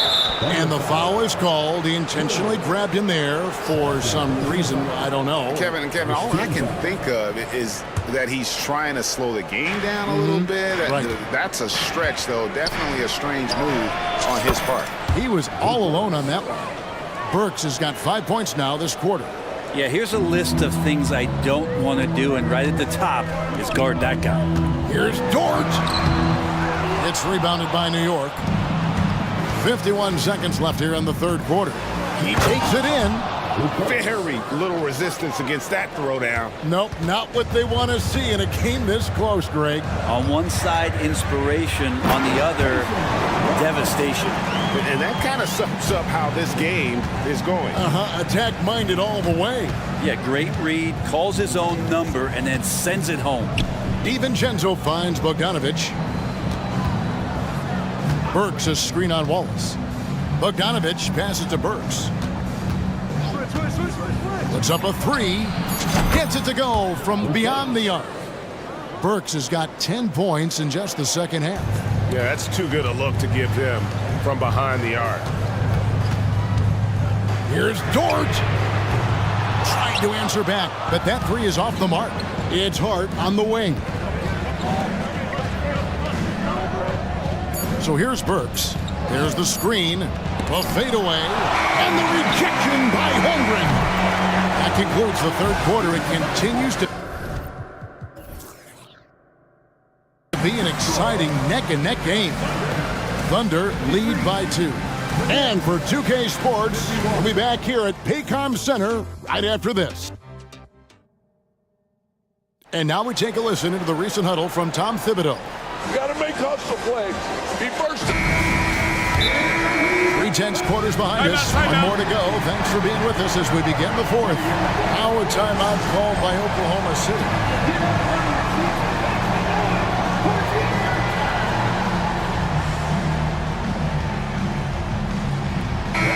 And with an update from the sideline, let's check in with David Aldridge.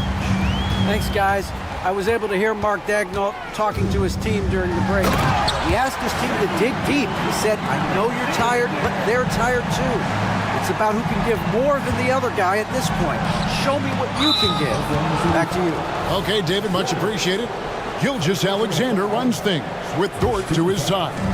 Williams is out there with Wallace, and it's Holmgren in at the 5, down low. That's the lineup in the game for Oklahoma City. Randall kicks to Anunoby. Randall with a screen for Anunoby. 5 on the clock. The free for DiVincenzo. A shot's good on the assist by Brunson. Brunson's got 3 assists tonight. Gilgeous Alexander against Anunoby. A solo fast break. And Anunoby slams it in.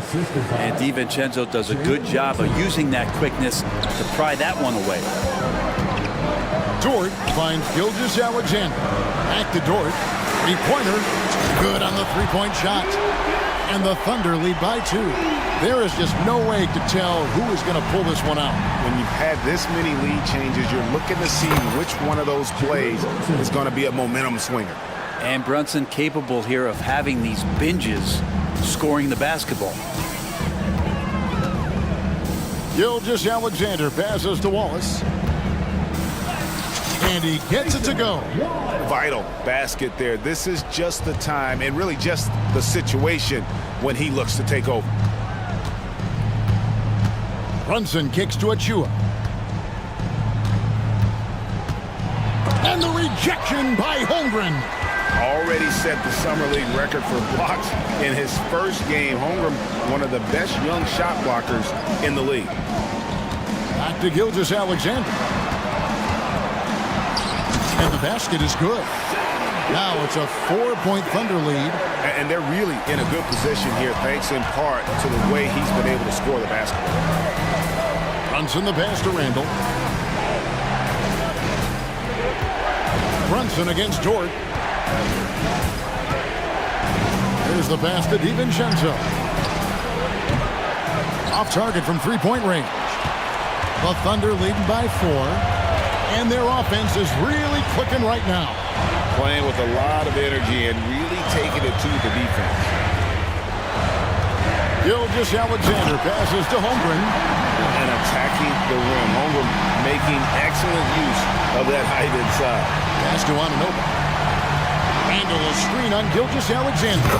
Wasted no time on that one. And 12 points for OG Anunoby. And the native of England, Anunoby, doesn't back down from taking the big shots. Williams, a screen on Anunoby. Gilgeous-Alexander finds Dort. To the inside, Holmgren. It's rebounded by New York. Achua's got 4 rebounds in this game. Dort against Brunson. From the arc, it's good from long range. And now just a 1-point Thunder lead. Oh, huge moment from JP. Brunson knocking it down. Pass to Gilgeous-Alexander. And he drives in. And the dunk by Gilgeous-Alexander. Seems like Gilgeous-Alexander's next shot is never far off. He can get the bucket they need. They set the screen. From deep, Brunson. And the Knicks hit again from deep. And Brunson's got the mindset to deliver. Outside, Gilgeous-Alexander. Here's Holmgren. They get it back. And so Mark Dagnall calls a timeout.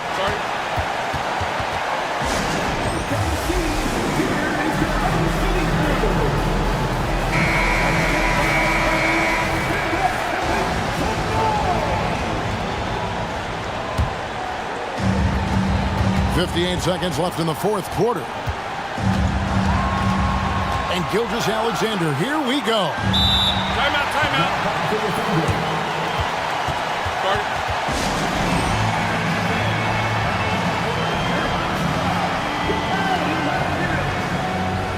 The Knicks making a switch here. Hart's checked in.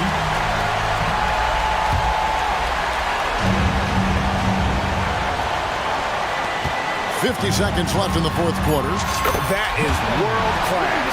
Love seeing that there. A huge possession, and he nets it. Brunson against Dort. Brunson kicks to Achua. Back to Brunson.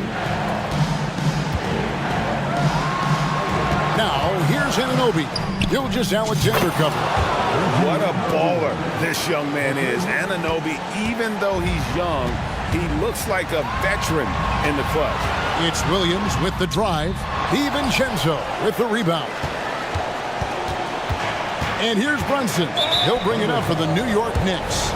They lead by 1. And you know what? Smart foul. You got to try and extend the game. 17 seconds left to play in the final quarter. And that's an intentional foul. Yeah, no way that should have taken so long. They don't have that much time to waste. They need to foul immediately. And it feels like Brunson is made for these moments. He loves the spotlight being on him. Huge free throws, bumps the lead up to 3, and now they simply have to guard against the 3 ball. And now they decide to foul intentionally. Really no idea why you're fouling in a situation like that. You know, maybe there's some bad blood between those two. Wallace misses.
Opening night in the NBA. Doris, what are you most looking forward to this season? Well, the long, hot summer is over finally. To me, one of my favorite things is watching the rookies.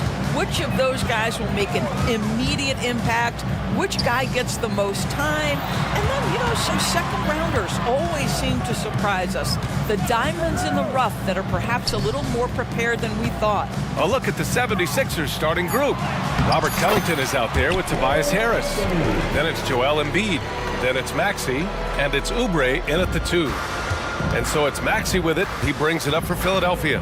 Their last encounter was in Philadelphia.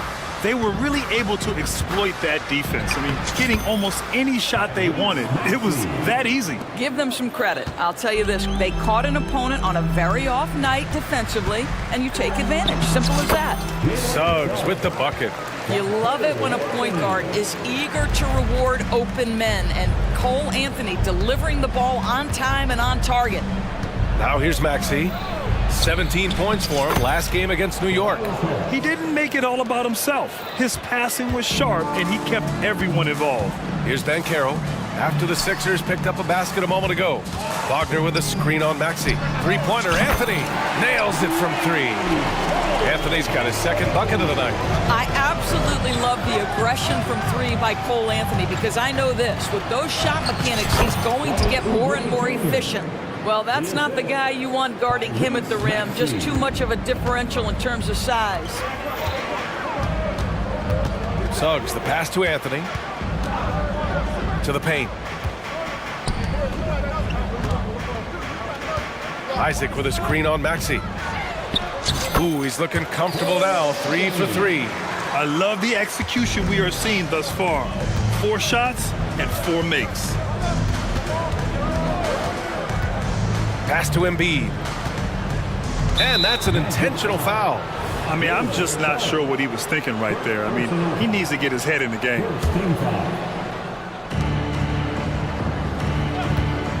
Right side, Maxey. Sends it home from three-point land. Maxey's got 5 now.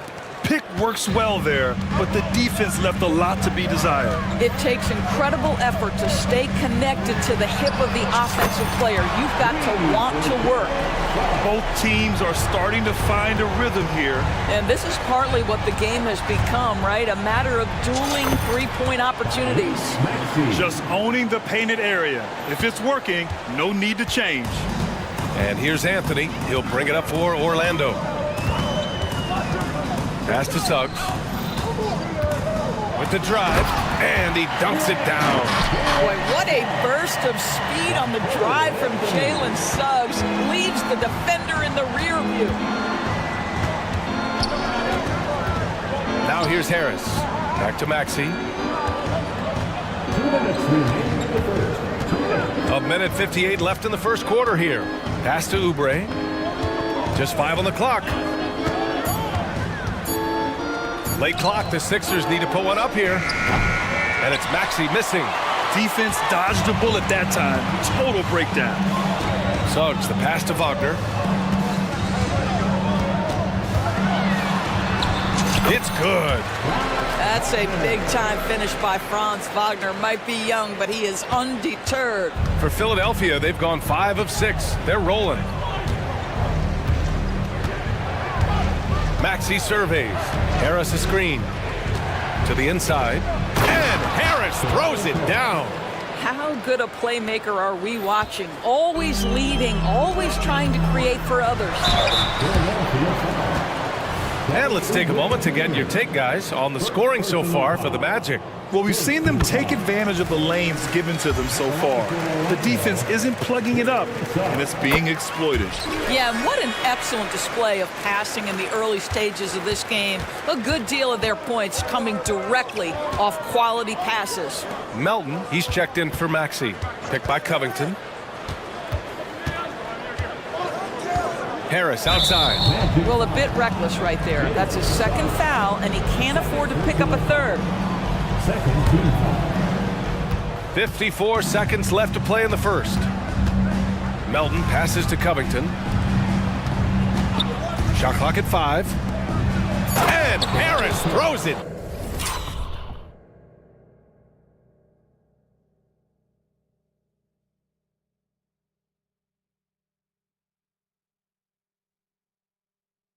Down.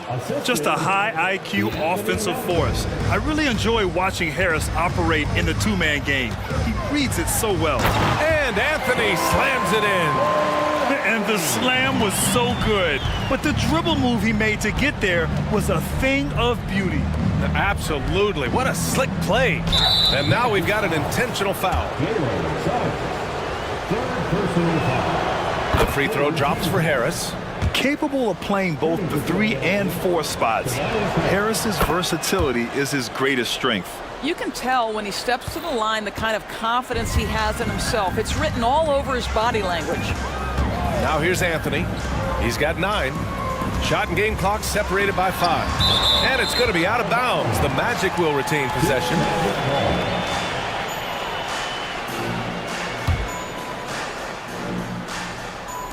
And here are the Magic now. It's a 3-point game. Ben Carroll with a screen on Melton. Anthony, the pass to Ben Carroll. 4 on the clock.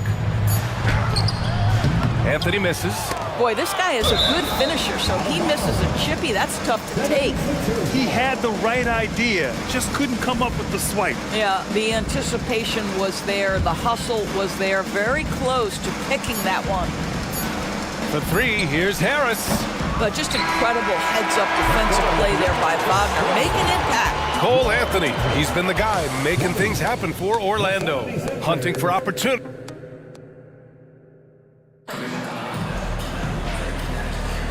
Some good action already in this one, but a fairly even matchup after this first quarter of play. All right, guys, what do you think about the Magic here in this one?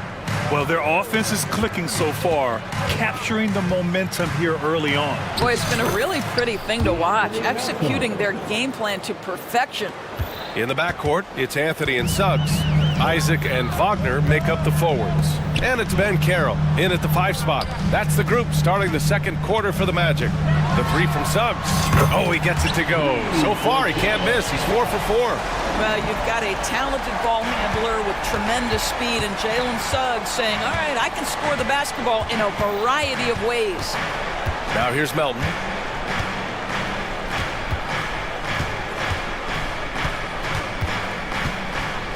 Out to Oubre. Outside Covington. Pass to Embiid. Shot from the wing. Here's Oubre. Oh, and there's the whistle on the shot. So 2 free throws for him coming up. With Kelly Oubre, you know this guy's going to be in attack mode. Contact or no, this guy's going to be aggressive. And he drops the first. Doris, we live in the era of advanced analytics. Numbers about everything. You think there's a stat that deserves more love? You are so right about the analytics. They can tell us what the high-value shots are, what kinds of players you'd like to have on the offensive end. Here's the one thing teams struggle with: how to define quality defense. And the challenge is the floor is so spaced and the shooting is so good that perhaps we need to come up with different metrics. And here comes the coach's challenge. He disagrees with the foul. He does not hesitate to ask for a second look. It's a pretty heated game. Every call matters. People were worried that this Previous play is under review. in every game. The NBA was smart to adopt this challenge policy in 2019. You know, one thing this does for a coach is let his players know he's got their back. If they're out, The ruling on the floor is overturned. so they see clear evidence of a bad call, and they're going to overturn it. Probably the right decision. And give credit to the officials for recognizing the mistake and correcting it. Nobody likes to say they got it wrong, but they fixed it in a hurry. And it's the Magic with the ball. 5 on the clock. It's Suggs with a drive. And it's good for 2. Suggs has got 14. I'll tell you, smart play by Jalen Suggs. You just get aggressive off the drive, absorb the contact, okay. Now approaching 2 minutes of action here in the second.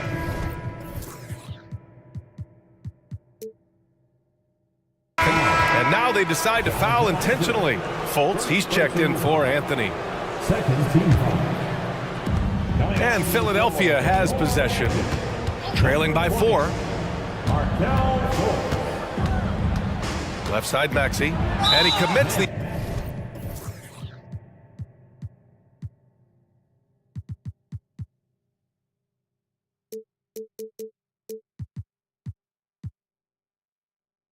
intentional foul. Jalen Suggs, fourth personal foul. Third team foul. Maxey on the wing. He has 7. Out to Oubre. Down to 5 on the shot clock. To the middle. Here's Covington. Nice move. Now, this guy takes pride on the defensive side of the ball. Banchero not backing down. The 3 from Suggs. Rebound by the 76ers. Outside Maxey. Out to Oubre. Pass to Heel.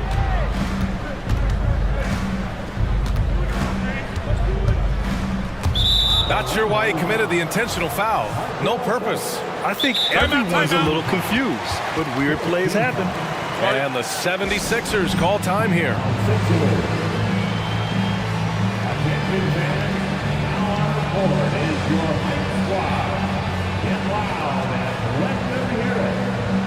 And some changes here for the 76ers. Harris comes in for Heel, and it's Melton in for Oubre.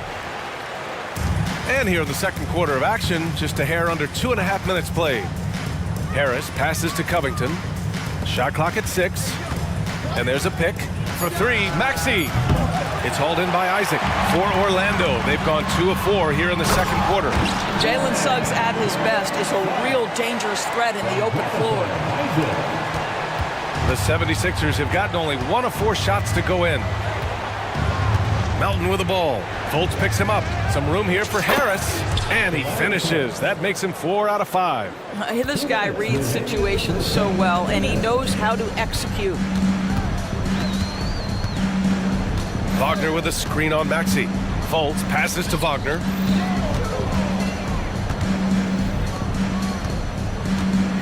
Six on the shot clock.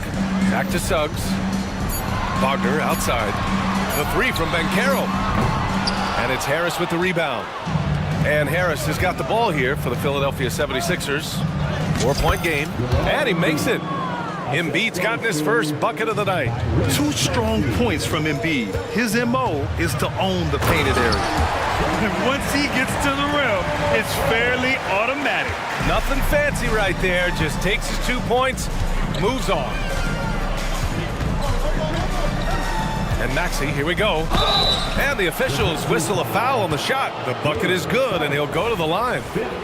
Man, what focus. I mean, the hoop and the harm. Incredible.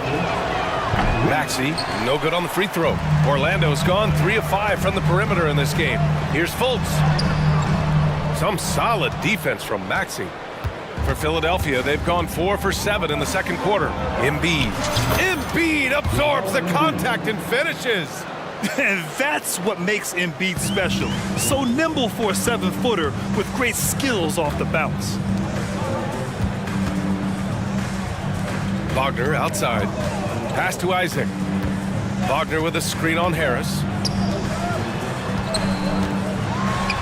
Wagner inside. Pounded by Harris. And Wagner gets it to go. On the assist by Isaac. Yeah, you're seeing Isaac mature as an offensive player. Finding your open teammate, such a critical skill. And the 76ers call time here.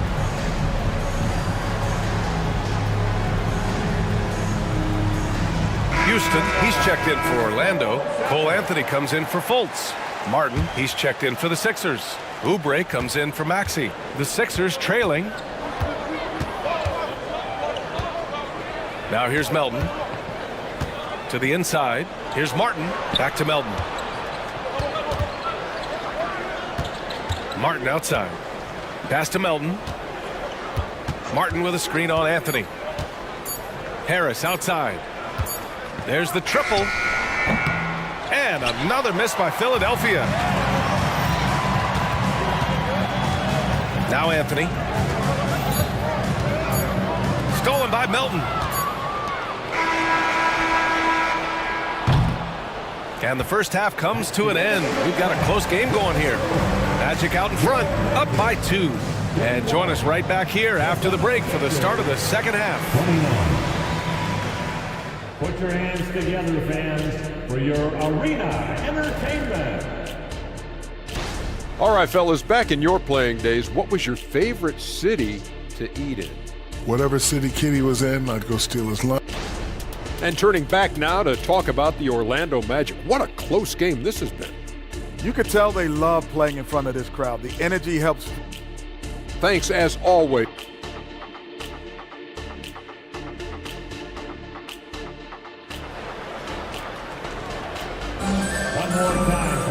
And we've got second half action for you. Thus far, a pretty evenly contested game.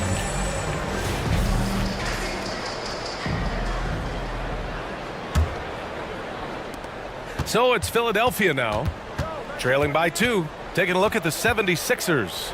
They've got Joel Embiid. Kelly Oubre out there with DeAnthony Melton. Then there's Tobias Harris. And it's Covington in at the power forward. And Orlando's shooting has been incredible, 72%. Anthony with a bucket. I love it when guards are willing to get on the inside and go ahead and make plays. Cole Anthony, a scorer by nature. Melton outside. Outside Covington. Pass to Harris. Picked by Covington. 4 on the clock. Here's Melton. This one for 3. Here's Embiid. Embiid just brushing off the contact inside. And that's the hunger that Embiid plays with. He just gobbles up the miss and goes back up for the score. And here's Isaac. Van Caro outside. Now Wagner.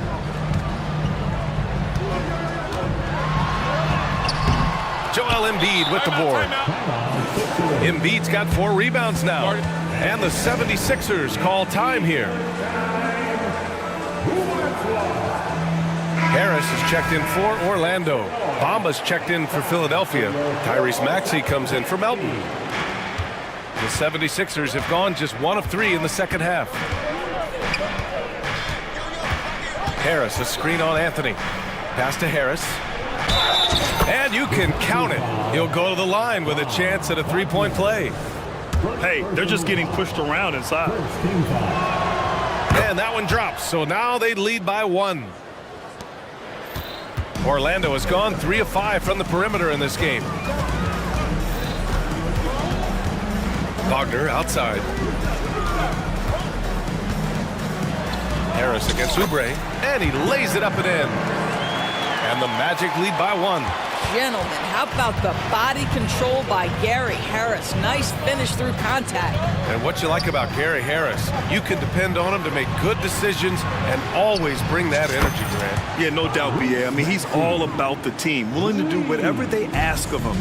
Can't have enough guys like that on your roster. The 3 from Ben Carroll. Isaac controls the rebound and the putback. Isaac's got his first points of the night. Jonathan Isaac, who's always so quick to the basketball. You can see his burst getting after that board and getting the putback. And the Magic making a change here. Suggs is checked in. Now here's Maxey, tightly guarded. Harris on the wing. And stolen by Anthony. Now a timeout called by Orlando. I don't think this timeout is just to give the guys a breather. Coach is looking to switch things up. And as you know, it's what comes after that gives you some sense of what has changed.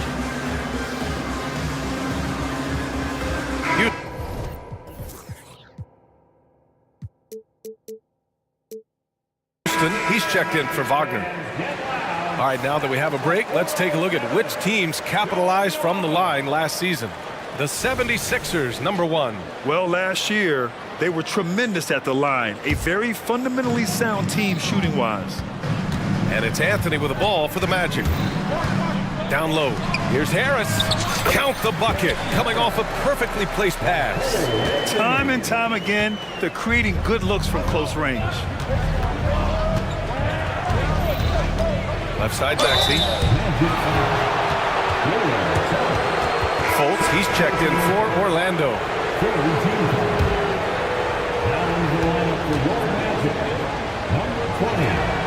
First free throw is good.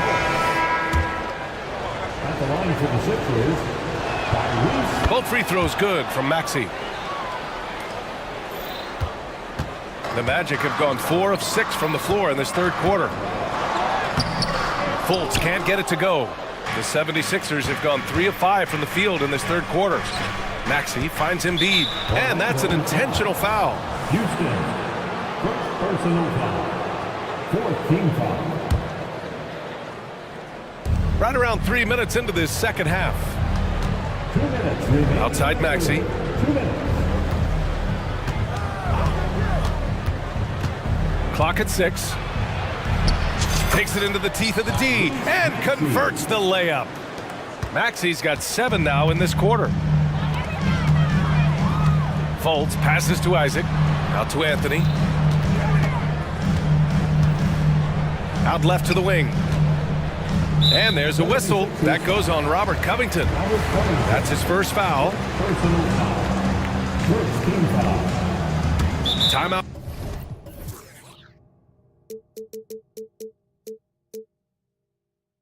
Called the Magic.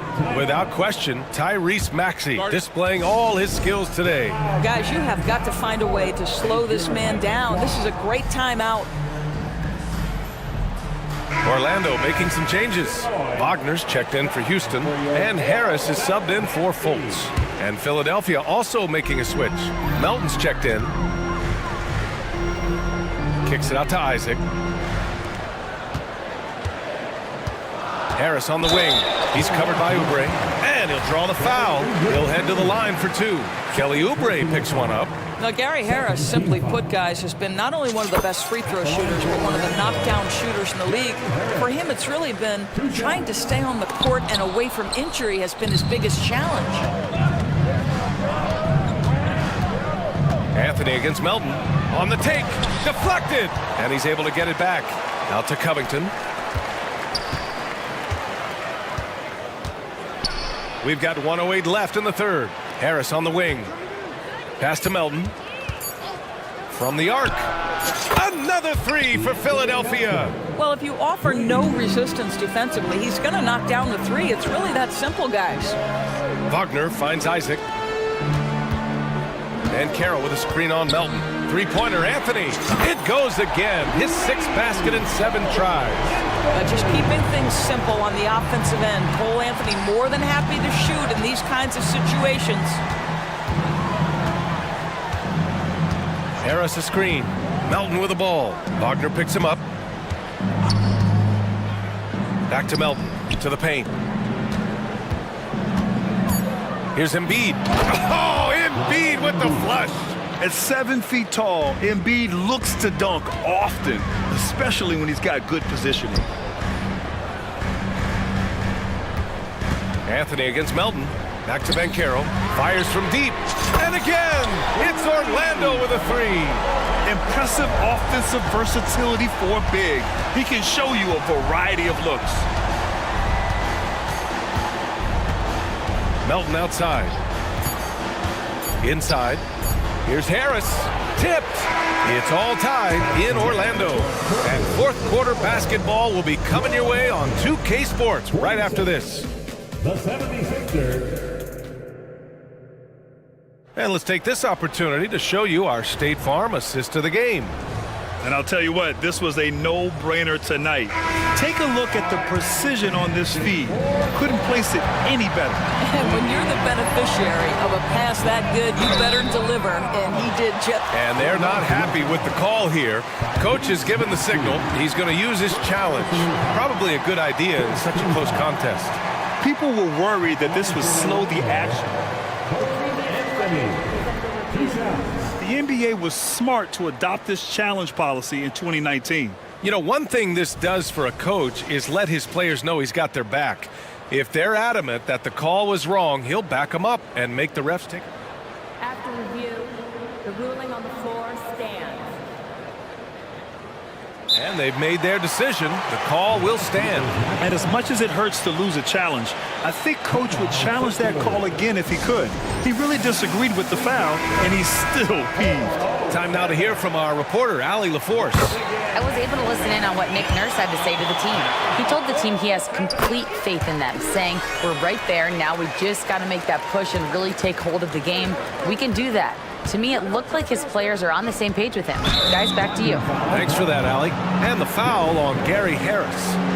That's his first foul. And just wasn't able to set up in time.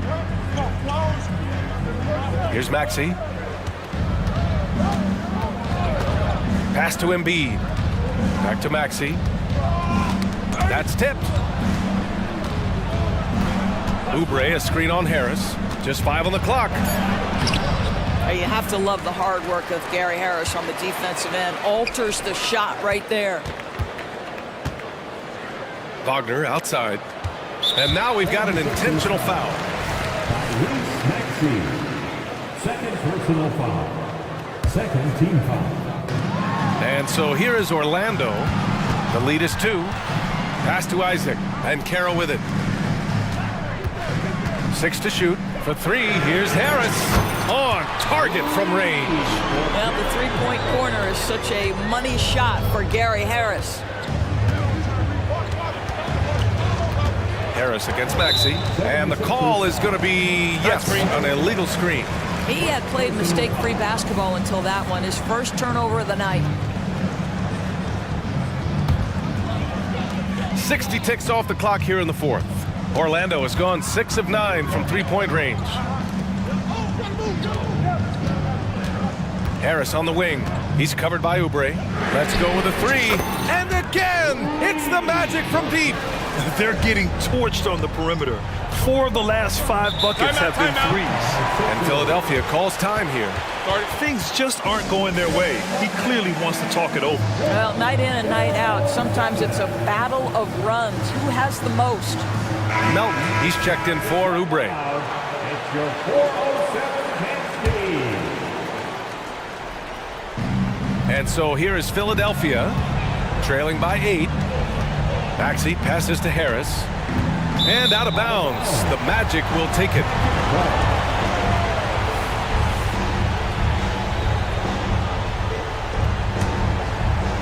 About a minute and a half through the 4th quarter now.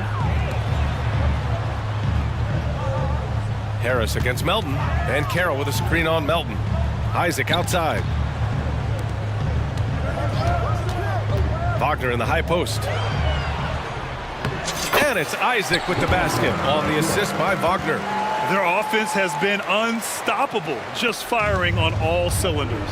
And at this point, it is their game to lose. They've done such a good job building the lead. For 3, here's Harris.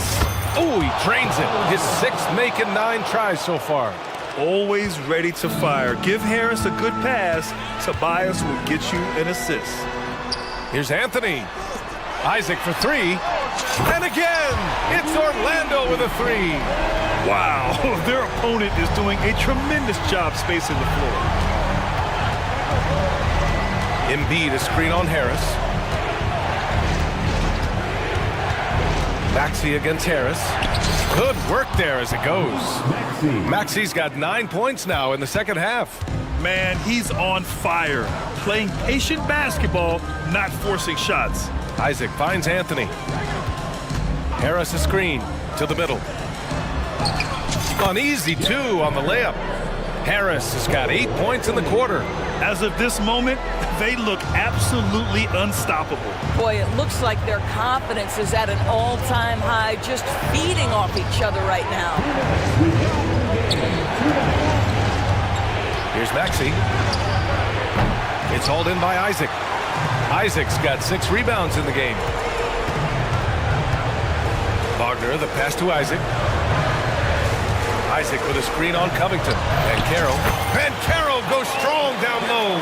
Well, commit to your move, anticipate the contact. Paolo Banchero does both of those things.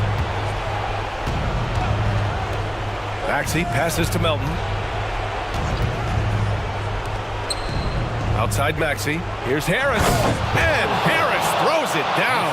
Well, as usual, this guy cooking on the offensive end. But right now, the other guys on his team have got to step forward. Anthony, the pass to Isaac. Back to Anthony. Harris against Melton. Pass to Banchero. Just 5 to shoot. Then Carroll the screen. And here's Harris outside. Oh, almost had a 4-point play right there. But he'll go to the line with a chance for 3. That's on Joel Embiid.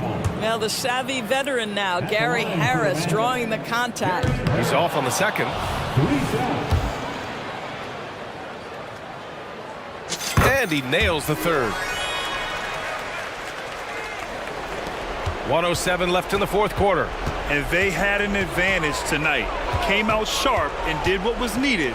Nice win here for the Magic. Absolute fireworks display. High-scoring game. They were unstoppable, Grant. Yeah, just relentless from start to finish. And the pace was furious. Ultimately, they wore out the other team. And so this win marks their first victory of the new year. Yeah, they salvaged a little pride here tonight. You got to come away with at least one win against the conference opponents each year. And of all the highlights and performances we've seen here tonight, the one thing that stands out is what an unbelievable night it's been for Cole Anthony. Terrific initiative. Not content to let the game come to him, he went out and made it his own. Hits the trifecta. And we know Embiid has this kind of touch from deep. Nice triple.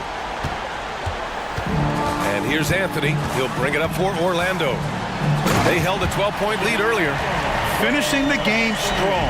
This is how you shut the door on any hopes of a comeback. No question. They've got hot at exactly the right time. Clutch play on a team level. 2 seconds separating the shot clock and the game clock. Maxey, that's good. And Orlando has possession. 6-point game. Anthony with it.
Some nerves or even sloppy play.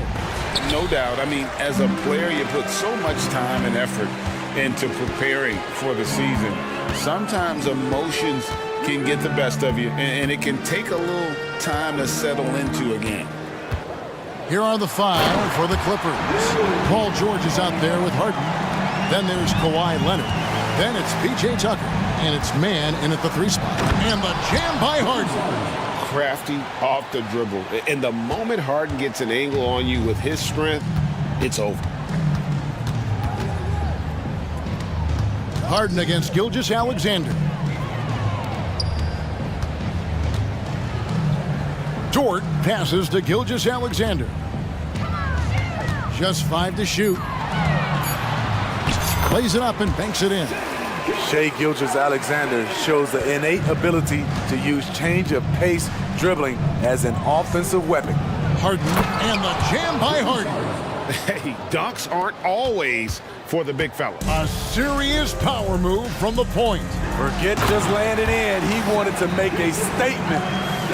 Flying high and throwing it down with the one hand. Woo, one of his favorite moves right there, guys. Now, here is George. To the middle, here's Leonard, and he could not get that one to go. Out of contact, and he'll go to the line for 2. Good job. Inviting contact. The closer Leonard gets to the rim, the more dangerous he becomes. 2 shots. He's perfect from the line this time. Money from the stripe. He does a great job night in and night out. Gilgeous-Alexander surveying the D. Holmgren in the corner. Harden against Dort. Ring shot on the way. Near the 3-point line, it's Holmgren. Nice fake there to create the shot, but it's no good. To the paint. Pass to Harden. George against Holmgren. A nice shot by George. Aggressive move by Paul George in the paint. He wanted that one bad. For Oklahoma City, they've gone 3 of 4 from the field to start out the game. Gilgeous-Alexander kicks to Holmgren. Gilgeous-Alexander with it. Leonard picks him up. Outside Williams. Rebounded by Tucker. What a defensive play. Gets the stop and does it without fouling. And here's Harden for 3. And the rebound goes to the Thunder. Their last meeting was in this building where they were able to come out on top. Yeah, I think they prepared to face more defensive pressure, and that one didn't happen, and boy, they just rolled. They came in focused and ready to play, and despite facing little resistance, they never pulled back. First quarter of play, we're about 3 minutes in. Down low, here's George, and they call the foul, so a chance at the line for one more coming up. And the focus Paul George has. Outstanding job finding a way to score on physical defense. First trip to the free throw line for him tonight. And here's Gilgeous-Alexander. He'll bring it up for the Oklahoma City Thunder. It's a 5-point game. And there's Holmgren, that's good, on the assist by Gilgeous-Alexander. Now that's got to excite Holmgren's fans. If he keeps improving his handles, watch out. Leonard with no one around. Connects from 3-point range. Leonard's got 5 points so far. Holmgren kicks to Hayward. Pass to Gilgeous-Alexander. The kick out to Williams.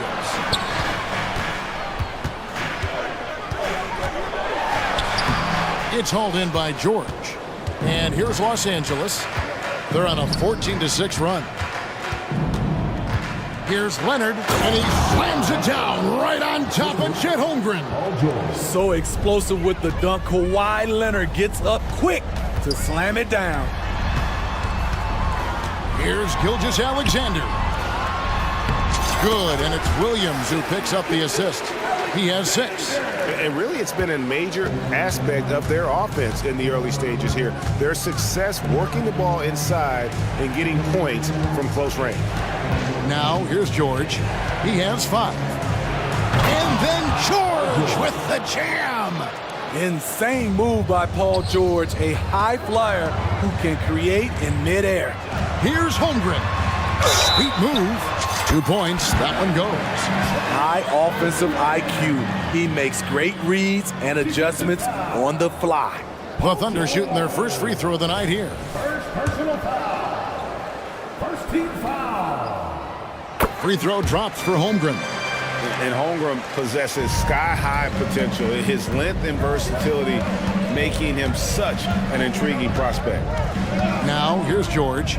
He has 7. They grab their own miss. And an intentional foul right there. Los Angeles shooting their 4th and 5th shots at the foul line in the game.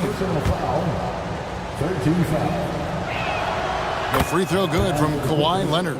You know, Kawhi Leonard can be kind of a mystery off the floor. But when he's playing, his actions speak for themselves. Thunder trailing by 7.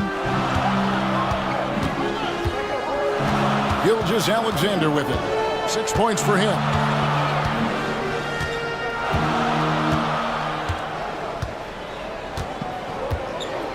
To the middle. Here's Dort. And he takes it in for the layup off a very nice feed. Very good inside. Dort's got great upper body strength. And here's George for 3. And the last shot before the buzzer is off. Kawhi Leonard has been on display for the LA Clippers. He finishes with 9 points in the quarter.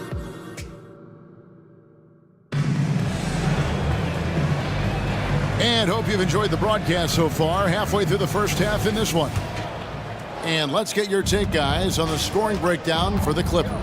So far for me, they found a lot of good shots in the mid-range. They've been fearless attacking with the jump shot. And one more thing they've done well tonight. They've attacked the rim viciously and have gotten a lot of points by just going at the defender. Taking a look at Los Angeles. Kawhi Leonard is out there with P.J. Tucker. Then it's Harden. Then it's Paul George. And it's Mann in at the 3. Give him any kind of opening, and Kawhi Leonard will make you pay at the rack. And first time out of the game called for Oklahoma City. Well, while we have a second, let's show you the list of players who put up the most points last year. 4th, Shai Gilgeous-Alexander. And looking back, his points per game really underscored the fact that he never took a game off. I mean, one special performance after another all season long. And let's see some of the numbers here for Paul George. He's coming off an excellent season. Last season, put up about 23 points per, 5 assists and 6 rebounds. And the phrase stats don't lie absolutely applies here. He's been a monster on the court for this team. He's versatile. He's prolific. There really isn't much a defense can do once he catches fire. Leonard with the screen on George. Here's Harden. Nice defense from George. Thunder trailing by 5. Inside. Hayward kicks to Dort. George against Gilgeous-Alexander. Good on the shot. Gilgeous-Alexander's got 4 points this quarter. Great. You look at the size of some of these point guards now. Magic Johnson would feel right at home. Yeah, it's a part of a larger trend with all the switching defensively. If you have just one smaller guy on the floor, he is going to get targeted. Leonard sets a screen for Harden. Back to Leonard. Outside for George. And there's the call on Chet Holmgren. That'll be his 2nd foul of the game. All this means is he has to be careful. Don't want to pick up a cheapie and get sent to the bench with 3 fouls. And so here are the Clippers. 3-point lead. George with the ball. Now defended by Hayward. 6 on the shot clock. The Clippers need to get off a shot. And that one, good. Leonard's got 13. The claw making it look so easy right now. He's demanding the ball, and you see why. Hayward a screen on George. Holmgren. And he gets the bucket. Holmgren's got his 3rd bucket of the night. They're getting on a roll inside. Their last 3 field goals have come from the paint. On the wing, Harden. Tucker a screen. And James Harden hits from deep. He's got 7. and putting so much pressure on your defense. James Harden, a menace offensively. Gilgeous-Alexander against Leonard. Yep, it goes, and the Clipper lead is cut down to just 4 points in the bucket from Gilgeous-Alexander. Outside, George. And another three for the Clippers. Yeah, that's 2 straight three-pointers they've allowed. Back to Hayward. And it's denied. And it's out of bounds to the Thunder as Oklahoma City retains possession.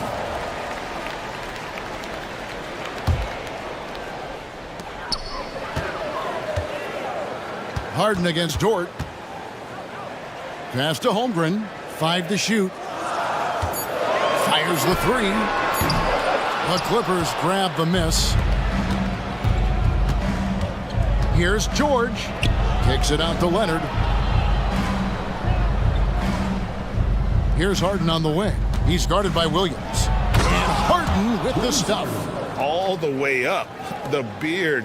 Boy, those were 2 loud points. Gilgeous-Alexander against Leonard. And the dunk by Gilgeous-Alexander. And no doubt they'd love to see him get a lot more of those opportunities. And that deficit will go away quickly if he does, Greg. To the left wing. George looking around. Crafty move. He lays it in. George has got the lead up to 9 now for the Clippers. His shooting has been outstanding. Definitely one of the reasons they're up in this game. And Gilgeous-Alexander gets it to go. A very balanced three-point shooter. Gilgeous-Alexander doesn't force things out here. Outside for George. He feeds it to Tucker. Back to George.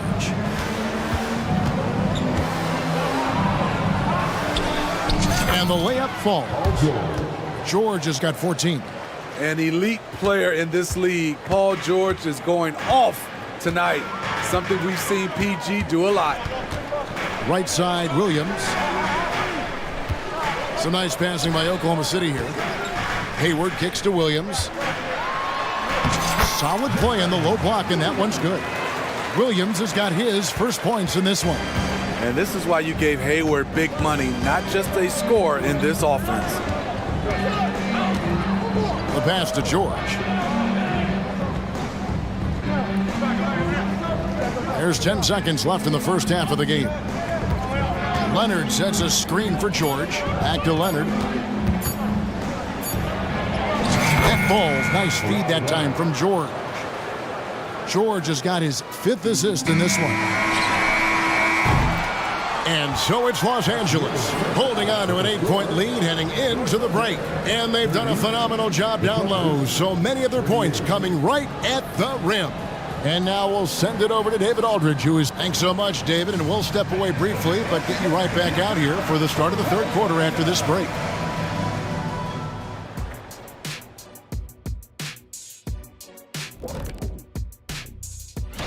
Taking a look at the Clippers. At this point, you got to take every team you're up against as a test. Asking yourself, what can we do better than last year? Happens for us, too. Kenny, you cook up any new... Now getting back to our game, Paul George put on a master class during that first half of play. Pete, thank you for being with us.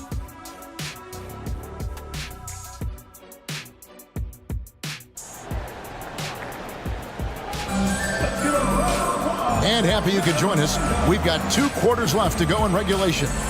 You know, Shai Gilgeous-Alexander has been exceptional here tonight, guys. Yeah, something that isn't his strength, but he's done a great job of finding the open man. Yeah, in the first half, he took on the role of playmaker. I think it surprised the defense a little bit. Gave this offense a different dimension. Time called here. The Thunder decide to talk it over. And now let's take a look at Kawhi Leonard. Great showing for him last season. And he'd make you pay every time he went to the line. Top 20 in free throw percentage. And who could defend him last season out there? Defenders tried to body him up, play a little physical. But time and time again, he drilled the three anyway. We've got Lou Dort. Wallace is out there with Holmgren. Then it's Williams. And it's Giddy in at the point guard. That's the lineup in the game for Oklahoma City. Wallace with a screen on Westbrook. Giddy kicks to Holmgren. Hits the three-point bomb. Holmgren's got 10 points in the game. And with that threat of the outside jumper, Holmgren generates space for this offense. Harden with it. Defended by Giddy. And the jam by Harden. Just rubbing it in their faces with that dunk. He is never going to take his foot off the pedal. And the defense knows he's relentless. You have to try and match that intensity. Woo! He got a clean look, and he makes the defense pay for disrespecting him. The 2K leaderboard provides us now with this list of last season's assist leaders. James Harden, number 1. And it was the kind of season that he'd like to repeat over and over. Nobody was better at creating easy baskets for their teammates. Los Angeles making a switch here. Powell's checked in, and yes, it's good. 6 points for him. It's all about effort with Dort. He's had nothing handed to him. When he wants something, this man takes it. Harden dishes to Leonard. Back to Harden. And there's the call on Lou Dort. That'll be his second foul of the game. Personal foul. First team foul. Third quarter of basketball, about a minute and a half in. Buries the long-range jumper. Harden's got 7 points here in this quarter. 3 straight to begin this half. Couldn't have drawn it up any better. They couldn't have asked for a better start to this half offensively. 4 straight and counting. Kicks it out to Leonard. Three-pointer. Wow, came this close to a 4-point play. Folks, the coach's challenge has been initiated for a personal foul. Close game like this, and he thought it wasn't a good call.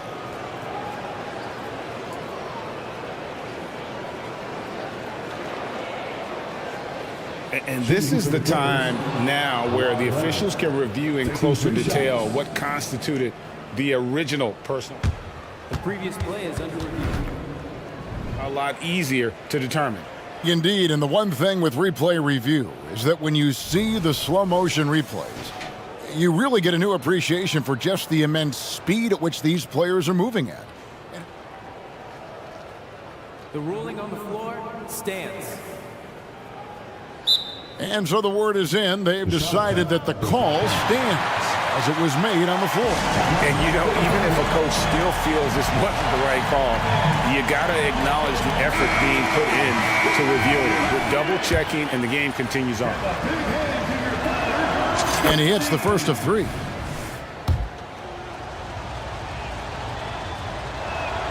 And he sinks the second. Last one's off, and they'll settle for 2 points. Thunder trailing by 7. Pass to Holmgren. Back to Giddy. He dishes it to Holmgren. Good work defensively by Harden. But only the first miss of the second half. They've come out here with authority. Tucker.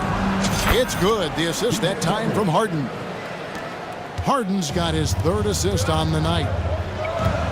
Holmgren sets the screen for Dort. A second chance effort, and Holmgren lays it in. Holmgren's got 7 points for the quarter.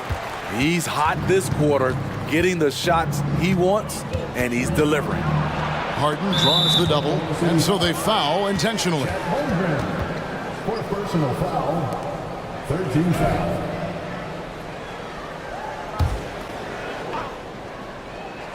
A touch over 2.5 minutes of basketball played here in the third quarter.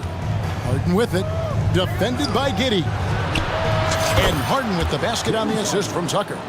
Harden's got 10 points in just the second half.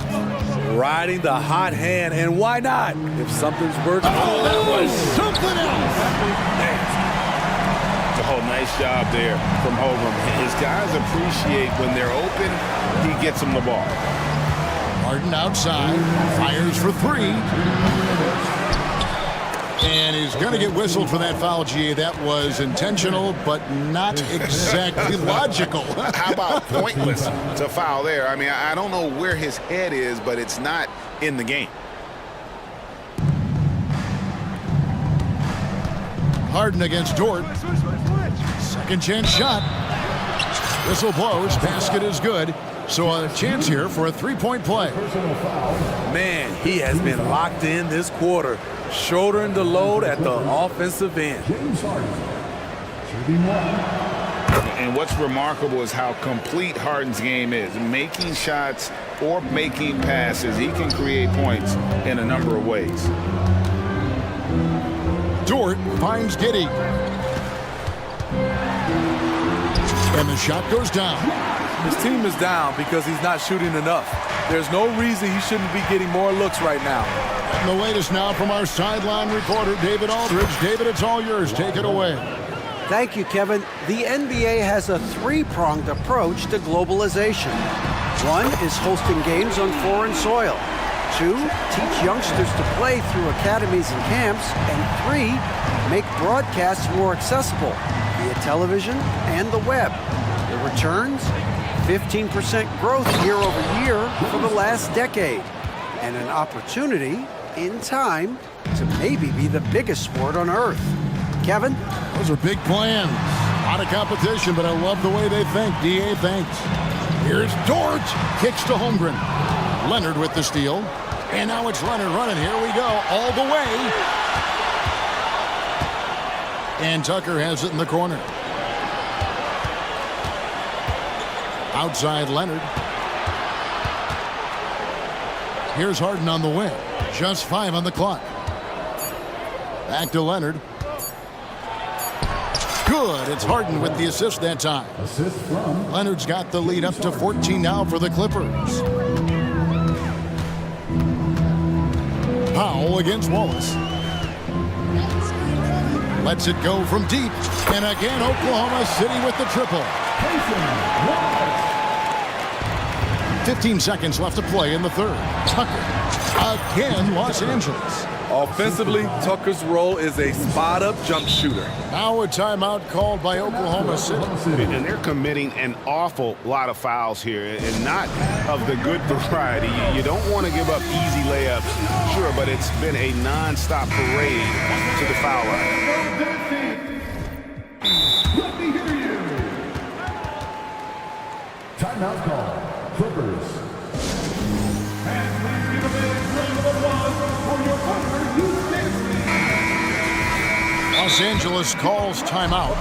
For your partner, Houston. Free t-shirts.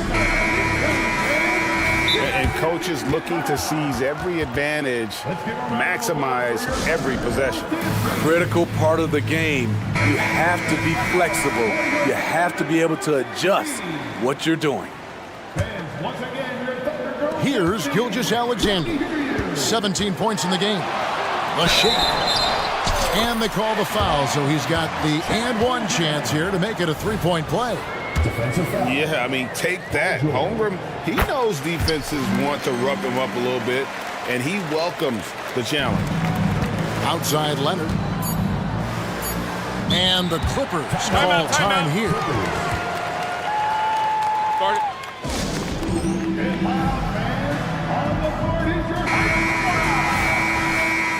Once again, fans, let's make some noise for your Thunder Girls Dance team.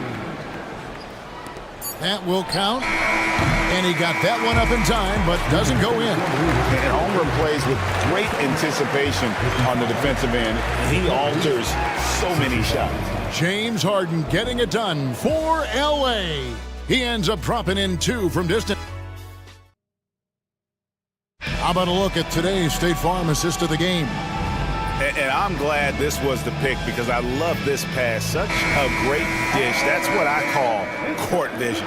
Yeah, you also have the location of the pass. Puts it right where it needs to be, where his man can do something with it. And with 3 quarters behind us, let's see what this fourth period holds in store for us. Taking a look at Los Angeles. Harden out there with Paul George. Then it's P.J. Tucker. Then there's Kawhi Leonard. and it's man in at the small forward position.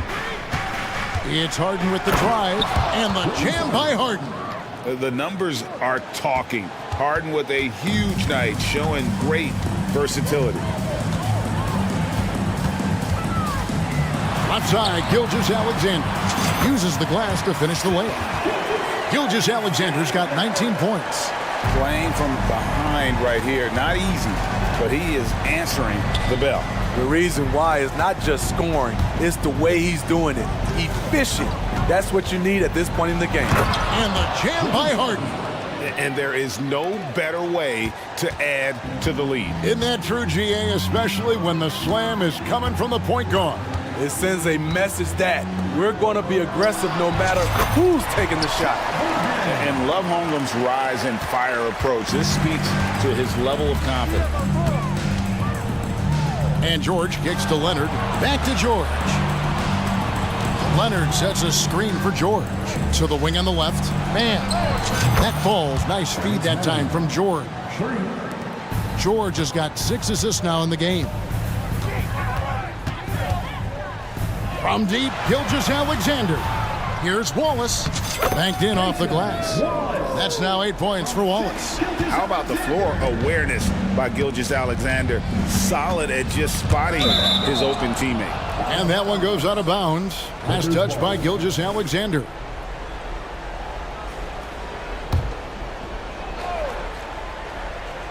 And so here are the Clippers. They've led by as many as 14 points. Pass to Leonard. And Holmgren pulls it down. Holmgren's got 4 rebounds now tonight. Williams scanning the floor. In the corner, Wallace with it. Stolen by Tucker. Ball's not loose. Out of bounds, Clippers ball as the Clippers keep possession. Clippers ball.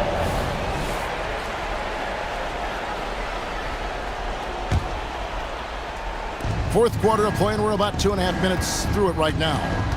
Here's Leonard, and Kawhi Leonard with the slam. You have to stay on your toes while guarding Kawhi. He can put you on your heels in a hurry. Here's Holmgren. Good from the moment it left his hand. That makes him 10 for 14. And coming down the stretch here, both teams still on fire. Yes, and if you love offense, you're loving this matchup. It's been a highlight reel affair. Here's George. Got a piece of it. Thunder trailing by 9. Gilgeous-Alexander, that's a 2-pointer. Again, the Thunder score. What's impressive about Shea when he's running full speed is still completely under control. Here's George. Fouled in the act of shooting. Gets the bucket anyway, so a 3-point play chance for him. And that's just cold-blooded right there. He's taking no prisoners. Expanding upon this lead, trying to close it out. He's really stepped up. Wallace, the pass to Gilgeous-Alexander. And the foul call on Kawhi Leonard. That is his first foul of the game. First team foul. 1:43 left in the fourth quarter. Gilgeous-Alexander with it. George picks him up. Holmgren wide open. The shot's good. Gilgeous-Alexander making the play. Guys, this is what you call a generational talent. Holmgren is bound to fill up the highlight reel every night he plays. From deep, George. Rebound by Wallace. And I think that one could have easily have fallen for him. Williams with a clean look. And the Thunder another 3. And that's right in his wheelhouse. Looking to make an impact when it counts. It's the fourth quarter and it's a close game. You want to get the ball to someone you can rely on. And that is a huge call. That is not who they wanted to see headed to the bench with the outcome still in question. Williams is checked in for the Thunder. And guys, let's get your take on the scoring breakdown for the Clippers. For me, consistent penetration the entire game, and that's given them a lot of options. And you know, another thing that's really been working for them tonight is the mid-range. That they're having no problem finding shots in that area. Williams for 3, and again Oklahoma City with the triple. And boy, he's really in a groove. Dominant performance last game. Same thing this time out. Here's the thing. He's a guy who will go on hot streaks for you over a number of games. Kicks it out to Harden. Yes! One of the best closers in our game. James Harden coming up big. Gilgeous-Alexander against Leonard. Outside, Gilgeous-Alexander passes to Dort. 6 to shoot. Williams sends a screen for Dort. Tries it from 19. It's in! What a beautiful shot to bring him to within 3. Incredible play by Shai Gilgeous-Alexander. This kid is not afraid of the moment. Los Angeles calls timeout. They lead by 3. There's 25 seconds left here in the fourth quarter. Gordon Hayward's checked in for Williams. And now we've got some time to check in from the sidelines. You got for us, DA? Kevin, during the last break, I heard Tyronn Lue talking with his team. Now, he was quite encouraging in the huddle. He said, look, you're fighting out there, fellas. I can see it. I need you to keep giving everything you have. Bring this one home. See if they can pull it off. Guys? Thank you, David. Williams sends a screen for Hayward. Back to Williams. Pulls from the top of the key. Dort passes to Gilgeous-Alexander. Nails the triple. Look at these numbers. There's a reason SGA is one of the best guards in the NBA right now. Los Angeles calls timeout. They're leading by 3. Just 2 seconds left in the fourth.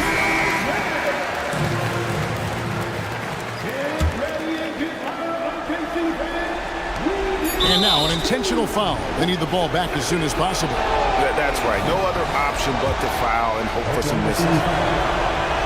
Good on the first, and that gives them a 4-point cushion. You know Harden always looks confident at the line, even in a clutch situation. There's the knockout blow. No chance of getting up off the canvas now. Time called here. The Thunder decide to talk it over.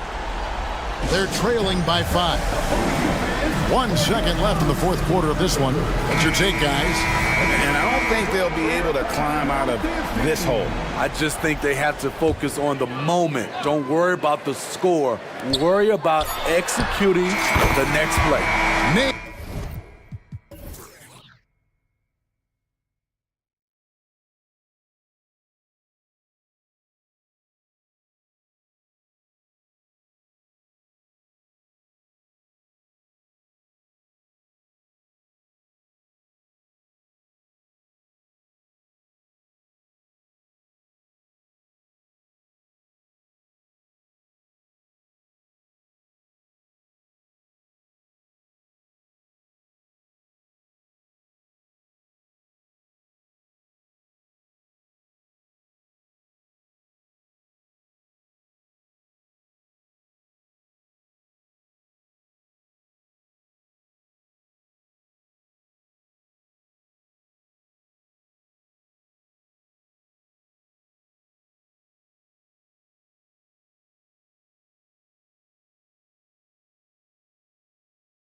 His first one of the year. You know, as a former player, you know firsthand that there's so much anticipation and hard work that goes into making it to opening day. So everyone right now is on a level playing field, and the dream is still alive. And to look at the starters for the Knicks. Jalen Brunson is out there with Dante DiVincenzo. Then it's Josh Hart. Then it's Julius Randle. And it's Anunoby in at the 3, small forward. And here's Wagner. He'll bring it up for the Orlando Magic. Victory eluded them last time in New York when they faced the Knicks. They had a tough time beyond the arc. A lot of their possessions ended in missed threes. And, you know, that's a big part of how they attack and win, getting it going from the three-point line. But at the end of the day, it didn't happen. Now here's Isaac. Pass to Suggs. Clock at 6. Throws it down, and the official calls a foul. It may be a three-point play. Jalen Brunson picks one up. And the future Suggs has is certainly promising, an effective combo guard who can really get it going at times. The end of the 2023 season was a rough stretch for a young Orlando Magic squad, Clark. Always hard, BA, to close out a season on a losing streak and in the bottom part of your conference. It's a tough learning opportunity, even for veteran guys. Now here's Brunson. 17 points for him last game against Indiana. And his assist numbers were remarkable as well. His play is crucial to this team's success. I mean, I'm just not sure what he was thinking right there. I mean, he needs to get his head in the game. Yeah, completely a brain fade. I don't know where that came from. Just lost sense of time and the situation. Here's Suggs. He's coming off a 10-point game against the Cavs in Cleveland. Yeah, what about his work on the glass? I mean, he was an all-around contributor to a winning effort. Now here's Anunoby. 8-point game. Here's DiVincenzo. A good-looking shot from the wing. You know, in the pick and roll, you got a lot of options, but sometimes the best option is to do it yourself. DiVincenzo making the right choice there. Back to Suggs. Driving in. 3 shots, 3 baskets. Great efficiency so far. Their offense looking like a well-oiled machine. Yeah, shots falling, off to a very good start offensively as a result. Now here's Hart. He's coming off a 10-point game against Indiana. Hart against Wagner. Isaac outside. Pass to Anthony. Wagner on the wing. Here's Suggs. Anunoby covering. Here's Banchero. Oh, Banchero throws it down. They've controlled the paint so far. That's been the difference. And, you know, establishing that physical dominance early gives you a big mental edge, too. Don't discount that. Now here's Brunson. Back to Hart. Out to DiVincenzo. Goes up and lays it in nice and easy. DiVincenzo's gotten his 2nd bucket of the game. Boy, Hart is one of those guys you look at and you can just see the team is first with him. Never hesitates to find the open guy. Boy, what a quarter for him. I mean, he's found his rhythm and he's really riding that wave right now. And Anunoby gets it to go on the assist from Brunson. And it's Anthony with the ball for the Orlando Magic. Pass to Banchero. Back to Anthony. Here's Suggs. He's covered by Hart. Wagner, he's open, and it's Orlando with another. This has been just a dreadful start for them defensively. Not good at all. And to battle back, they've got to shore up the defense. I mean, there's no other way to come back from a deficit unless you play good defense.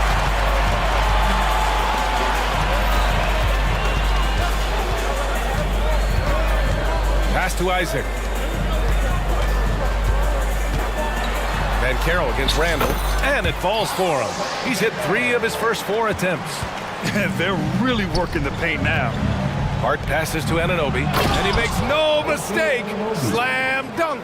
Seems to have a knack for hitting guys in their spots. His vision, excellent. Here's Suggs driving inside, and it's out of bounds to the Magic. Orlando will retain possession here.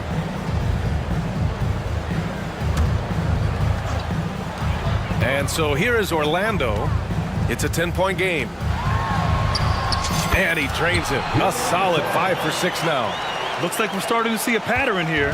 Not afraid to get in the paint and get wet. Well, I agree with you. 4 of their last 5 baskets have been exactly of that variety. Out to DiVincenzo. Out of bounds. It'll be magic ball.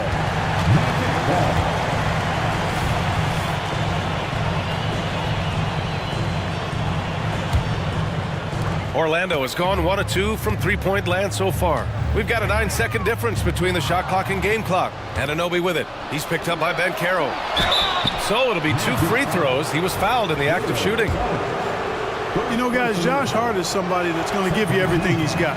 His combination of outside shooting and defense is really quite valuable to any team. And the second free throw is good. 24 seconds left to play in the first. Here's Suggs. He's covered by Hart. 12 seconds left in the first quarter. Here's Suggs. 5 on the clock. The Magic need to put one up here. Building a big advantage early with a terrific all-around performance. Yeah, you know, they've had the advantage at both ends. They've got all the momentum early on. And so it's Orlando in command with a 13-point lead at the end of the quarter.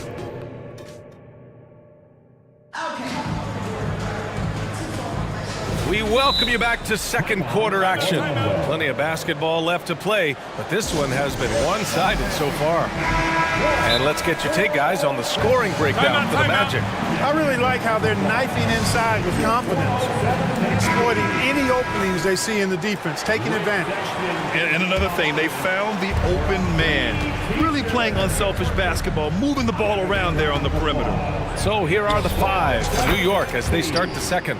Josh Hart is out there with OG Anunoby. Then it's Julius Randle. Then it's Dante DiVincenzo.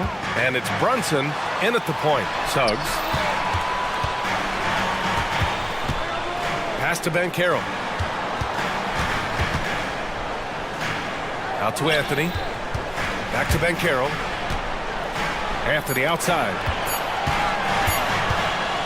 Over Brunson. It's wide right. Hits off the rim. Snatched away. Here's Suggs. He's covered by Hart. It goes again. His 6th basket in 7 tries. Really good concentration from Suggs there. Pretty good body control, too. With his size and skill set, Julius Randle can be a walking mismatch. You put a big man on him, and he will blow right by him. Now, if you go small, he'll drag him to the block. So when Randle is focused and involved, he is a monster to deal with. The 3 from Suggs.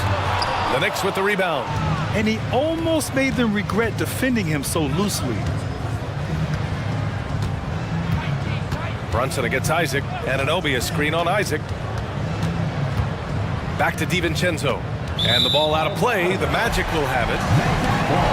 All right, a moment now to bring up last season's top rebounding teams. In third, the Knicks. Well, I tell you what, they never eased up on the boards throughout last season. I mean, they were tenacious. They persevered. They were aggressive. I mean, they went after the boards hard. They're finding ways to get the ball into the paint. 5 consecutive buckets. And on the flip side, the defenders have to show more fight on the interior. They've got to offer more resistance here. Randle a screen on Wagner. Hart finds Randle. Now Brunson. Back to Randle. And it's Randle with the jam. Boy, what a throwdown by the well-built 6'9" Julius Randle with power. Banchero with a screen on DiVincenzo. 3-pointer, Anthony. Pure from 3-point range. Anthony's gotten himself on the board with a 3 there. And just totally relentless, only increasing the intensity level. Yeah, I love the fact he doesn't play the score. He just keeps coming, attack mode. He doesn't know how to step off the gas pedal. And it goes out of bounds. Last touch by Suggs. 12th in steals. And looking at their scoring off of turnovers, they were in the top half of the league. They capitalized on those chances when they could, and it speaks to the hustle they put into their play on the floor. Anthony against DiVincenzo. Randle a screen on Isaac. 6 on the shot clock. And here's Brunson from the arc. And with players like Morant and Giannis last season getting undercut around the rim, would you support moving the charge circle out a foot, Grant? You know, B.A., that's a good idea. I mean, I don't see why not. The league wants more highlights and less injuries, so it seems to make a lot of sense to me. Anunoby passes to Hart. Here's Brunson. And an intentional foul right there. Orlando calls timeout. All right, let's get a report from Allie. When high-level prospects like Victor Wembanyama enter the draft, some teams' motivation to win can falter, and Commissioner Adam Silver said, quote, "It's a serious issue, and we've put teams on notice." Brian, it sparked hundreds of league meetings, and Silver added, "We're always looking to see whether there's yet a better system." Back to you. Oh, indeed. Thanks, Alec. Harris has checked in for Orlando. Fultz comes in for Anthony.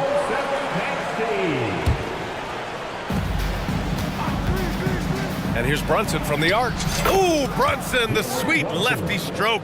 Shutout from beyond the arc in the first quarter. He's now got 2 for the game. Fultz passes to Harris.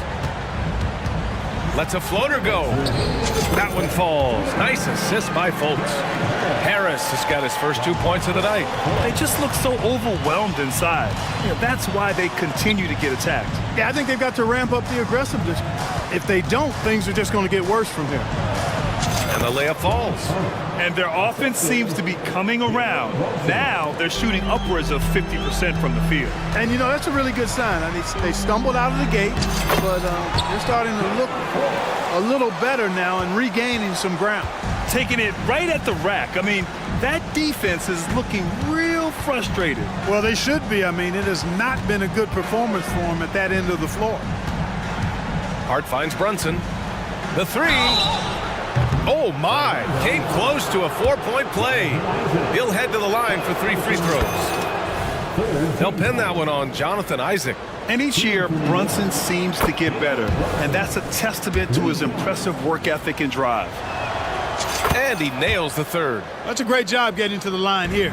You know, he didn't have a single attempt in that first quarter because I thought he was tentative. Much more aggressive here in the second. Banchero the screen. Banchero on the take.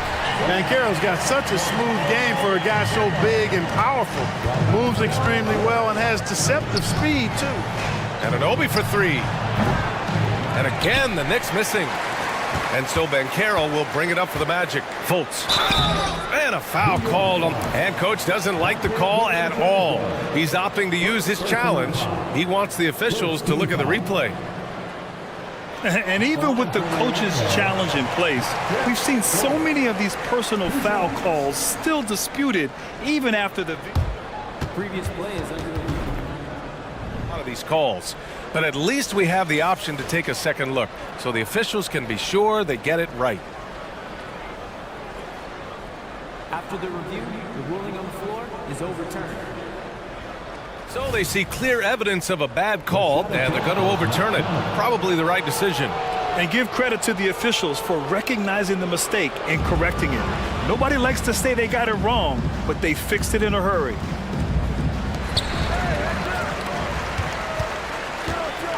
.43 seconds left to play in the first half.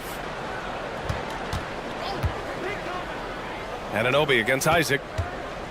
Brunson passes to Anunoby. Oh, stolen by Harris.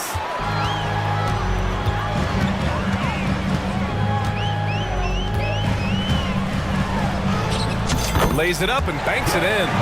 Harris has got 4 points now in the quarter. Yeah, their defense is starting to wear down. That's 3 straight buckets at the rim. Pass to Hart. Back to DiVincenzo. Now Brunson. Up top, DiVincenzo. Pounded by Harris. Here's Anunoby. Cans it from the wing. Anunoby's got 8 points. There's the unselfishness you like to see in a guard. DiVincenzo keeping his eyes up and his options open. Here's Banchero. And no good. Trying to get that one to fall. And so we wrap up the first half. It's the Magic up by 11. And don't go away. After the break, we'll see you right back here for the start of quarter number 3.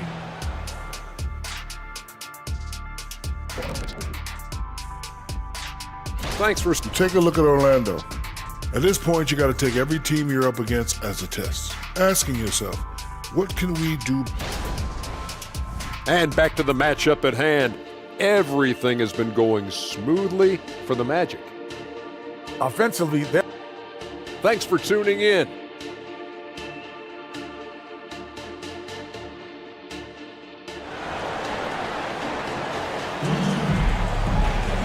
And with the second half upon us, we'll find out if this game becomes the rout that it's threatening to be.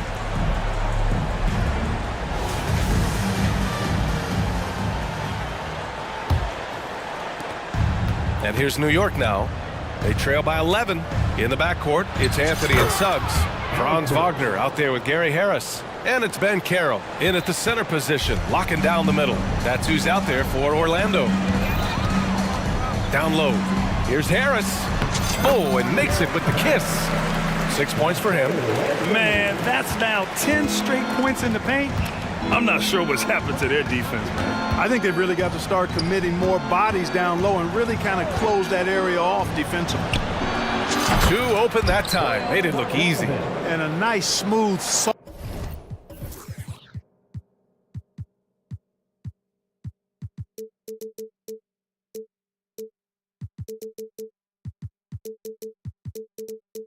off stroke for Bogdanovich. That stroke is pure. Harris outside. Ben Carroll outside. That falls. Nice setup by Harris. That's how you up the ante. Come right back at him. A little back and forth from long range. I love it. That's a terrific answer there. Picked by Bogdanovich to the inside. Ooh, and he took a hard foul on the shot. So he'll head to the line to shoot a pair. The threat of the shot got him off balance. Nice work from Bogdanovich. And that one falls for Bogdanovich. And so Bogdanovich nails them both.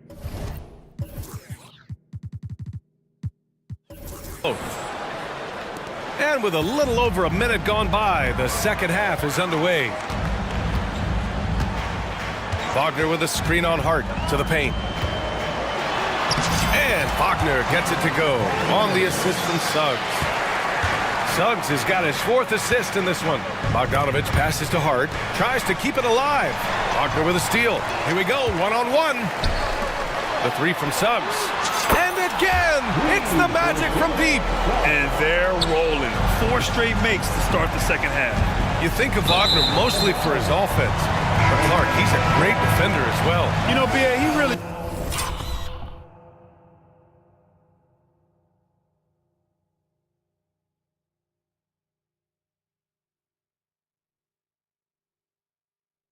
He moves his feet well, both laterally and up and down. He's got great size at 6'10".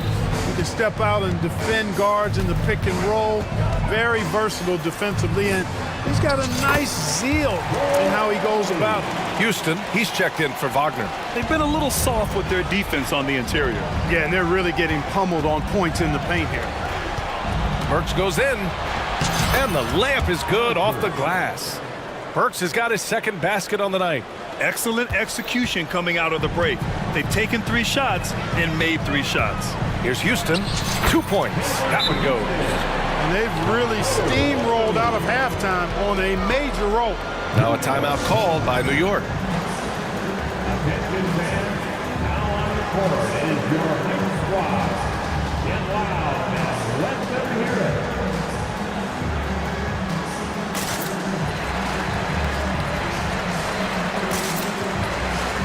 Orlando making some changes.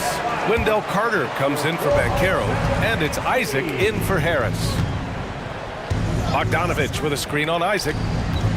Bogdanovich passes to Brunson. Kicks it out to Anunoby. Achua with a screen. There's Bogdanovich with the 3. Fires in the triple. Bogdanovich has got 8 points here in the quarter. The pain-free release from Bogdanovich. Very effortless in that stroke. He can strike it, folks. Got it. This team looks to him to score the ball. They feel good when he's taking the shots. A moment to hear from Allie LaForce. Brian, Commissioner Adam Silver has done a 180. Once in favor of raising the NBA age limit to 20, he now supports lowering it back to 18. He said it's the right thing to do, adding that the opportunity to work with players at a younger age on not just skills, but mental health, diet, character, and values could be in everyone's best interest. PA? Well, it didn't happen yet, Allie. We'll see. Outside Burks. The three is up. Orlando grabs the miss. They've had a slight leg up on the boards and a big leg up on the scoreboard. Well, you take a look at all of the stats, the team stats, that is, and that's one of the many areas that they've had the advantage. And as a result, they've got a big lead. Here's Houston. And again, it's Orlando with a three. Their defense has to do a better job of smothering those shooters. Pass to Anunoby from deep three-point land. It's rebounded by Houston. Would you say testing the limits of his range there? You know, guys, I think he's got confidence to shoot it from anywhere, but he could have gotten a better one than that. Gets the three to fall. Houston's got 8. This is what it's been since halftime. Remarkable results from downtown. Boy, it's been a three-point barrage. They came out gunning and have not stopped. And taking a quick look here at the hustle stats for Orlando. Really a great job in this one, forcing the issue defensively. Great quickness and discipline combined, making ball handlers very uncomfortable. Well, they've also been impressive, forcing a ton of mistakes. Not only that, but converting those mistakes into points on the other end. Here's Houston. Outside Carter. On the wing, Suggs. Puts up a three. And again, it's Orlando with a three. 12 straight points off threes. This defense is not extending very well. You know, they're having free reign from beyond the arc. The defense is just not there. Burks, the shot from the low post is good. Burks has gotten his 3rd basket of the night. There's 25 seconds left in the 3rd quarter. Anunoby against Anthony, and that's a foul called on OG Anunoby. That's his first foul. 17 seconds left in the 3rd. Anthony against DiVincenzo. Shot clock at 6. Down low, knocked loose. Oh, stolen by Anunoby. Jalen Suggs has been leading the charge for Orlando, hitting 3 trays. And we take a listen in now to Tom Tip. You got to get some stop. Right now. And there have been 2 very different performances from these teams today as we get going in quarter number 4. On the court right now for the Knicks, we've got Dante DiVincenzo, OG Anunoby out there with Josh Hart. Then there's Alec Burks. And it's Randall in at the center position. So it'll be 2 free throws. He was fouled in the act of shooting. And for the players coming into the league, potentially set for life. But there are pitfalls you have to look out for, Grant. So true, BA. I mean, it's tough. You can't take all your childhood friends along for the ride with you. You've got to be cautious with new acquaintances. So it'll definitely keep you on your toes. You must make great decisions. Franz Wagner checked in for Orlando. And a switch here also for New York. Jalen Brunson, he's checked in for Burks. Anthony, the pass to Isaac. On the wing, Suggs. Back to Wagner. And they pick up 2. The defense was there, but the concentration and focus from Wagner also there. Really good poise. Pass to Brunson. Beyond the arc. And the Knicks, another 3. And their perimeter shooting numbers have been up since the start of the second half. And their lasers are starting to do their thing. I mean, that's going to be the ticket for them the rest of the way. Wagner for 3. It's rebounded by New York. Randall's got 4 rebounds now. Here's Brunson. And it's Brunson again missing. Feels to me like this team is going to need more from him, guys. I mean, if they're to erase this deficit, he's got to step up. Anthony with it. And it's Anunoby picking him up. It's blocked. And so it looks like it'll be Orlando's ball still. The Magic making a switch here. Banchero's checked in. We've gone about a minute and a half into this 4th quarter. 5 to shoot. Suggs with the bucket. Suggs has got 11 in the second half. So tough trying to slow down Suggs, especially when he gets it going, because he's persistent and relentless. Hart with a screen on Anthony. DiVincenzo finds Hart. Here's Anunoby. Boom! He jams it straight down. Just rising up to the rim. Man, when he gets up there, he gets up there. You know what I'm saying? Yes, he does. That's what we call helium. Yeast rising and helium floating. He's been a steady presence for them. Nice to have that kind of safety net at the offensive end. For three, Randall. Yes, and a nice assist from Brunson. Brunson's got 4 assists now tonight. Lackluster defense, showing no desire to chase shooters off that line. And those triples, they sure do add up quickly, don't they? I mean, they've got to make some kind of adjustment here. Inside, here's Wagner. And there are the Magic with another bucket. Boy, good vision that time from Suggs on this play, finding the most ready shooter and fed him nicely. And Jalen Brunson gets the whistle that time. That's his 3rd foul of the game. And let's face it, they won't get back in the game with fouls like that. Looked to me like just a frustration foul. Really kind of sums up the game they're having in general. And the Magic making a change here. Fultz is checked in. Boy, nice rhythm that time. See how Isaac let it fly right off the catch? That shows you confidence in the jumper. I'd like to see them run more plays for him. Maybe something in motion to make it harder for the defense to deny the ball. Wagner outside. To the wing, right side. The 3 from Banchero. And again, it's the Magic from Pete. You can't leave Banchero open from 3 either because he makes shots from everywhere. Brunson passes to Hart. Back to Brunson. And he takes it in for the layup off a very nice feed. Brunson's got 8 points here in the quarter. Orlando's gone 2 of 3 from beyond the arc here in the 4th. Here's Fultz. Up and in on the layup. Much respect to Fultz for his attitude. Even when he gets bumped around, he stays with it. Superb body control. Well, the scoreboard tells you everything you need to know about this one. A great showing here for the Magic. And it was a big-time performance across the board. They looked like they were having fun out there, Grant. Yeah, B.A., it was almost like watching a cat play with a mouse. I mean, they did pretty much anything they wanted to do out there today. And so this win marks their first victory of the new year. And as it was happening, as it was building, you knew this was a monster game for Jalen Suggs. Boy, from a scoring standpoint, he was absolutely sensational. Made the game look easy tonight. It's nice they found their rhythm here, but the clock is just not their friend. Now they're playing with urgency. They could have done it much earlier before the game was out of reach. Fultz is good. And guys, that's got to be the dagger. This is how you finish a game. Yeah, what a time to put the hammer down. Any hope of a comeback?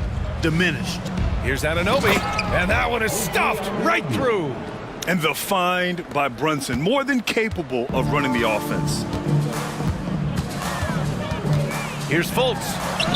Ooh, nice concentration to hit the double clutch layup. They got a big lift from their crowd tonight, giving them the energy they needed. Boy, they've given their fans plenty to cheer about, that's for sure. Effort, skill, coaching, you name it, they've done it. And man, you gotta appreciate how efficient Brunson is. I mean, he takes and makes high percentage shots. Fultz against DiVincenzo. Fultz is good. And the defense has no one to blame but themselves. I mean, they just let him get right to the rim.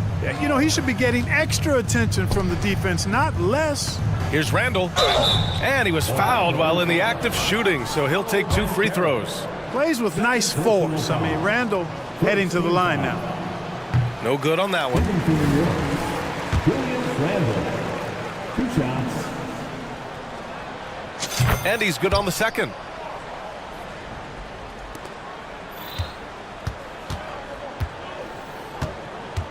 Fultz with it. Here's Suggs. Oh, a great 1-2 punch. Beautiful pass and a nasty jam.